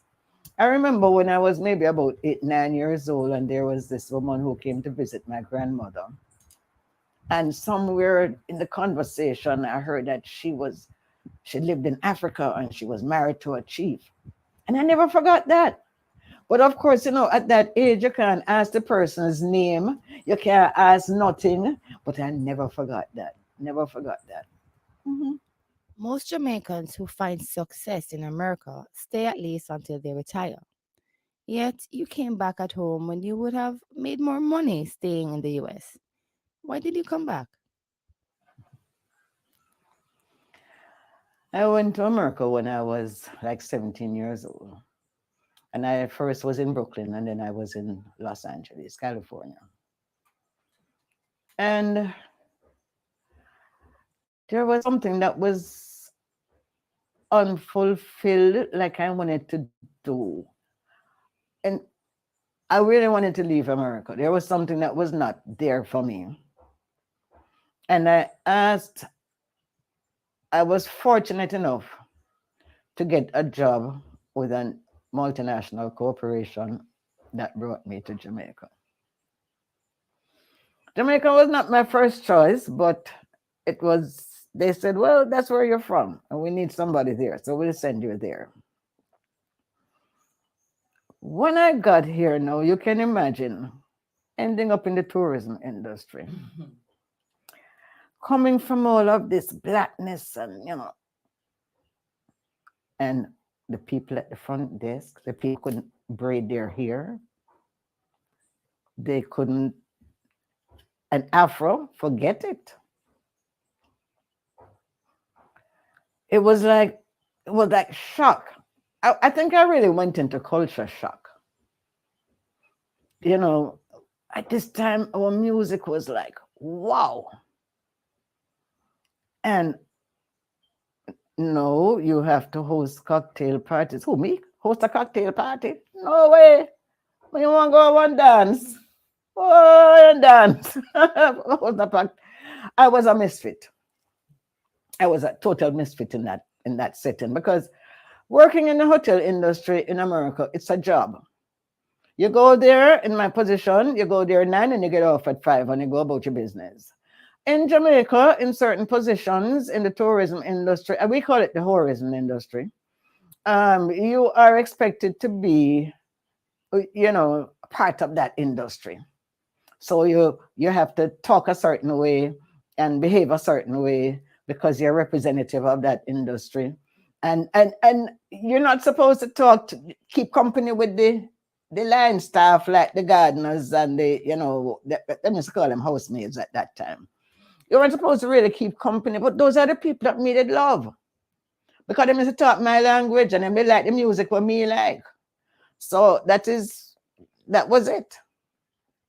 But as I say, I was fortunate enough.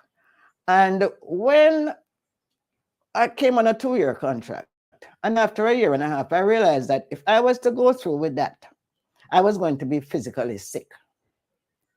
I couldn't manage it. It was just so painful to me to see Black people who never catch a plane and twanging just because I'm in a one situation. And I said, I'm going back to America, but I'm not going back to live. I'm going back to get myself together to come back to Jamaica. because there is work here to be done.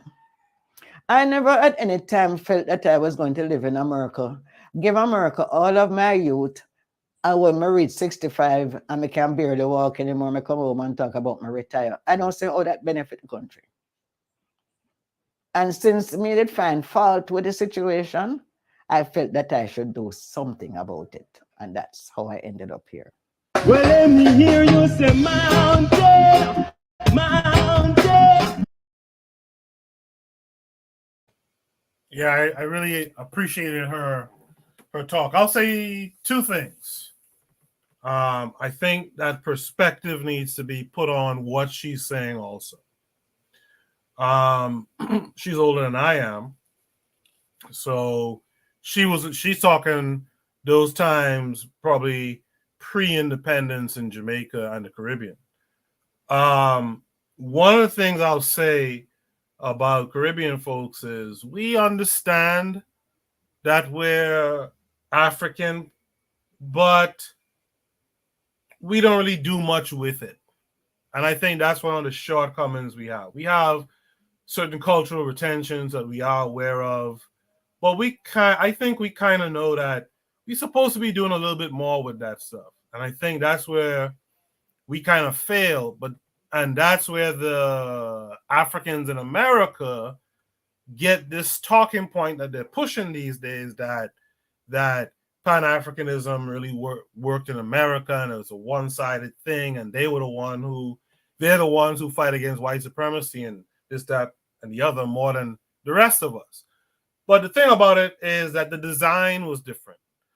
In the Caribbean, even when you still had British rule, you saw those Brits and stuff, but in your everyday life, ain't no white man was right there on you. And especially after independence. Like, for example, I'm born just a few years after independence, and I grew up knowing a black prime minister all my life. I grew up knowing black priests and stuff like that. My grandparents had experiences with those white priests from England and all that kind of stuff, but I didn't know that stuff, right? But in America, the design is different. I'm sorry to say it, and I mean no offense, but in America, the Africans in America are completely subdued. From elementary school, they've seen a white woman teaching them, right? White dude teaching them PE or something like that. White dude is the principal. Their doctors are white. They're everything with them in those formative years, they really deal with a white face, a pale face. And so, yeah, they have some more resistance because, yeah, they faced it face to face, and they're still facing it now, right? Whereas in the Caribbean, and I would assume Africa, by the time you really got to deal with one of these other people, our enemies, these pale faces, you're in like the government or something, or in the gated communities, or east or west or something like that. Like, you are a distance from them. And so the one thing I want to get across is just to put what she's saying into a perspective. And that goes for the Africans in America who claim that they fight white supremacy harder than everyone else, and this, that, and the other that they say. It's really because of the design. But I'll leave that there. I'll go to Marcus Garvey is the way. What are your thoughts?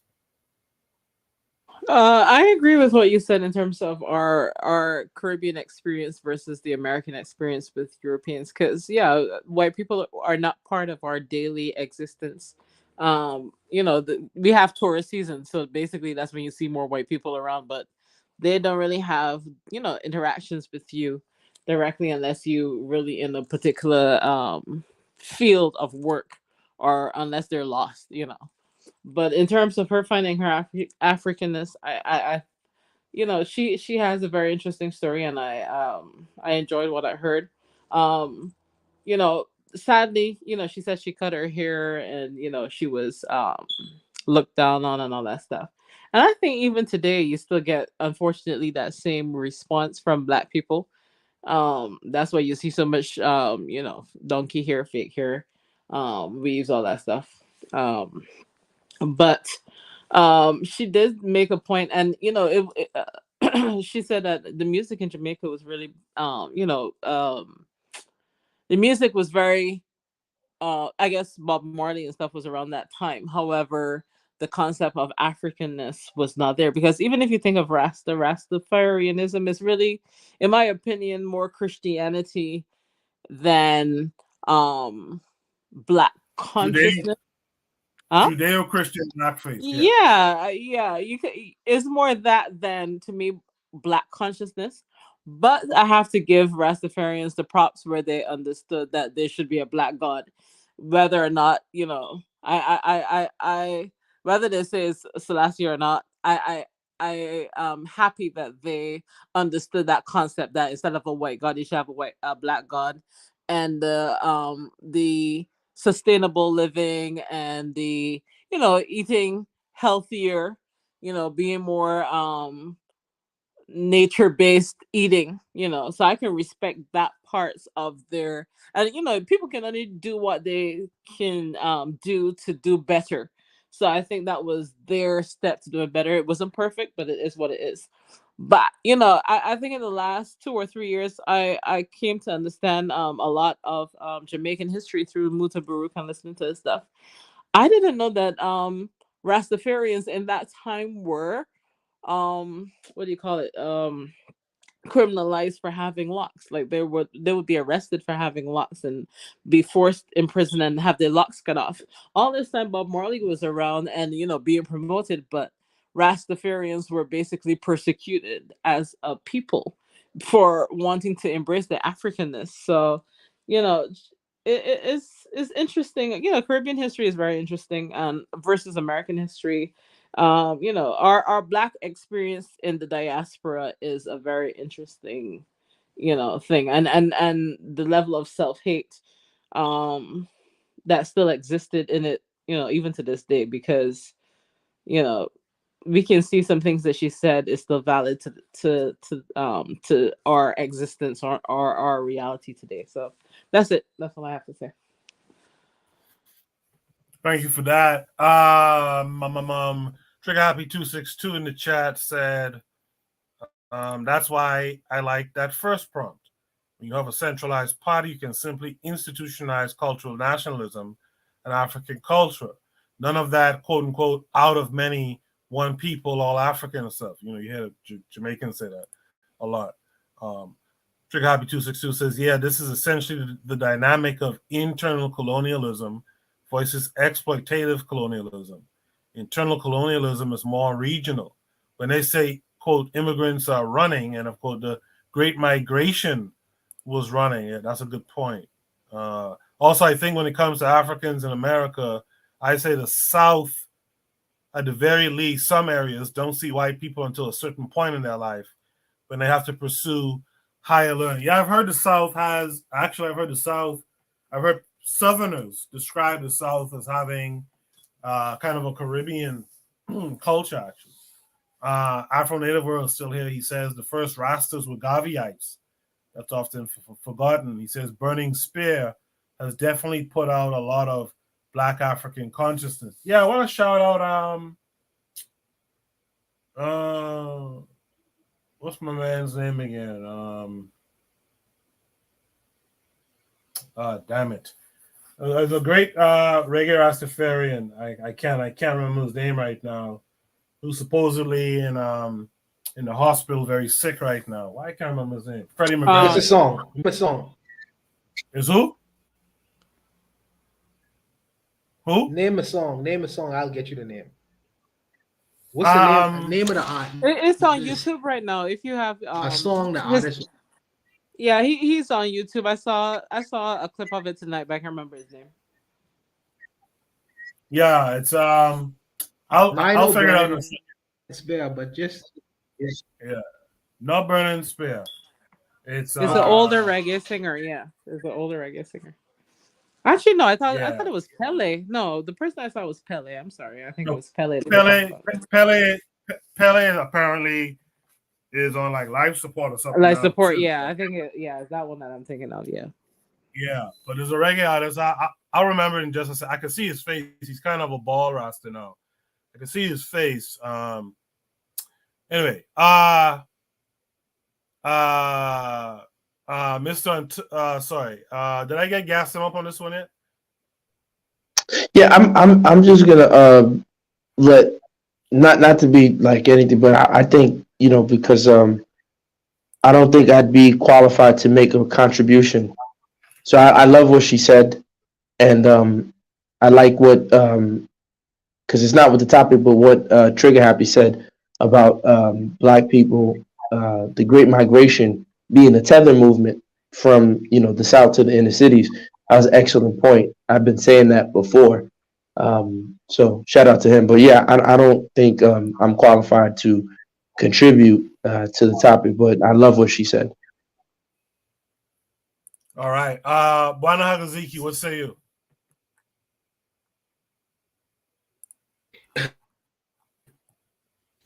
I personally think that vote that is missing with the continent of Africa, and I think that we are the children, and I repeat this in many different forms. We are the children of Africa, and I think that that is not.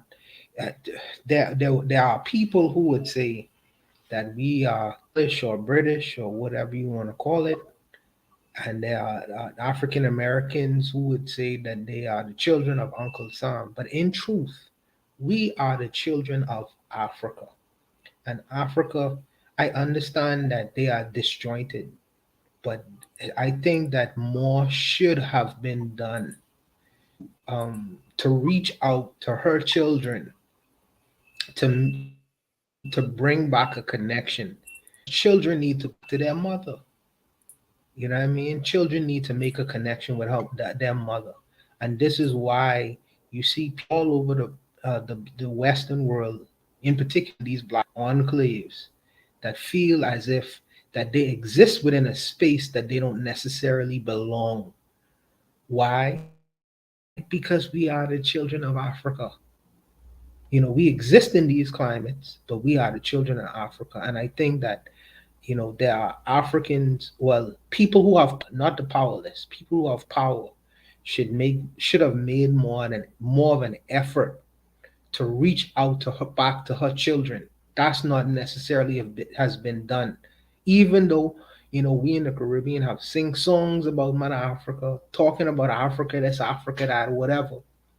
And I find that there's not been that same kind of energy for her children to come back. Whether it's in entertainment, whether it's in the political arena, whether it's even in the social arena. They like reggae music. They like whatever. You know what I mean? But they don't necessarily. There should be more of a reaching out that should be done. And Haile Selassie, I did give land, and that is true, as African world has said. And there has been people who have went back to benefit from that, but not in terms of the masses of the people. I think that there's more that should be done to make a connection and a link back with her children, and I think that that's not happened as yet.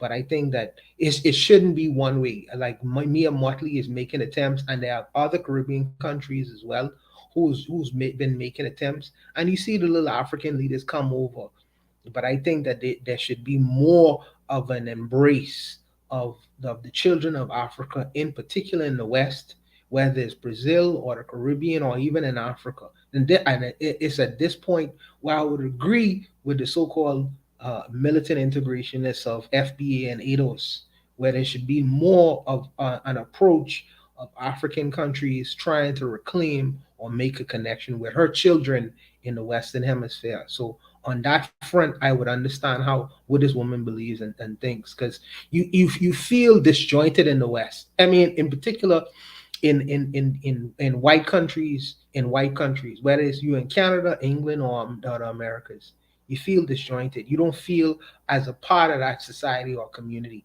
and that's for a reason. That is for a reason. You know what I mean? And I think that reason is clear, and I think that there should be more of an effort to make that reestablishment or a reconnection with our mother country. That is our mother continent, not country, continent. I'll stop there. I'll stop there. I appreciate that, Buana.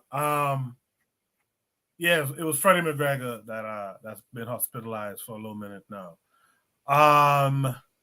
Is there any other last words for this prompt?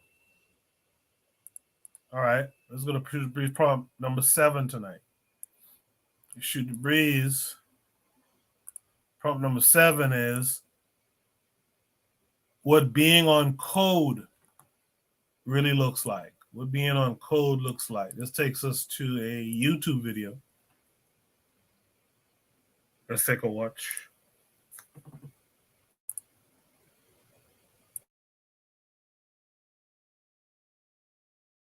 The World Cup's happening, and people around the world not fans of Israel's oppression of the Palestinians. So there is a bunch of people refusing to see television at the World Cup. You want to see it? Channel is this? Israel channel. You don't. Channel is this? Israel channel. You don't like us? That's it. Sorry, please. You are not welcome here. Even if this is Qatar, this is our country. You are not welcome here. There is only Palestine. There is no Israel. You are not welcome here. This is our country. You are not welcome here. That's the Israeli reporter.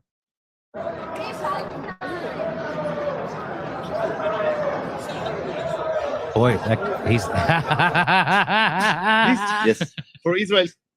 No. Yeah. No. Why? Arabic. They're not talking to them. They're not talking to them. Because Israel's an apartheid state and they oppress the Palestinians. They killed them in broad daylight. Let's see what's that. We are from Israel. Israel. Yeah. Hey, new friend. What? We have peace. Israel, no Palestinian. Israel, no Palestinian. But we have peace, Peace. You sign peace. So it sounds like the Israeli journalists show, no, peace, we're friends. No, they're like, no, F you, we're with the Palestinians. You sign peace? You sign peace? You signed on the peace agreement. So this guy, the reporter says, hi, I'm from Israel.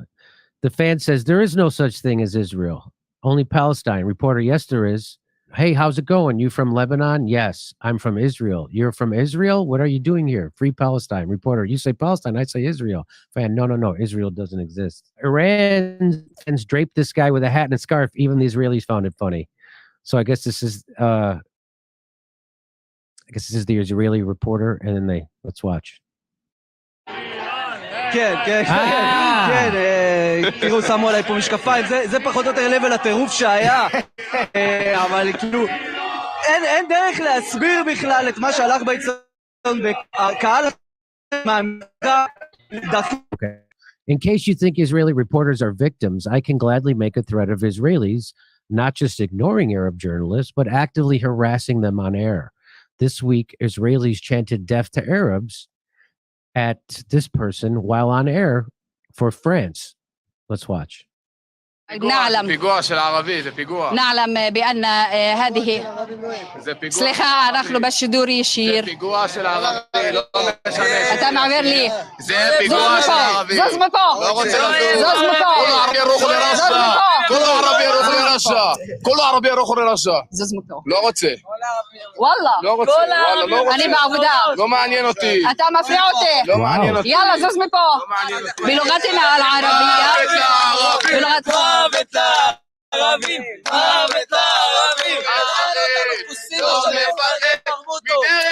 سنعود إليك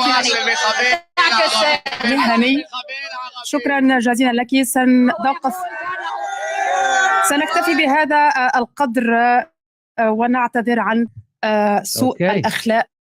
Israeli forces deliberately killed Palestinian American journalist. Report shows. It's from The Intercept. A new forensic analysis proves that an Israeli sniper could see that Shireen Abdul Akela was a journalist before firing the bullet that killed her.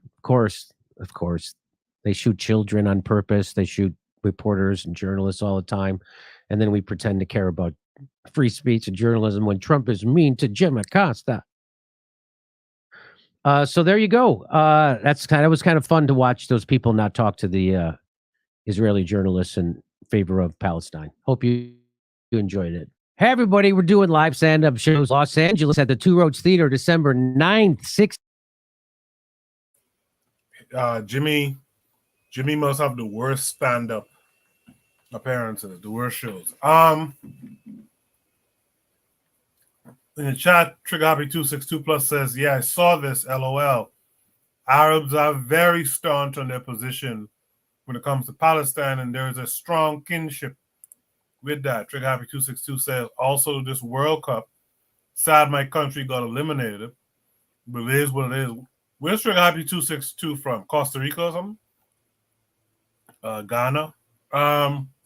It's probably the first time I've seen black people support North Africa. Those same North Africans say they are quote-unquote Arab. Lastly, he says the imbalance is very funny. Like, you are trying to be inclusive of them, but they are saying they are Arab. And it's weird because some of these North Africans try to say African and Arab, which is weird. With that said, Marcus Garvey is the way. What did you see there? Yeah, I think it was good that the Palestinians were, as you said, on code, and the people that were not Palestinians, because we already know the situation with Israel and Palestine is not a fair one. I wish that our people would do that, but we're busy, at least from the American point of view, inviting people to cookouts. We'll curse and demean each other for the slightest things, but very, very quick to invite a pale face to a cookout and celebrate their Thanksgiving holidays and all this stuff, and try to rationalize these things. If we were on code, a lot of things should happen, but I don't think it would happen. I think we're more likely to want to find the good white person more so than anything else and give them grace more so than we even give each other. So the Palestinians and the people that support Palestine at least are there. I wish we would support Libya, but it always bothers me that ADOS and FBA talk about, the Africans didn't come save us and all this stuff. But these are modern times. Why ain't nobody going to go save Libya? Yeah, why? With knowledge and information, we're not going to be on code and save our other people, or at least openly defend them. Even the Haitians. I mean, we may have disagreed with what FBA said, but as a collective, I don't think we voiced our opinions loud enough on Haiti and supporting Haiti. That's all I have to say. Thank you for that. Gas them up. What being on code looks like. What say you? I don't know what this has to do with being on code. Personally, I don't have a dog in the fight. That's whatever goes on in the Middle East. Who cares? That's their business. I'm not interested in their books and their anything. There's just too much stuff going on in Africa that that I can be interested in. So, I mean, are they saying that because all the Muslims are, in support of Palestine, that's a code? Perhaps. But yeah, like I said, I don't have a dog in that fight, so I'm not really too worried about whatever goes on in the Middle East. That's their problem. They got to figure that out. They got nothing to do with us as Africans. So yeah, I don't know. I don't know what that has to do with being on code, but yeah, I'm just not a fan of anything from the Middle East. Yeah, well, I think the prompt, I think the prompt is just basically saying, look at the actions of these people, how they protect their nationalities, etc. And I guess the idea is that, well, are we even doing that? But that's the problem. But that's what I'm saying. The problem is that there's no such thing as an Arab. right? These are colonized buffoons themselves. I'm not dissing anybody, right? But there's, somebody in a particular region, they had a revelation allegedly, and then they just went all around the world by force, and you gave up your language, you gave up your culture to be a part of this stuff. It's universalism. It's problematic, and at least the Africans in the diaspora can still remember their Africanness and certain African markers. These people, I feel bad for them. They don't have a clue who they are before the Abrahamics or one of the Abrahamics came and touched them and forced them to speak this language and adapt this custom. So if they're on code because of that, that's great. But there's no ethnic or genetic concept of being an Arab unless you're Qurayshi, right? So it's shameful and it's sad that somebody from Morocco would, I'm Arab. No, you're not. Go find out who you were before those people came there. But they're so thoroughly screwed and finished that they won't even look into that. So I'm not impressed by that as a code because I know it's problematic in of itself. I don't know if that makes sense to you.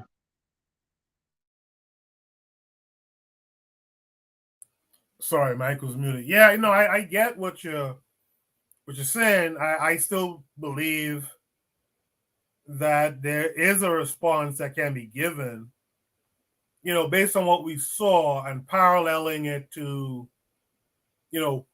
whether or not that's a real thing, Arabism is real or not. I just think it's about the parallel. They're doing this. And as a matter of fact, it actually strengthens the argument because if Arab is not really a real thing, but yet they still adhere to something in that's what we can call a code. I mean, that's something to even look at even a little bit stronger in a sense, versus are we doing the same? Brittany Griner goes to jail, and I'm guilty of it too. Brittany Griner goes to jail. I'm like, yeah, she was a dumbass. You know what I mean? Whereas but you don't have, but remember, you don't share anything with her. Remember, these people are brainwashed, so they share religion. What I don't want to offend anyone's religion, I try not to do that, but they share religion and they share language. I don't share anything with Brittany Griner other than skin color. Brittany Griner doesn't have anything in common with me other than the white man would equally put us on a tree and hang us. I have nothing in common with Brittany Griner, as far as I know, right? So it's different, and that's what I'm saying. That's what it's like. Okay, we need a code, sure, but then how are we going to create the code? The departure point for the code of the unity or that cultural unity, and there has to be a similarity. There has to be similitude. If that's the word I'm looking for. There has to be mirroring. There has to be behavior. There has to be all these things. So. Being Arab is a universalist doctrine, right? So everyone prays at the same time. You all face Mecca. The women have to be covered up. The men conduct themselves. They all must speak Arabic. They do business a certain way. So just like with the clock, like I talk about with Pavlov, they too are under a hypnosis, a mass hypnosis that they follow. So I get what you're saying, like, oh yeah, with Brittany Griner stuff, but I don't have anything. What do I share with Brittany Griner other than skin color? And so that's what I'm saying. So blackness, if it's just skin color, then it's a very weak form of, identification. It has to be something stronger than that. And we haven't defined it, in my opinion. All right. In the chat, Trick Gobby 262 says, we need find the characteristics strong enough to rally amongst each other too. They seem, I guess the Arabs seem to have those factors, and that's why they have a stronger collective. He says, I've been trying to get into Pan-Arabist discourses to investigate. They say Arab isn't really a genealogical thing. They say that Arab is merely a language and culture thing, and not a race thing. He goes on to say, I feel personally that it gets wishy-washy because I know these fools won't consider a Sudanese to be Arab, and they predominantly speak just Arab. Afro-Native World says it affects Africa, though. Think of all the Islamized Africans who think they're Arab, like those in the Sudan. He says, which caused South Sudan to become its own country. Bwana Hagaziki, what say you about this video, what being on code looks like?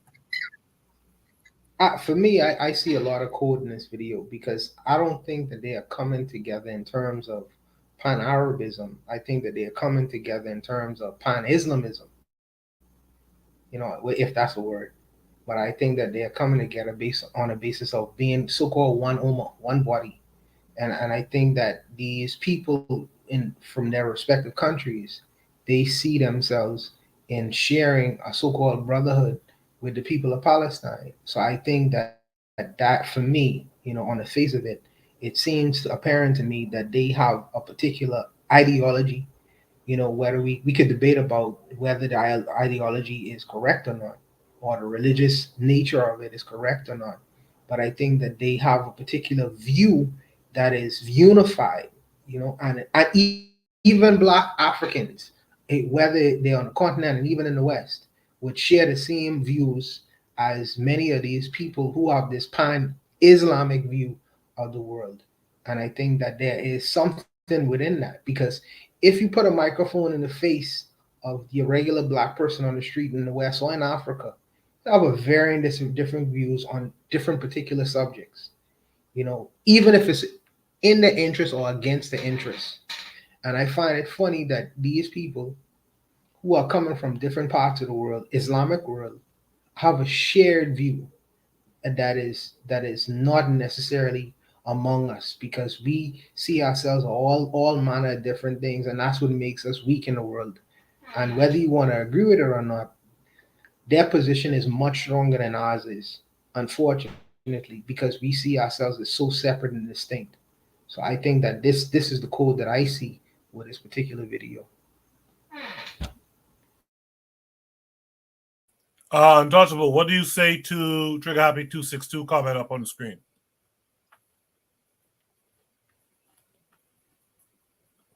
No, not all Arabic people are Muslims. There are many. And there becomes a difficulty because the start of the religion is not where the religion is right now. There are many Arabs that exist in the world who are Christians, in fact, and there are many, but the religion doesn't stop at just being Arabic. The religion spreads across the entire globe. So, like I said, you would have people who would have views that are consistent with the Muslim world. And there are many Palestinians, they may not be Islamists, but they don't want to be oppressed. And the world see, even though they're not, the Palestinians may not be Muslims, not all Palestinians are Muslims, the world see the Palestinian nation as predominantly Muslims. So they have a shared view with them, even though within Palestine itself, not all Palestinians are Muslims. We tend to take the people who are in the minority and consider, okay, well, these groups of people are not Muslims, so why do they have a shared view? No, people look at the world based on the basis of numbers, and the majority of people in Palestine are Muslims. You know what I mean? And the world looks at them on the basis of that. And that's how they judge and assess things. So I don't consider it to be Arabism. I consider it to be an Islamic issue, a religious issue. Just like the majority of people in the Americas are Christian, even though they are. But Untouchable, don't you see the problem in what you just said? In my opinion, you said the majority of the world, and really, so this is where we can get intellectual, right? We have to do that because basically you're saying other people's gaze, the gaze that other people use to look upon us, is what determines who we are. And that's the problem of the world. The Western gaze has determined and controlled the world. So the West looks at us and says, you're niggers, you're Africans, you're this. And we never reject it. We say, yes, whatever you tell me I am, I am. At a certain point, we got to say, wait a minute. You say that's who I am. I know who I am. Now, again, I'm not saying that I can go in the middle of Mississippi or some parts of upstate New York and say, well, I'm not black, I'm a Moor, I'm Nuwabi, I'm this, and they still won't hang me from the tree. No one's saying that. But what I am saying is that just because they can hang me from the tree doesn't mean I need to accept their definition of me. And I think that's the problem. So yeah, because the outside world looks at all of them and says they're all, Arabic, they must all be Muslim, not understanding that Egypt has a large Christian population, Lebanon has a large Christian population. There are parts of the Arabic world where the people are not Muslim. And so they don't engage with Islam in that way. Right? So, and then even within Islam, are you Sunni? Are you Shia? Right? Even amongst Hebrews, are you Sephardic? Are you Ashkenazi? Are you from the, whatever regions that exist there, the Arab Hebrews that were there? So these are things that we have to contend with, right? Because Ashkenazi Jewish culture, which is what we assume is Hebrew culture, because that's all we see in America. If you dropped an Ashkenazi in Sephardic Judea, they'd be like a fish out of water. Yeah, but they speak Yiddish. What I'm saying, You get what I'm saying? If the yes, but what I'm saying is, if the world approaches the government of Palestine, they are going to approach the Hamas government. The Hamas government is elected by the majority, well, the people who vote in Palestine, the majority of the people who voted these people into power. That government is a Muslim one. I mean, even though within that government, within that particular area, there exist people who are Christian.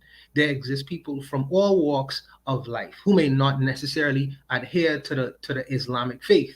But the reason why the world is going to approach them as that is collectively, on a political level, they have decided that we want a Muslim government in place, Hamas. So we're gonna approach these guys in an Islamic fashion, because the majority of the people who would have voted would have elected a Muslim government in office. This is the reason why the world looks at them in that way. Now we could break these groups down into to different enclaves and say, well, these people are Christian Palestinians, these people are Muslim Palestinians, but the world isn't looking. I mean, we don't operate in that basis. I mean, I wish we could, but we don't operate in that basis. We operate on the basis as far as the so-called democracy goes, which the Palestinians as a group of people have decided to take that avenue to say, well, we're going to practice democracy, and in a democracy, the largest amount of people get to dictate what happens within a constituency. So they have decided among themselves that we want an Islamic state. Therefore, they should be approached as Muslims, even though Christians exist in that space. You know what I mean? And it's not to dismiss the minorities that exist there, but I'm just saying, as a government, this is who they say who they are, collectively. You understand what I'm saying or no? Hello? Yeah, no, I get what you're saying. I'm telling you that, there's two types of we're trapped, right? So on one hand, we have to deal with what people who have power think about us, and then we also have to define who we are. And that's what I'm saying. So if the code is shared oppression, then yeah, we need to be all shouting free Brittany Griner. But you see, the difference is that that's a weak, okay, blackness compared to what they have, if what you're saying, right, being pan-Arab, pan-Islamic, is a much stronger unifier than just oppressed blackness.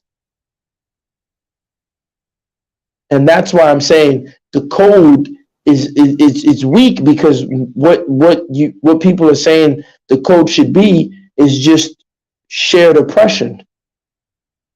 Nothing more, nothing less. But these people have prayer, they have food, they have everything that comes with it. So they can afford to have a code. but my position is not shared oppression at all. I see myself at one with my brothers in in Nigeria. You might disagree with this.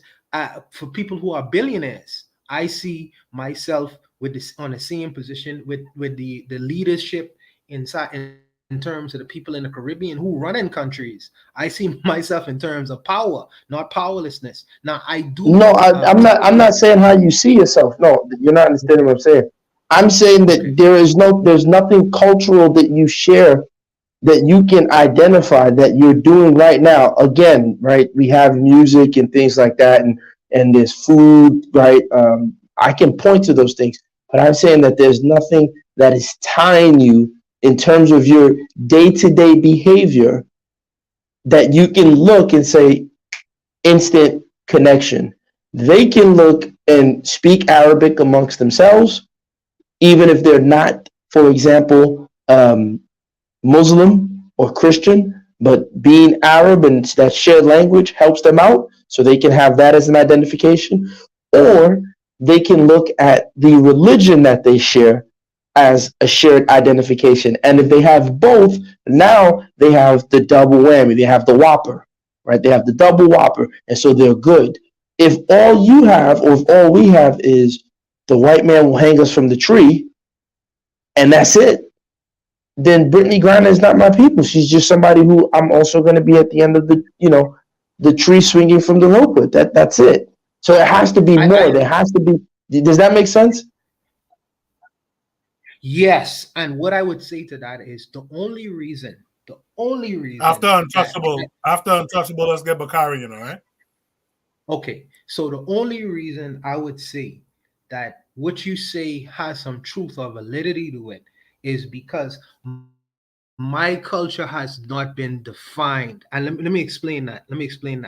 If me or most West Indian people would go to any part of West Africa, there would be so many similarities. It would almost be something that is indistinguishable. I could bet you that. The difference is where you all have defined these things, because we have been taken away, we have not. So what y'all would call a particular thing, we may practice something, but we have not yet to define it. That's what takes our cut. That's why we have been.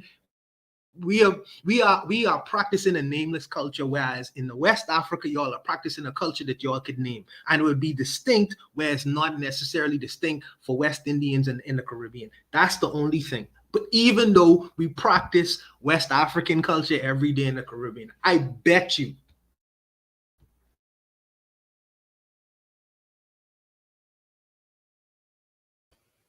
Bakari. Yeah, he just stopped talking. Yeah, can you hear me? Yes, sir. Okay. First off, I'll say I don't know what getting on code is. I'm just being honest. And second off, I absolutely disagree with what Gasm Up said. Why do we have to look and say, well, this is what they have to keep them tied together? So what? We have something different to tie us together. So what? If our oppression around the world and the way we have been treated by the rest of the world, if that's what ties us together, that's what ties us together. We don't have to be like other people where they have a religion and they have their language. It doesn't make a difference. That's what tied them together. We talking about what tied us together. It seems like some people don't want to be together because we look for a reason why we shouldn't be together, right? Our blackness, us being African, that's what tie us together. Yep, what we've been through, what we've been fighting, the oppression, everybody coming together to try to get out of this nonsense that we have been through. That's what tie us together, right? So that's why when I say I don't know what being on code is, I absolutely live by a code. So if it's the oppression that tied me, a brother from Mississippi, with people from Long Island, New York, black folks from Long Island, New York, who've been through oppression, who white folks burned his house down when he moved in the neighborhood in about 2015, 2016. If that's what ties us together, that's what ties us together. It doesn't make a difference. People will look for reasons why we shouldn't be together, because if you come together, that means once you come together, now you got to fight together, and they're going to have to fight everybody that they look up to. And you can't fight nobody that they look up to who they think is stronger. Well, because they have a religion, or they may have a language, or maybe, okay, we lost our language, but we didn't lose who we were. Our ancestors knew where we came from. They didn't tell us we were African.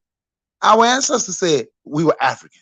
That's why they had so much stuff here named they called African. And you can go back, I can just name one rebellion where people created a free African society here during slavery in New Africa, Mississippi in the late 1700s.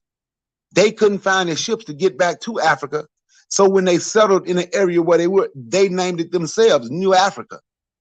So that's what tied us together. So to say, oh, we can't be tied together off oppression, that's absolutely wrong. What we are looking for, something perfect to say it's going to tie us together. What tie Orientals together? Since we use another, what tied them together to make them want to build together? Just who they are, what they've been through, and them wanting to see their people do better. What tied white people together? They wanted power. They got different religions, they got different languages, but they had something in common. They wanted power. And even though through all their fighting and bickering with one another, they still fight us. What tied them Arabs together? Regardless if they're Christian or they're Muslim, they're Arab, and they're tired of certain people coming, trying to take their stuff.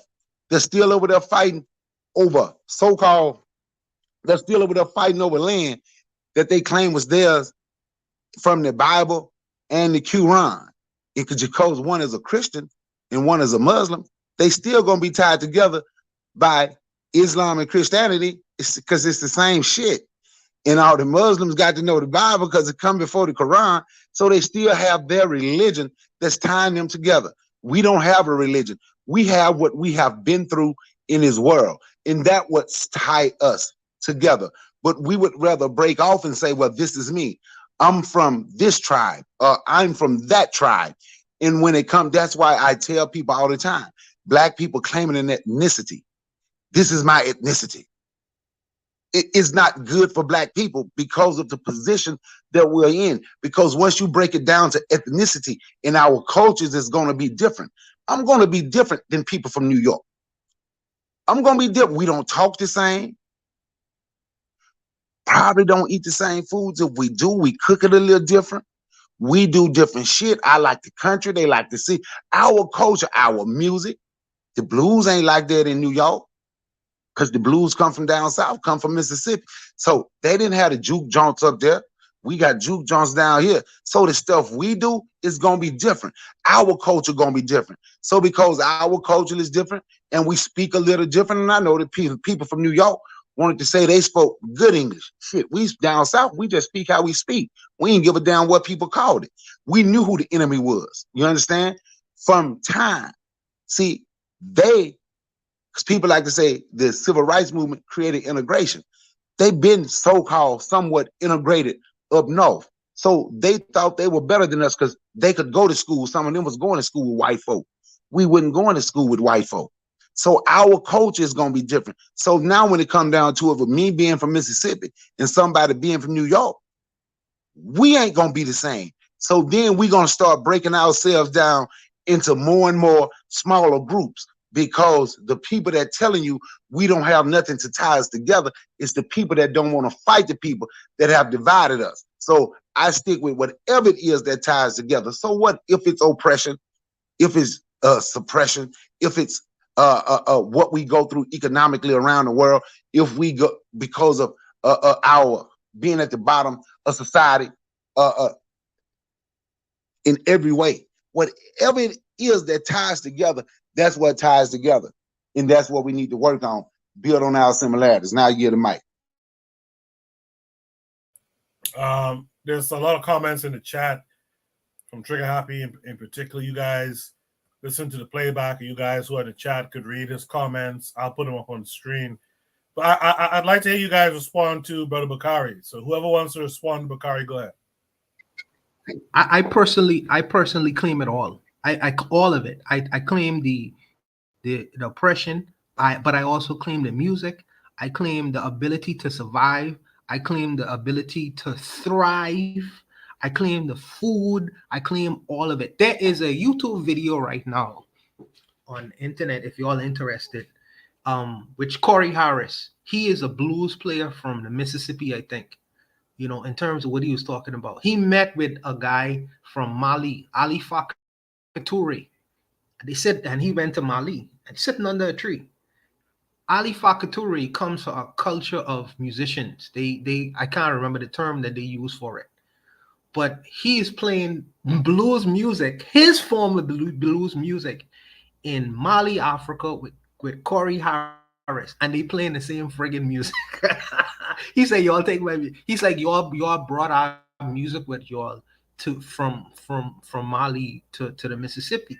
He's like, "Well," and they sing in French, and it's crazy because they having a conversation in French. It's like, this is the same music. We practice the Africanisms, but we don't necessarily know how to define it. But I'll claim all of West Africa because I am the culmination, or whatever you want to call it, of the majority of West Africans who was in a bad situation and who came together to problem solve and thrive. Because really and truly, we wasn't supposed to be around here, but we proved the fact that we had a sense of resilience. You know, just like our mothers and fathers on the continent, because they had to fight off tigers, lions, and whatever, and to exist in that particular space. So we prove our resilience and our Africanness in being able to do that. We may not have the ability to define it as the West Africans do, but the fact that we have been able to practice our Africanisms in the West and thrive and do the things that we do, I couple myself with all of it. The oppression, but the resilience and the winningness of being African in the West as well. So I couple myself to all of it because the Africans on the continent are tied with oppression there as well. So there is some similarities that exist, and I wouldn't try to make a disconnection. All I would say is the fact that we may not necessarily have the ability to name it. It doesn't necessarily mean that we don't have the ability to practice and do it, because we've been doing it. So I will leave it there. Yeah, I think this is what I'm saying. Like, I think we have to go much deeper. You see, what you guys are calling whiteness is something that was invented by their elites. Whiteness didn't come from the people on the ground. Whiteness comes from their elites. They invented whiteness as a way to, as they ironically, you can see the origination of whiteness with the origination of the nation state. So as their elites are planning expansionary movement outside of Europe to bypass the Silk Road and to bypass the blockade that the Moors had on them, you can start to see, for example, Henry, Prince Henry, so-called Prince Henry from Portugal. They let his brother die in North Africa. You know, he was captured, and his brother died in prison. And the whole premise of that effectively was that the elites had made plans that they are looking to expand and take over. So as they're building so-called citizens and inventing citizenship, they have to come up with philosophies, ideologies, machineries of state, machinations of state to forge this European identity based on the nation state. So one of the best books you can read is by Benedict Anderson, Imagined Communities, or you can read From Peasants to Frenchmen. These are great books that show you that the idea of one unified France is not true.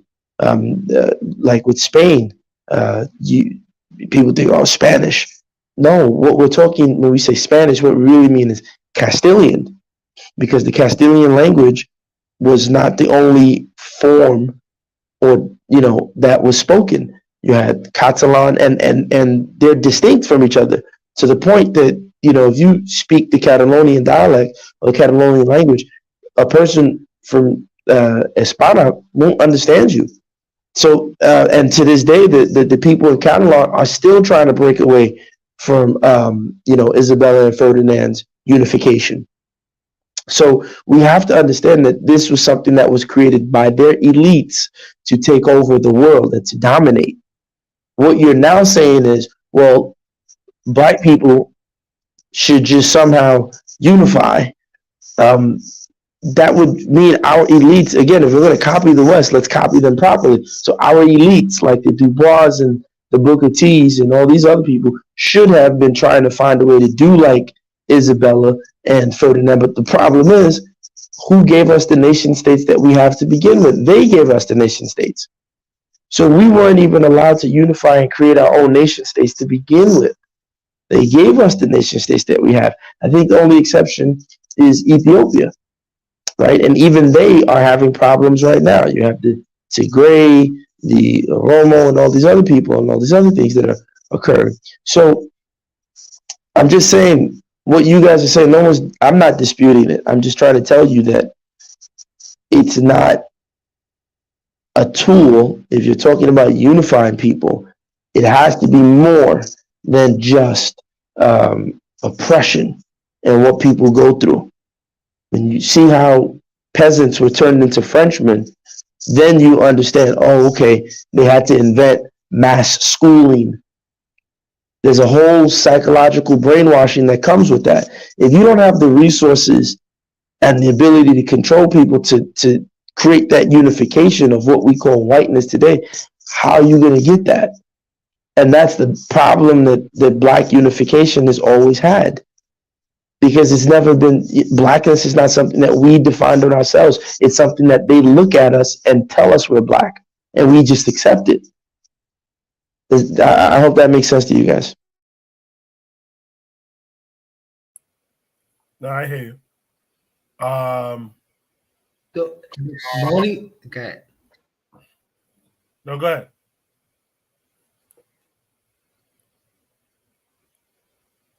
No, maybe it's me, right? I might be wrong about this, but yeah, can you hear me? There's a delay. Yeah, we got you. Go ahead. Unfortunately, Go ahead. Go ahead. Okay, so yeah, as far as Castellano Spanish and the Spanish that I learned, the only difference that I see in Castellano Spanish, is if I say puedo hablar español, and they say puedo, th, puedo hablar español. So that's for me. I don't know. Like I say, there may be cultural distinctions. You know what I mean? Cultural distinctions, but that's the only kind of thing that I see in terms of the variances of the language. I might be completely wrong and off on this, but that's what I see. There may be something different, but I don't know. Maybe I might be completely wrong and off on this, but I'll leave it alone. Let's go to Shoot the Breeze topic number 8. We're gonna end at 2 a.m. So let's try to get through it. Shoot the Breeze topic number 8 is, where has all the smoke gone for this guy? Have we become so desensitized to mass murder of Black people that it doesn't matter anymore? Let's see what the link takes us to. Seems like it's a YouTube video.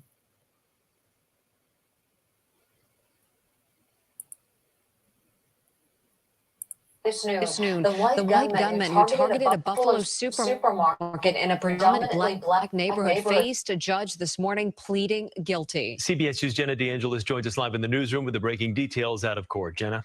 Prison Mary 19-year-old Peyton Gendron pleaded guilty to murder and hate-motivated terrorism charges in the horrific shooting. That's an automatic sentence of life in prison. This comes more than 6 months after he killed 10 people and hurt 3 others at the Buffalo supermarket. Gendron drove about 3 hours from his home in Conklin near Binghamton on May 14th and used a legally purchased semi-automatic rifle to gun down victims at the Tops Friendly Market. Authorities called the attack a racially motivated hate crime. Investigators say he wanted to kill as many Black people as possible and chose the store because of its location in a predominantly Black neighborhood.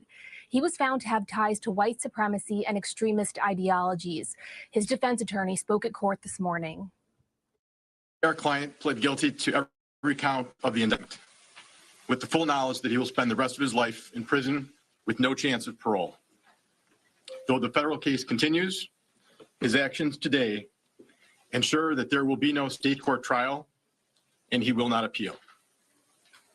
This critical step represents a condemnation of the racist ideology that fueled his horrific actions on May 14th.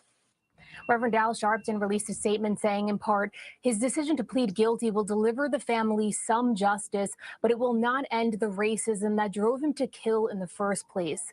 That horrific day was the byproduct of a white supremacy so blatant that its followers don't hide under a hood. They live stream their hate for everyone to see. Gendron also faces separate federal hate crime charges that could carry the death penalty. He has pleaded not guilty to those charges. Chris? Jenna, thank you. All right. Yeah, I did kind of forget about this situation. I fear I might be somewhat desensitized to the brutality that Africans in America experience because you're in America, right?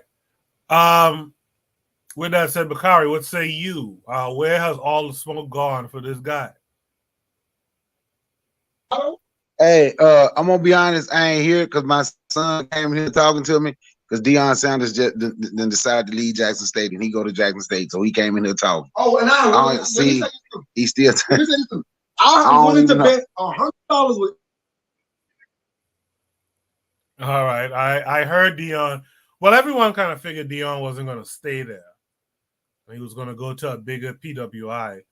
But yeah, I gotta look up that story after I'm done here to see where it looks like he's going, et cetera, et cetera. With that said, observing immigrants, where has all the smoke gone for this guy? Have we become so desensitized to mass murder of Black people that it doesn't matter anymore? What say you? Yeah, I think we've become desensitized to a lot of things. I mean, every time I hear responses in society about anything moral, I'm like, aren't these the same people that just the other day was saying that Jeffrey Dahmer was cute? I mean, to me, in American society is so questionable overall, and we as a people here, we are short-sighted, short memory.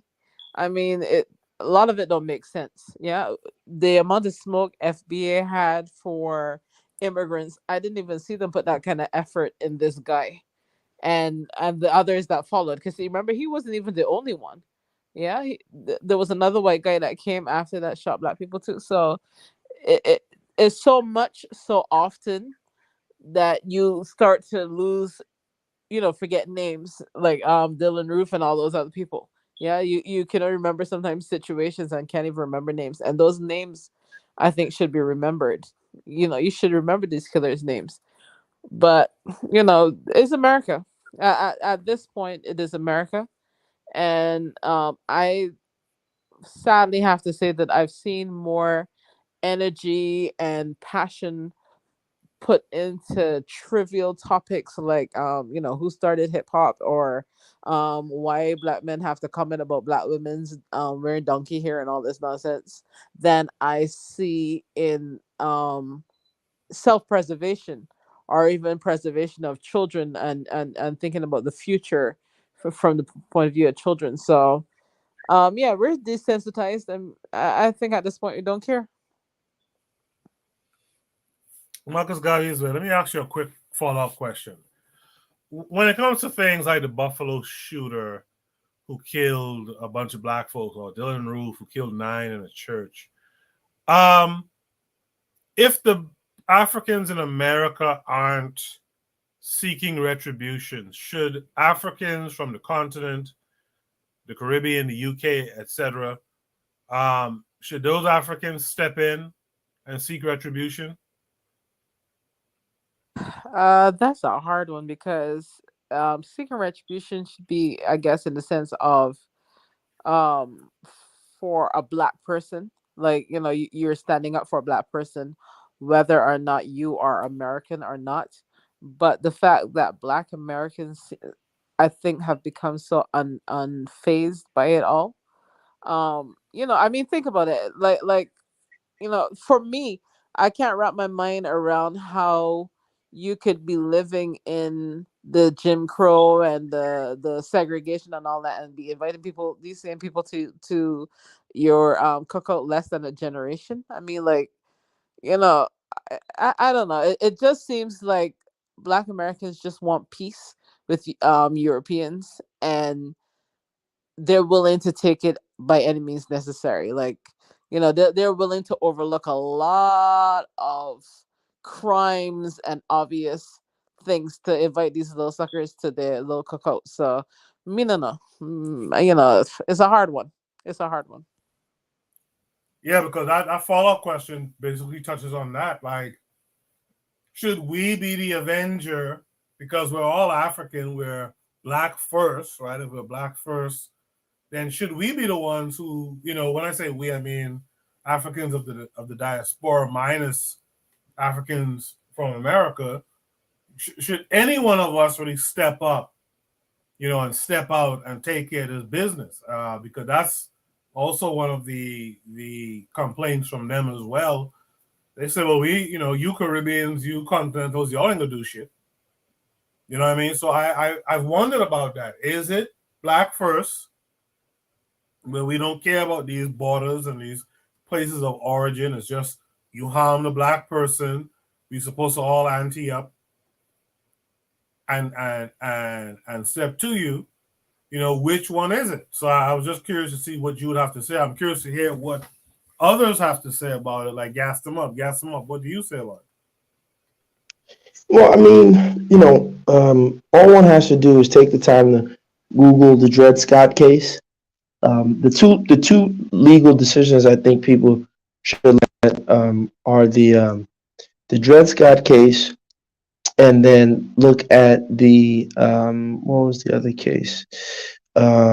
It's coming to my mind. It was the one with the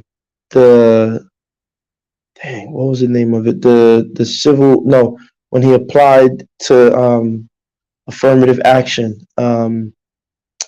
Regents versus dang, what's the name?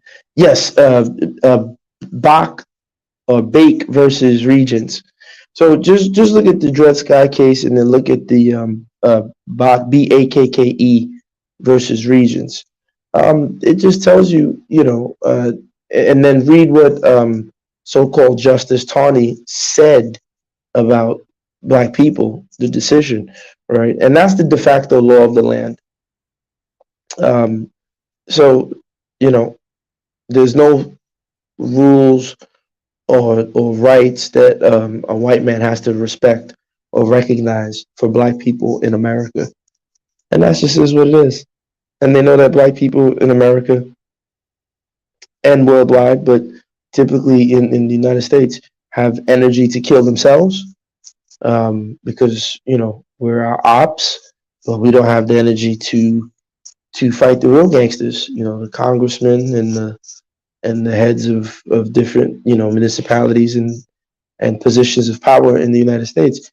So, you know, you know, they gave the guy McDonald's. I mean, they got the guy Burger King after he killed these people in church. I mean, but this is the Moravian Indians all over again, the Moravian massacre all over again. You know, so I don't know. It's how do you tell people? You know, it's like, how do you tell a lion he or she is not free? And the lion says, "No, I'm free." It's like, yeah, you know, you think you're free. You're on this so-called space, but they didn't put any bars, but they got these mirrors. They got this glass that you can't get out of.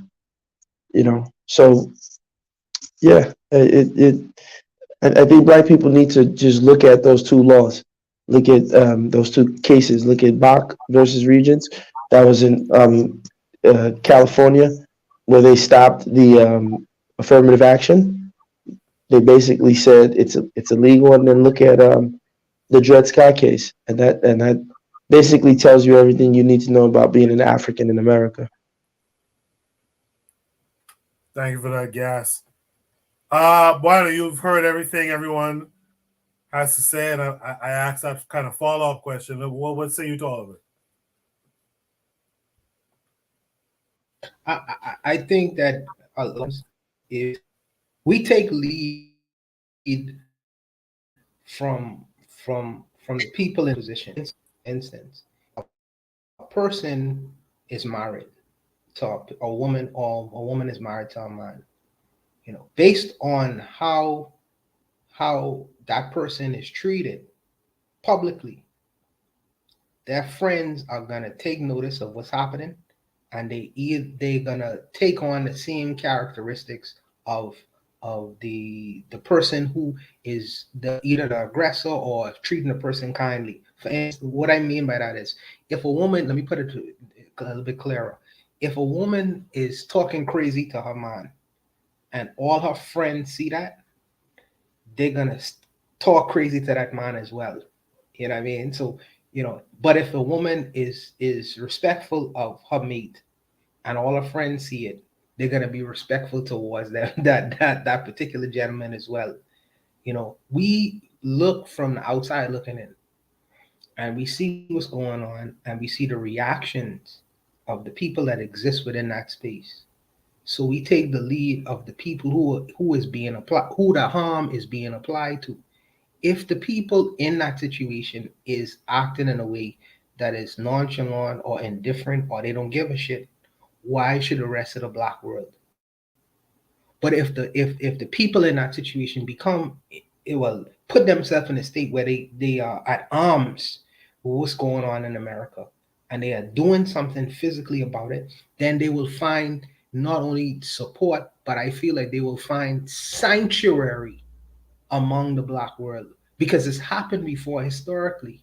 You know, when the Black Panthers was doing what they was doing in America, there are many Black Panthers who went to African countries and found sanctuary. You know what I mean? Because they was actively doing something to thwart off the what was happening to them in America. But now I feel like the stance is indifference, not to everyone, but for many people. So the rest of the world is indifferent. You know what I mean? Like in the Palestinian situation we just discussed, the Palestinians are fighting tooth and nail against what's happening to them by the Jews.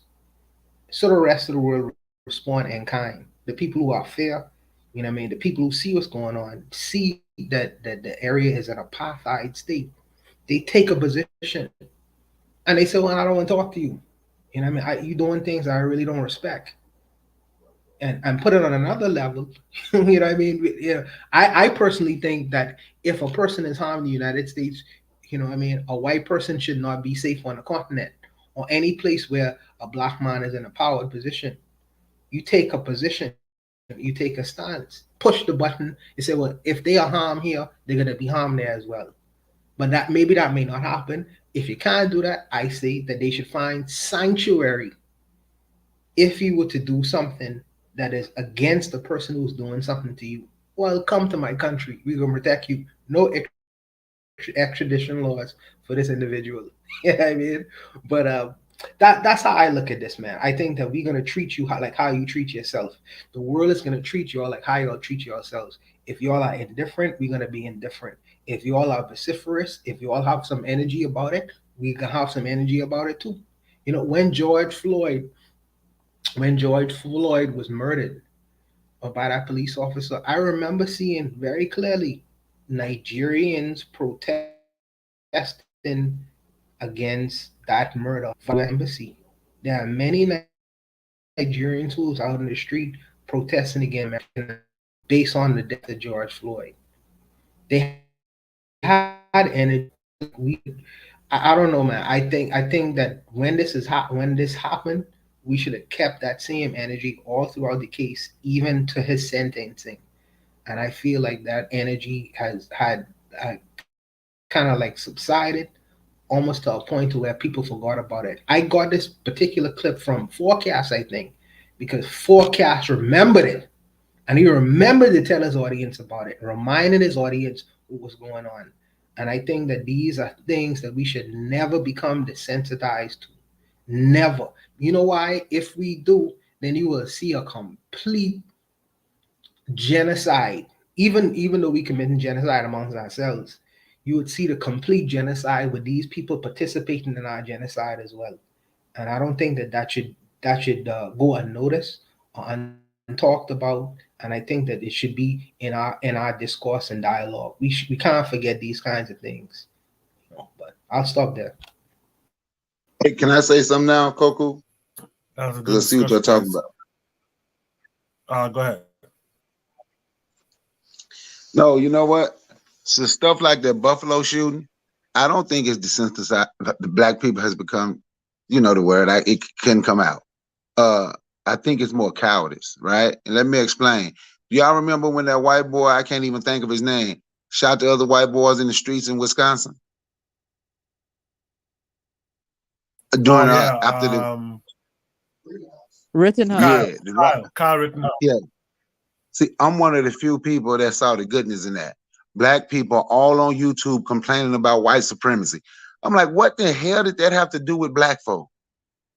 But when I seen it and they complaining about white supremacy, you know what I saw? Because I'm a gun owner.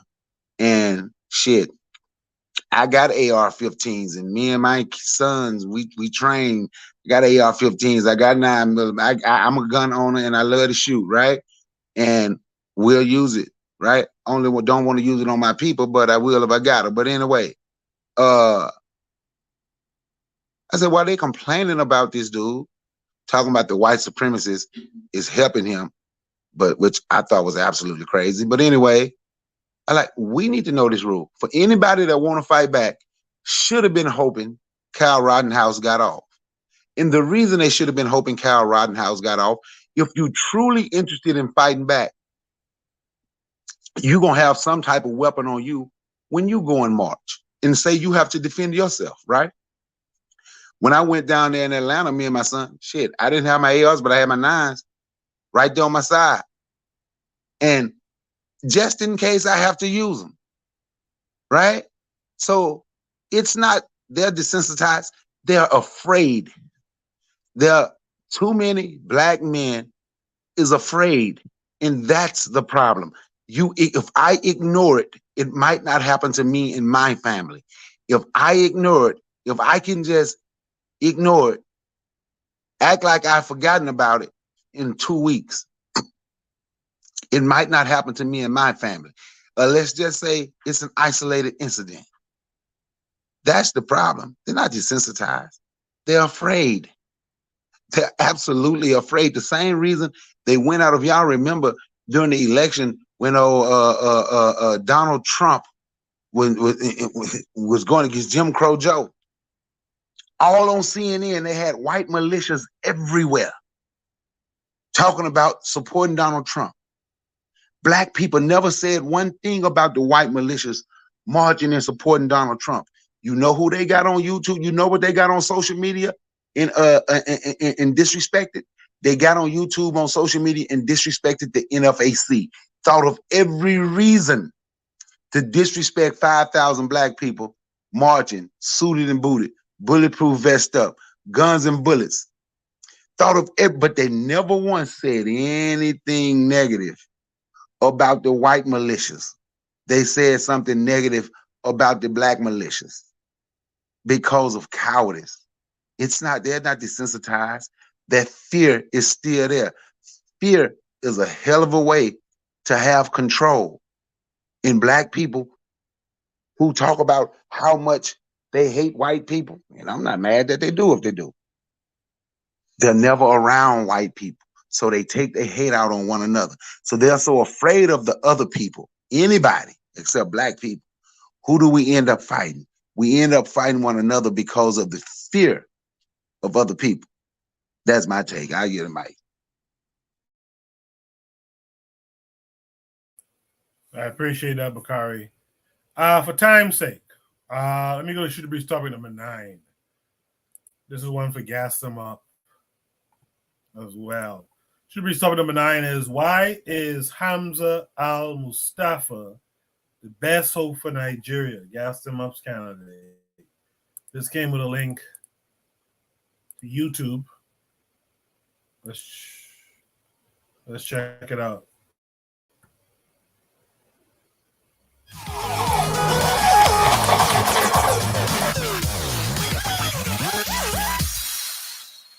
Why do you want to be the president of Nigeria? We can deliver. We have much more to do, not showing personal interest compared to my brothers and sisters in the race. But I believe we have what it takes to change the country and to change the narratives. All right. So if you're asked what's wrong with Nigeria, how do you give a small summary of what is wrong with Nigeria and why you are the right person? Very good. A small summary goes this way. First is the dignifying your women. Second is empowering your youth. Third is taking care or managing the elders. And 4 is securing your country. And number 5 is joining the international community's mainstream destination in terms of the following 4 issues, as in respect of your own country and in relation with the entire world, so that your country will now be recognized. What are these 4 issues in this 5th point? They are your own internal security and global security. Second is relevance. Relevance in all ramifications, from international understanding, memorandum, and then from also international correspondences with your own country has been relevant. Third is the issue of diplomacy. And 4 is bringing your country to the fore, to know that your security, your economy, and social justice are restored. And number 6 point is restoring Nigeria's lost heritage. And then from that perspective, bringing the core value of Nigeria to the fore and managing it. Correct. When you look at the top 4 candidates, what do they lack that you have? With all sense of humility, I don't think there is comparison, and I will explain. But within the 4 that the media has occupied in bringing them to the fore, they are doing it because of the high patronage with the media. What we are doing is in phases. This particular phase I'm in is called personal secret consultation with all the organs of the country from the point of view of the general public. And I think we have concluded it. So by next week, we are going into the second phase. So we have faced it and culminating up to the election day. And that is the way we have faced out our own.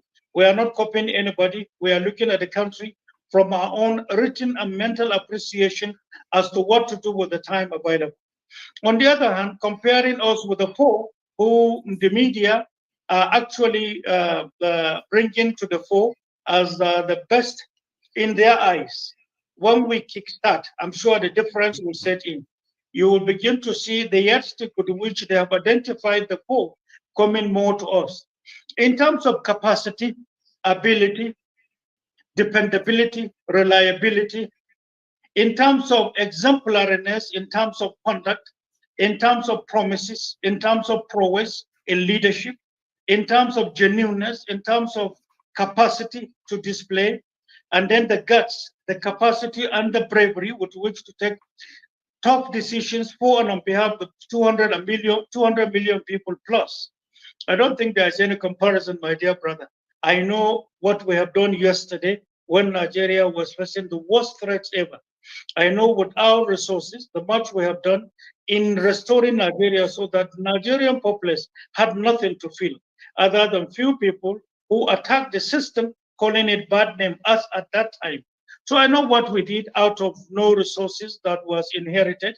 And then with the new innovative policies that came and helped the masses. In fact, it helped numerous other African countries from those simple policies we have. Yeah, we shall be seen to be coming back home to invest and take from what we are or what we have in our package that will restore Nigeria's respect, dignity at home and abroad, and then will now be seen to, with the innovations we have that is waiting for Nigerians to take, should we be voted in to come 2023, Nigerians will be very, very proud of us and will be very proud of their country.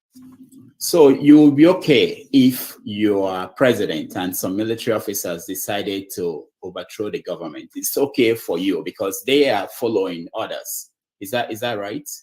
No, I think I think you're getting it wrong.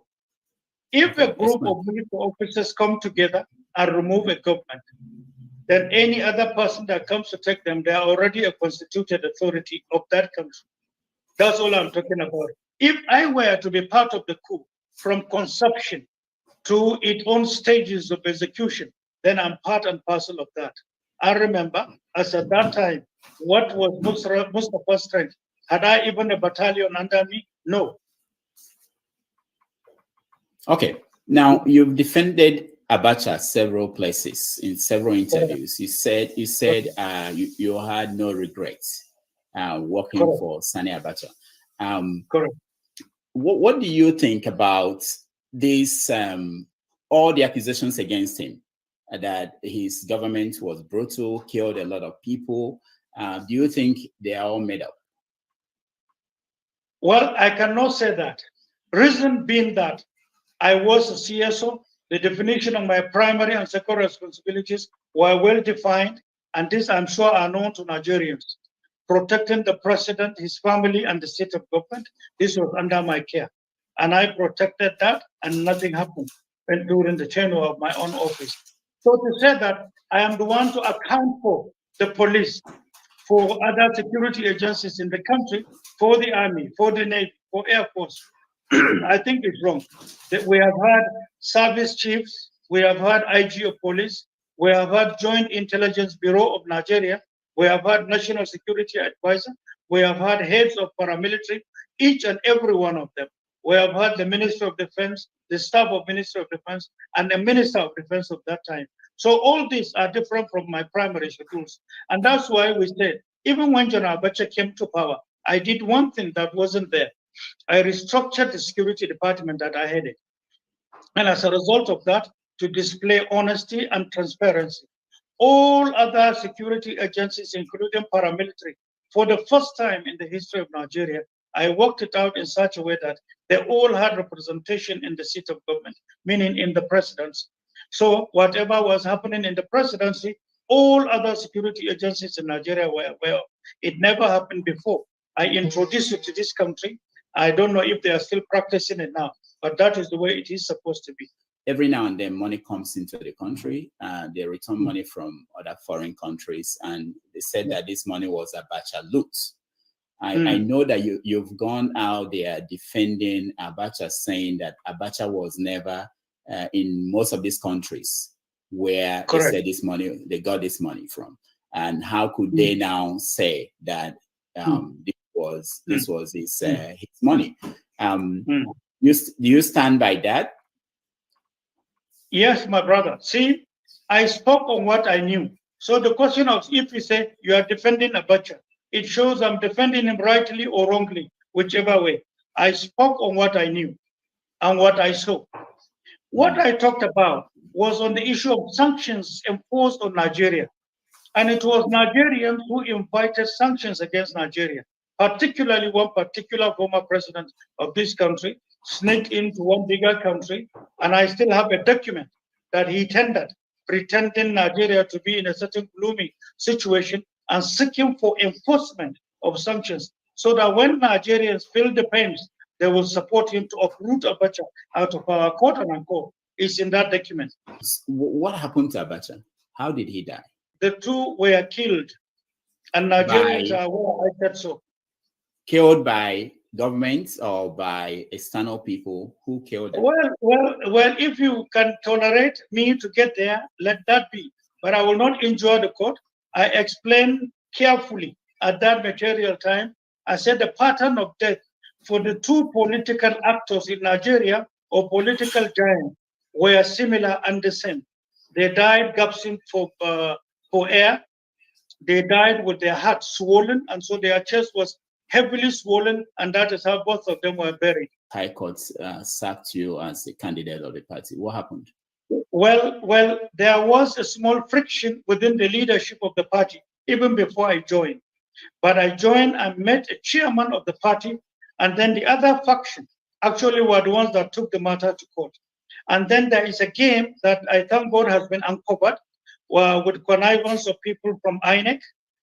And then that has come to the fore because we have already written the court, and then the other faction of the party that took the matter to the court.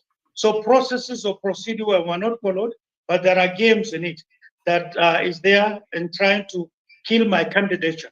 But I understand what they have done in the court on Friday is beyond the party puzzle. That is a minor issue for us to, for the party to sort itself.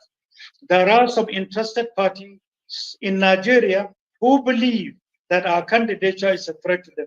And the way we are, believing that Nigeria ought not to be where it is. Nigeria and Nigerians have been cheated. I cannot waver on that. I cannot waver on Nigeria's welfare and well-being. We are dogmatic when it comes to Nigeria's safety and well-being and Nigerians wherever they are. That standing and these speeches I have given time and time again informed the games that came to the court on Friday. But hold on and see. From Monday, letters were already written to the chairman of INEC, to the chief judge in Abuja, and then parties were also written to regarding the game that came up. And I thank God already there is a press conference by the party.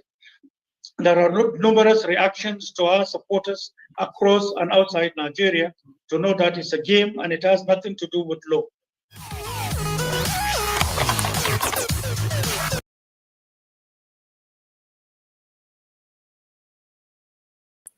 Yes, indeed. Let me mix it up a little bit here for obvious reasons. Bwana Hagaziki, tell us a little bit about this Hamza al-Mustafa in your eyesight.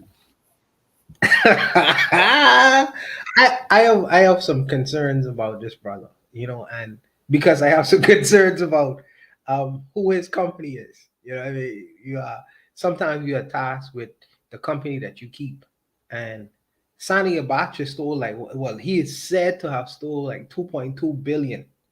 You know what I mean? And Nigeria just was able to get 23 million back from the US. So I have a little bit of concerns about him, and the fact that obviously he's an Islamic dude. That made it. I don't know, man. I have some, because he's talking good, like all the presidents have in the past, but I have some concerns, some big time concerns. And I don't know if he would be the best person, and I can't. Like I say, I am not an authority on Nigerian politics. I think that Gas could speak to this particular gentleman much better than I could, but I have some concerns, from an Islamic point of view and from the point of view of the company this brother kept, in the past. So, and I feel like sometimes a leopard don't really change his spots. Maybe Gas may have some bring us some enlightenment on this particular gentleman, but for me, I kind of have some concerns. But I'll stop there and listen to what Gas has to say. Untouchable, before you go, if Hamza was Christian, would you have the same concerns? I have a problem with all fundamentalists. The other day, if you, I think he was there. I had a conversation with a Rastafarian fundamentalist. When you're dealing with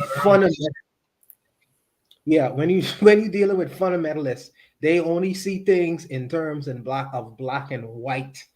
I mean, they take a whole lot of reason out of the picture, and they believe in faith and these high-minded things, and they don't really bring it down to the earth. So I have problems with any fundamentalist, whether you are a Christian fundamentalist like George Bush, or what's the other guy name? A lot of U.S. presidents, or a Muslim fundamentalist, or like this brother here. Any guy, you know, I have an issue with them, but I'll stop there, man. Even if he was a Christian fundamentalist, I would have issues with him. Okay. By the way, are you interested in having that debate with iCanFire? I can't because he takes an emotive approach to things like religion. His religion is Rastafarianism. So listen to his conversation, everything he says. So even if I was to show him factual things historically in terms of Haile Selassie, he cussed me out. You know what I mean? He can't handle that kind of conversation. The brothers he can't level the discussion down to reason and down to facts. He see it completely from a fundamentalist view, which is a faith-based one, and the conversation wouldn't be a fruitful one, I don't think. You know, I try not to get in conversation with like no fundamental, none. Yeah, I've heard him on several platforms, and I like his passion, but I'm not a fan of his kind of inappropriateness sometimes. But if you guys were serious about having that conversation, like I said that day in the chat, I would host it. Reason what a fun. I agree. Oh, I would if he have a conversation where he ain't taking it to where it's an emotional based and passionate discussion where he cussing me out for dissing his king. You know what I mean? We could have that kind of discussion, but if it go towards where we having this faith-based fundamentalist, would you believe? I can't have that kind of conversation. I just charge it to the game. He's my brother. It's all love, and I'll leave it there. By the way, Bakari had to drop off earlier, but remember to check out his Black Business Challenge on Sunday around 3 p.m. on Sundays. He does the Mind My Black Business segment of the Brother Bakari podcast. You guys should tune into that. It's usually a good time. Observing Immigrants. Were you familiar with Al Mustafa? No, I've never heard of him. From what you saw in that video with Al Mustafa, what are your thoughts? Very short. I will say that politicians will always be politicians, and proof of the pudding is in the eating. So, you know, politicians make lots of promises before they get in there, but once they get in there, then you see, you know, who they are. So no matter who it is, you know, politicians have to prove themselves. So I appreciate that. So last but not least, man, is an Isoko man who doesn't claim this nation per se. Gas him up. What are your thoughts on Hamza Al Mustafa? Tell us a little bit about your familiarity with him and your thoughts on him as the best hope for Nigeria. Yeah, I just want to put it out for the record. He's not my candidate. I don't have a candidate. So the title putting gas them up's candidate is not. Go ahead. Yeah, you know. But no, look, listen. They're all criminals, right? Unfortunately, you have to choose the person who's not gonna stab you the deepest. Unfortunately, and from compared to what's on the playing field. So you got Peter Obi, you got Tinubu, and you got Atiku. So those are the people running, and you have Shora. So the whole point is that out of all of them, the one person who's going to, for the most part, maintain Nigeria's security, that will maintain a certain level of operational standards, will be, in my opinion, Mustafa. But the truth of the matter is this: Africa has a lot of internal sellouts. If I was in Nigeria right now trying to fix the country, they'd have me on the news in a heartbeat, the way they're the media destroys, black male images. They do the same to me, because I'd kick out all the white girls. I'd kick out all the NGOs, especially the white girls. They're CIA devils. I'd kick out a lot of people. The oil companies wouldn't even be in there unless they're, using clean oil practices. So I'd make it very difficult for them. You're not going to just, the police are not just going to beat up and attack citizens. You got to do your job. So it'd be a very different country, and I'm telling you, the people there would be the first ones to sell me out. They'd be angry because they're used to running around with impunity. So, and if I'm strong enough to stop them, then they're going to start partnering with their white boy friends in America, putting me on CNN and say, "Oh, gas them up as a dictator." They'll get some Nigerian girl who's friends with Marcus Garvey. She'll be on TV. Marcus Garvey will be next to her with the box of Kleenex, and gas them up. He touched me in the bedroom, and they'll cry, and then they'll send the Marines. Then they'll send their white boy Marines to come get me. But this is what they'll do, because they're not going to allow, unless you play ball, they're not going to allow you to run your country as you see fit. I think it's Maurice Bishop, Sankara. These are examples of this. When you don't play ball, they get rid of you. Either they just come through guns blazing, or like I say, they find a way. When they were Hillary, we came, we bombed, and he conquered, or something. You heard what she said. She said it clear as day. She didn't care. There was no feminine touch, like, "Oh, I'm a woman." She didn't care. And then remember what they were saying? They said they were giving Gaddafi. They lied. They were like, "Oh, Gaddafi is giving his soldiers Viagra so he could rape the women." What the hell? What? Yeah. And that turned out to be a lie. So they do this, but again, they cannot do this without internal sellouts and coups. And Nigeria has a whole bunch of them. Because like I said, if you want an African state or a strong Caribbean state, that means your wife and your side chick ain't gonna get luxury. Not many African and Caribbean men are ready for that, because their wife and their side chick got to get luxury. She got to have the La Perla underwear on. He needs the Mercedes Benz and his little Swede hideaway where he can put some money and sleep with a little Swedish girl with a booty. This is the reality of what we're dealing with here. If we want to fix Africa, we got to be prepared that we got to be ready to throw away any type of luxurious consumption and just build from the ground up. Build. Be strong and eat what we grow. That means I don't want your wheat. I don't want your corn. We have our own grains in Africa that we can eat. But if you tell an African to eat the ground, now you can, I want jollof rice. Well, jollof rice isn't our traditional food. Throw that in the trash can, man. Let's eat what we got. Oh, no. Get him out of here. I can't have jollof rice. Can't have a side chick.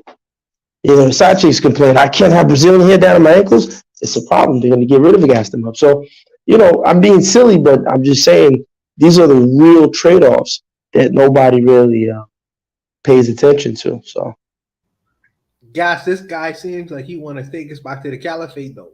You know what I mean? There's a lot of Christians in the country.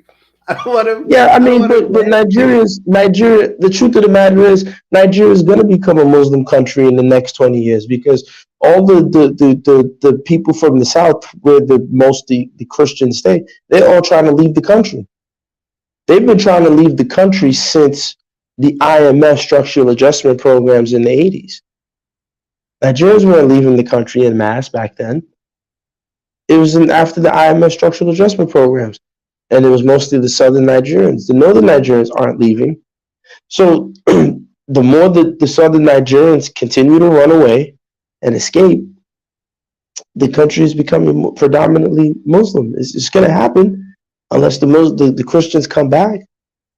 And, I don't think he's going to take anybody to a caliphate. No, that's not going to, he's not going to do that for the most part. But I'm not a I'm not a fan of him or any. They're all, they're all playing the game. But what I'm saying is, at least he's been vocal and exposed the game. For example, about Boko Haram, about the herdsmen, and the destabilizing of the Nigerian state. I mean, since the 2000s, the CIA has been producing report after report that Nigeria is going to break up by 2020, 2030, 2050. They've been producing report after report about this breakup, this Nigerian breakup. And he exposed it. He said, look, it's all about minerals. So northern Nigeria has a lot of lithium. Tesla, French companies, by the way, right?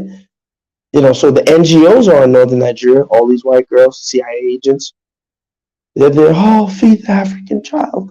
I love them. That's a lie. So he's at least saying what's going on.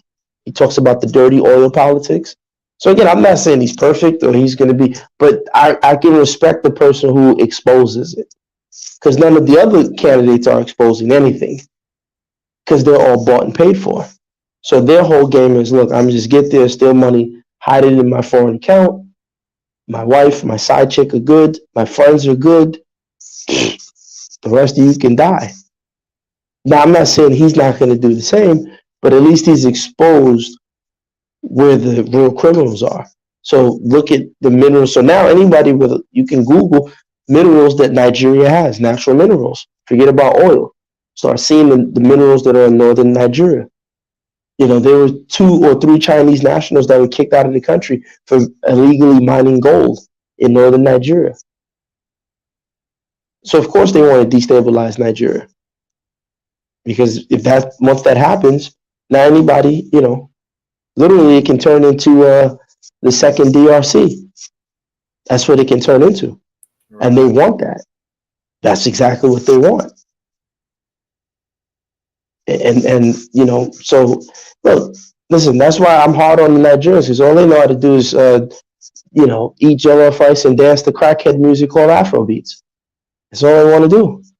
They're not facing the reality of what it is. So I just, for me, I just have the issue I have is, and I don't know what your thoughts is on Obasanjo or Sani Abacha, but these with Peter Obi, that's Obasanjo's guy. Okay, you probably would know better than I do. And Mustafa is Abacha's guy, right? So I just have a problem with the company these guys keep, because for me, well, Abacha didn't steal anything. Like, I really want you to take your time and Google it. Remember, Abacha came in after IBB destroyed Nigeria with the structural adjustment programs. Abacha said, we're not taking any IMF loans, right? He was trying his best. Just look at this. He was trying his best to fix Nigeria. He never left the country. He only traveled outside of Nigeria once. So in order for me to steal money and put it in an account, right, the banks have biometrics. They have to take my fingerprints. They have to take scans. They have to do like the eye thing. He never left the country. So how was he able to transfer the money and put it in those banks? Now, they say his sons. Now, I won't say that his son stole. I'm sure his son stole money. But the amount that they're saying that was stolen doesn't make sense. 1 minute is 2 billion. 1 minute is 5 billion. 1 minute is 7 billion. Right. These people are all making up stories because Abacha refused to take the IMF loan package. He stopped that. Okay. And you had Ken Saro-Wiwa, may he rest in peace. But dude, what was he doing? Who was he working for? Well, I don't care. Yeah, go ahead. No, I don't give a damn. I can't Wiwa, to be honest with you. But I would say. Well, I wouldn't say that. The guy got killed. But what I'm saying is, Wally Soyinka, he was out there, planning a coup. You're a Nobel laureate prize winner. How the hell? What Illuminati are you a part of that you got the juice to start planning a coup? And all of a sudden, they didn't plan a coup during the time of Babangida, who actually implemented the structural adjustment programs that decimated the Nigerian middle class. No one planned a coup then, but the one guy who said, "Nah, we're going to put a stop to it," he was the one who stopped the Sierra Leone civil war. He kept Sierra Leone alive. Sierra Leoneans need to thank heavens for Abacha. And guess who was training the soldiers for the Sierra Leone and Liberia Civil War? Gaddafi's regime. Gaddafi, Google it. That's where they were getting trained. That's where Charles Taylor went to get trained, in Gaddafi's Libya. So I'm just saying that, you know, this stuff gets deep. It gets into dirty oil politics. You know, it's handshakes and different signs with the eye in the middle and woo stuff going on. It gets real deep. So all of them have their hands dirty. Sure. But I can respect the man who exposes some of the dirt. That's what I'm saying. It's interesting. What is interesting to me is people on the ground like yourself, you know, because depending on who you're speaking to, because I have Nigerian brothers and sisters just like you too. I include you in that. But based on who you talk to, Sani Abacha is not a bad. He wasn't a bad president. And based on who you talking to, Obasanjo wasn't a bad president either. That's interesting. And like it's the same when I talk to people from Haiti, because based on who you talk to, Papa Dr. Valier was not a bad prime minister. so when you are on the ground in terms of what you experience and the difference from what the world media says, it is a contrast. So like I say, I'd accept whatever your candidate that your perspective is, because you are politically astute. So whatever your vision is or whatever your ideas is, even though you really want to break away from even modernization, I would have to accept what your idea for a good Nigeria is supposed to be based on this particular individual, and I'll watch him and watch what he does. But I have to go to people on the ground. You all know better than so-called global media and what they say, because I know Western media is always going to have a particular bend or view on African leaders and leadership. But when you speak to people who are actually from these places, they have there's a big contrast in how they see these men, because I've always been told, and even if you read Wikipedia or even look at YouTube, that Sani Abacha was a criminal and he stole a lot from the Nigerian government. But if you talk to people from Nigeria, the conversation is very different. So like I say, I'll have to accept what the people who are from there, what they would say about. No, not at all. Don't accept it. No, do your research. Don't do that. No, I want you to do your research. I'm just saying that, you know, for me, I'm not deceived to think that there's one person that's good or bad. They're all criminals. But I'm not a believer. And like I said, the narrative plays out, because the minute you stand up and say, I'm not taking these loans, think about it like this. He stole all this money. It's pretty much the equivalent when they told us Dave Chappelle was in South Africa taking cocaine and crack, smoking coke and crack, right? You know? So it's like, really? So he left America, where the best crack is, to go to South Africa?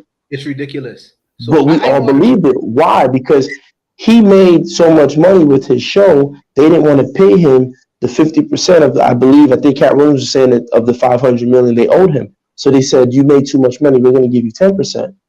And he said, hell no, I'm going to tell my fans. They said, oh, by the time we're done with you, your fans, they said, by the time you get home, your fans will believe that you are, you know, a crackhead. Yeah, and as soon as he got home, everybody said he was a drug addict. It's the power of the media. So I'm very careful whenever white people tell me who to celebrate and who to not celebrate. Understood. When they tell me to celebrate Obama, I'm very careful. Understood. I understand that. That's a fair point. That's a fair point. So, like I say, it based on the conversations that you have with people who are actually from these places, the conversation becomes very different. Because even with Idi Amin, the Western world considers Idi Amin as a brute. But when you hear from people from Uganda, the conversation becomes very, very different. So, and I've experienced that with even in my own prime minister, because our prime minister, one of the founding fathers of my country, they consider him to be a drug baron. You know, it's not to say that some of it ain't true. It's just to say that he's done some good things for his people and some bad things for his people. But it's very difficult to sort that out when you're dealing with the international media, because they have their own personal interests.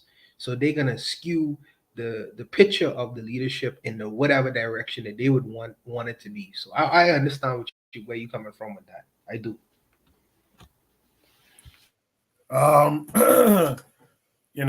Funny enough, a couple of weeks ago, I was in this cab driver's car, a guy from Burkina, and I was telling him how I look up to, I admire Thomas Sankara, and that guy went off on Sankara, man. So it was a sobering experience. What did he say? The typical type stuff. He stole land. He didn't feed his people, etc. Of course. But you see, Coco, this is the problem, right? And he probably is right from that perspective, because Sankara had to structure things in a way, but the elite on the ground are not happy. So quite often, these are the people who their uncles, their mothers, their fathers, they're thieves. I'm not saying him personally, but they're in power. They get access. They got privileges. And when a person like Gas comes down on the ground and says, "Yo, we're not doing that no more. We're gonna make this thing work for the people. That land that you was using to just do nonsense, no, we're gonna have it as a farm." They become, what is it? Dang, I forgot the word. It's late, but they're upset with you. Yeah, disgruntled. Yeah, they're like disgruntled, and so now it's like the people who moved out of Castro's Cuba, right? So I was watching a video where this guy, the economist Claude Anderson, he's like, "And socialism doesn't work. I went to Cuba." Blah blah blah. It's like, old man, I respect you, but just shut up. You don't know what the hell you're talking about. You forget that Cuba has been living under all these sanctions. You can't even do business with Cuba if America likes you. America will tell you flat out, if you do business with Cuba, all them contracts is over. You get what I'm saying? So Cuba's been isolated purposely. Imagine if you take away the sanctions, Cuba would be the best place to live in this whole entire region. But they don't want that. So, those people who ran to Miami, I don't like Castro. Castro was a dictator, blah, blah, blah. No, because your mother and dad were freaking thieves stealing the stuff, and just stop being a thief. Share some wealth. No, but you guys are criminals. When John F. Kennedy was exploiting the land and they were running there sleeping with the Cuban women, blowing their backs out and treating Cuba like a piss stop, it was all fine because your parents were a part of the clique, handshake, Illuminati. But when somebody comes and says, "Yo, I don't want that no more," now it's a problem. And so, of course, that cab driver most likely is amongst those people. And this is what you got to deal with on the continent. Yep. Gas, you want to shout out anything? You guys have a show this week? Yeah, I because Tan traveled and Jose traveled, so it's kind of not fair to do the show with them, and they got to stay up late. So yeah, we're doing a show this week. We'll be looking at human sacrifice again. We'll be looking at sacrifice, but comparing it with some interesting things. More on the occult side this week. So they'll be back. Yeah. Nice. Yeah, I saw Trigger Happy over there in the chat. I think the last time you guys had a show, I saw KW Dawn 7, Bobby Wright. So it's cool to see the connectivity, With that said, observing immigrants, you want to shout anything out? Just continue doing a good job on the show and your whole podcast programs. Thank you for that. Yeah, looking for 2023 to be a ramp up. Yeah, we got to add a 0 to these views to all the people who are around here. Let's add a 0 to the end of their typical numbers. Views on their videos, or add a 0 to the live stream numbers. We got to get it up much higher than it is or has been. Bwana Zeke, you want to shout anything out? No, just shout out to my good sister from Barbados, is urban immigrant, and bringing a different nuance to the discussion in terms of that female aspect. She's the only one for tonight. Usually it's Tan. And shout out to Gas. he is what I consider, he is the Morpheus. He's the matrix breaker in terms of the black pentagrammers and trying to not trying to, but really convincing us to look at the world from different lenses. So I appreciate that kind of information. And for us as well, who trying to our best to inform the people as much as we can. So I think that shout out to us and shout out to what we're doing and going forward to 2023. You know, let's keep the fire burning. That's what he say. Yes, sir. Shout out to everyone who was here tonight in the chat. You know who you are. Shout out to all the KWAZ radio fam who was here tonight. Shout out to you guys who couldn't make it or Zuliism wasn't here tonight. I thought I saw Real Black Gentleman in the chat early on. Jose from the Black Pentagrammers. I think I saw him early in the chat as well. Shout out to Tanzan who's traveling, Oni, Consider Cheek, and all of you. I appreciate everyone. I'm gonna try this week Wednesday to have that Black Panther 2 discussion, Wakanda Forever discussion with Uzuli. I ain't watched that yet, you know. It was good. Oh, you don't watch that? It's on the sites now, by the way. Okay. I have problems with it. I have major problems with it. Koku, we never did the roundup with the men and the women. Yeah, I one night on Shoot the Breeze, I put it out there. You know how many of you want to do this roundup, and it seemed like no one responded to that question. You two guys were involved. Are you guys still interested, excited about doing the roundup with the men and the women? Yeah, I wanted to hear what the women have to say. Yeah, we taking their lead, man. Whenever you organize it, we could be there. You know what I mean? So we gotta organize it. We'll be there. We'll be there. All right, so I guess when the people come back, come back, you know. Yeah, Tana's not in town, etc. So I'll reach out to everyone. The matron was involved. She was in the chat early tonight.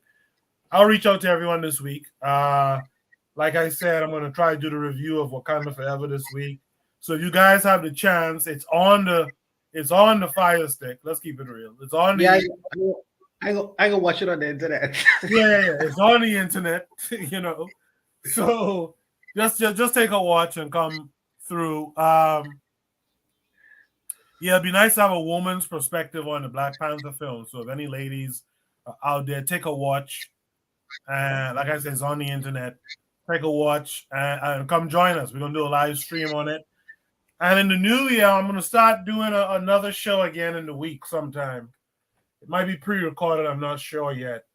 Afro Native World put me on to an African woman who has an African-centered curriculum, and she's doing an exchange. If you teach, then your kids can go to the program for free, if I'm not mistaken. I'm going to reach out to her tomorrow and try to do an interview. I think I want to do more interviews during the week and whatnot. So yes, and one last thing. Trigger Happy 242+ for the new year, brother or sister. I don't know if you're a brother or sister. Brother. You gotta come on, bro. Yeah, we ain't gonna read no more of your stuff unless you come on for the new year, bro. So you gotta make up your mind and come on so we could have a discussion. Yeah, I second. I think a lot of you folks in the chat, you know, there's the link, man. Especially in the second half of the show, more, you know, could hop on and give your thoughts. Bobby Wright, Afro Native World, and others, you know what I mean? So with that said, man, we'll be back here next week for Shoot the Breeze. Thanks again for being here. You guys be good. Make sure to check out KWAZ Radio, YouTube channel, website, subscribe to the newsletter. Check out, I want to promote it more in the new year, but check out the Shoot the Breeze clips site. I want to start clipping up more of these longer Shoot the Breeze episodes into their component parts, into their prompts, and just put them up there as a free fall. So check that out as well. All right, guys, you guys be good. I'll see you during the week on all the other shows. I'll see you next week for Shoot the Breeze. Peace. All right, peace.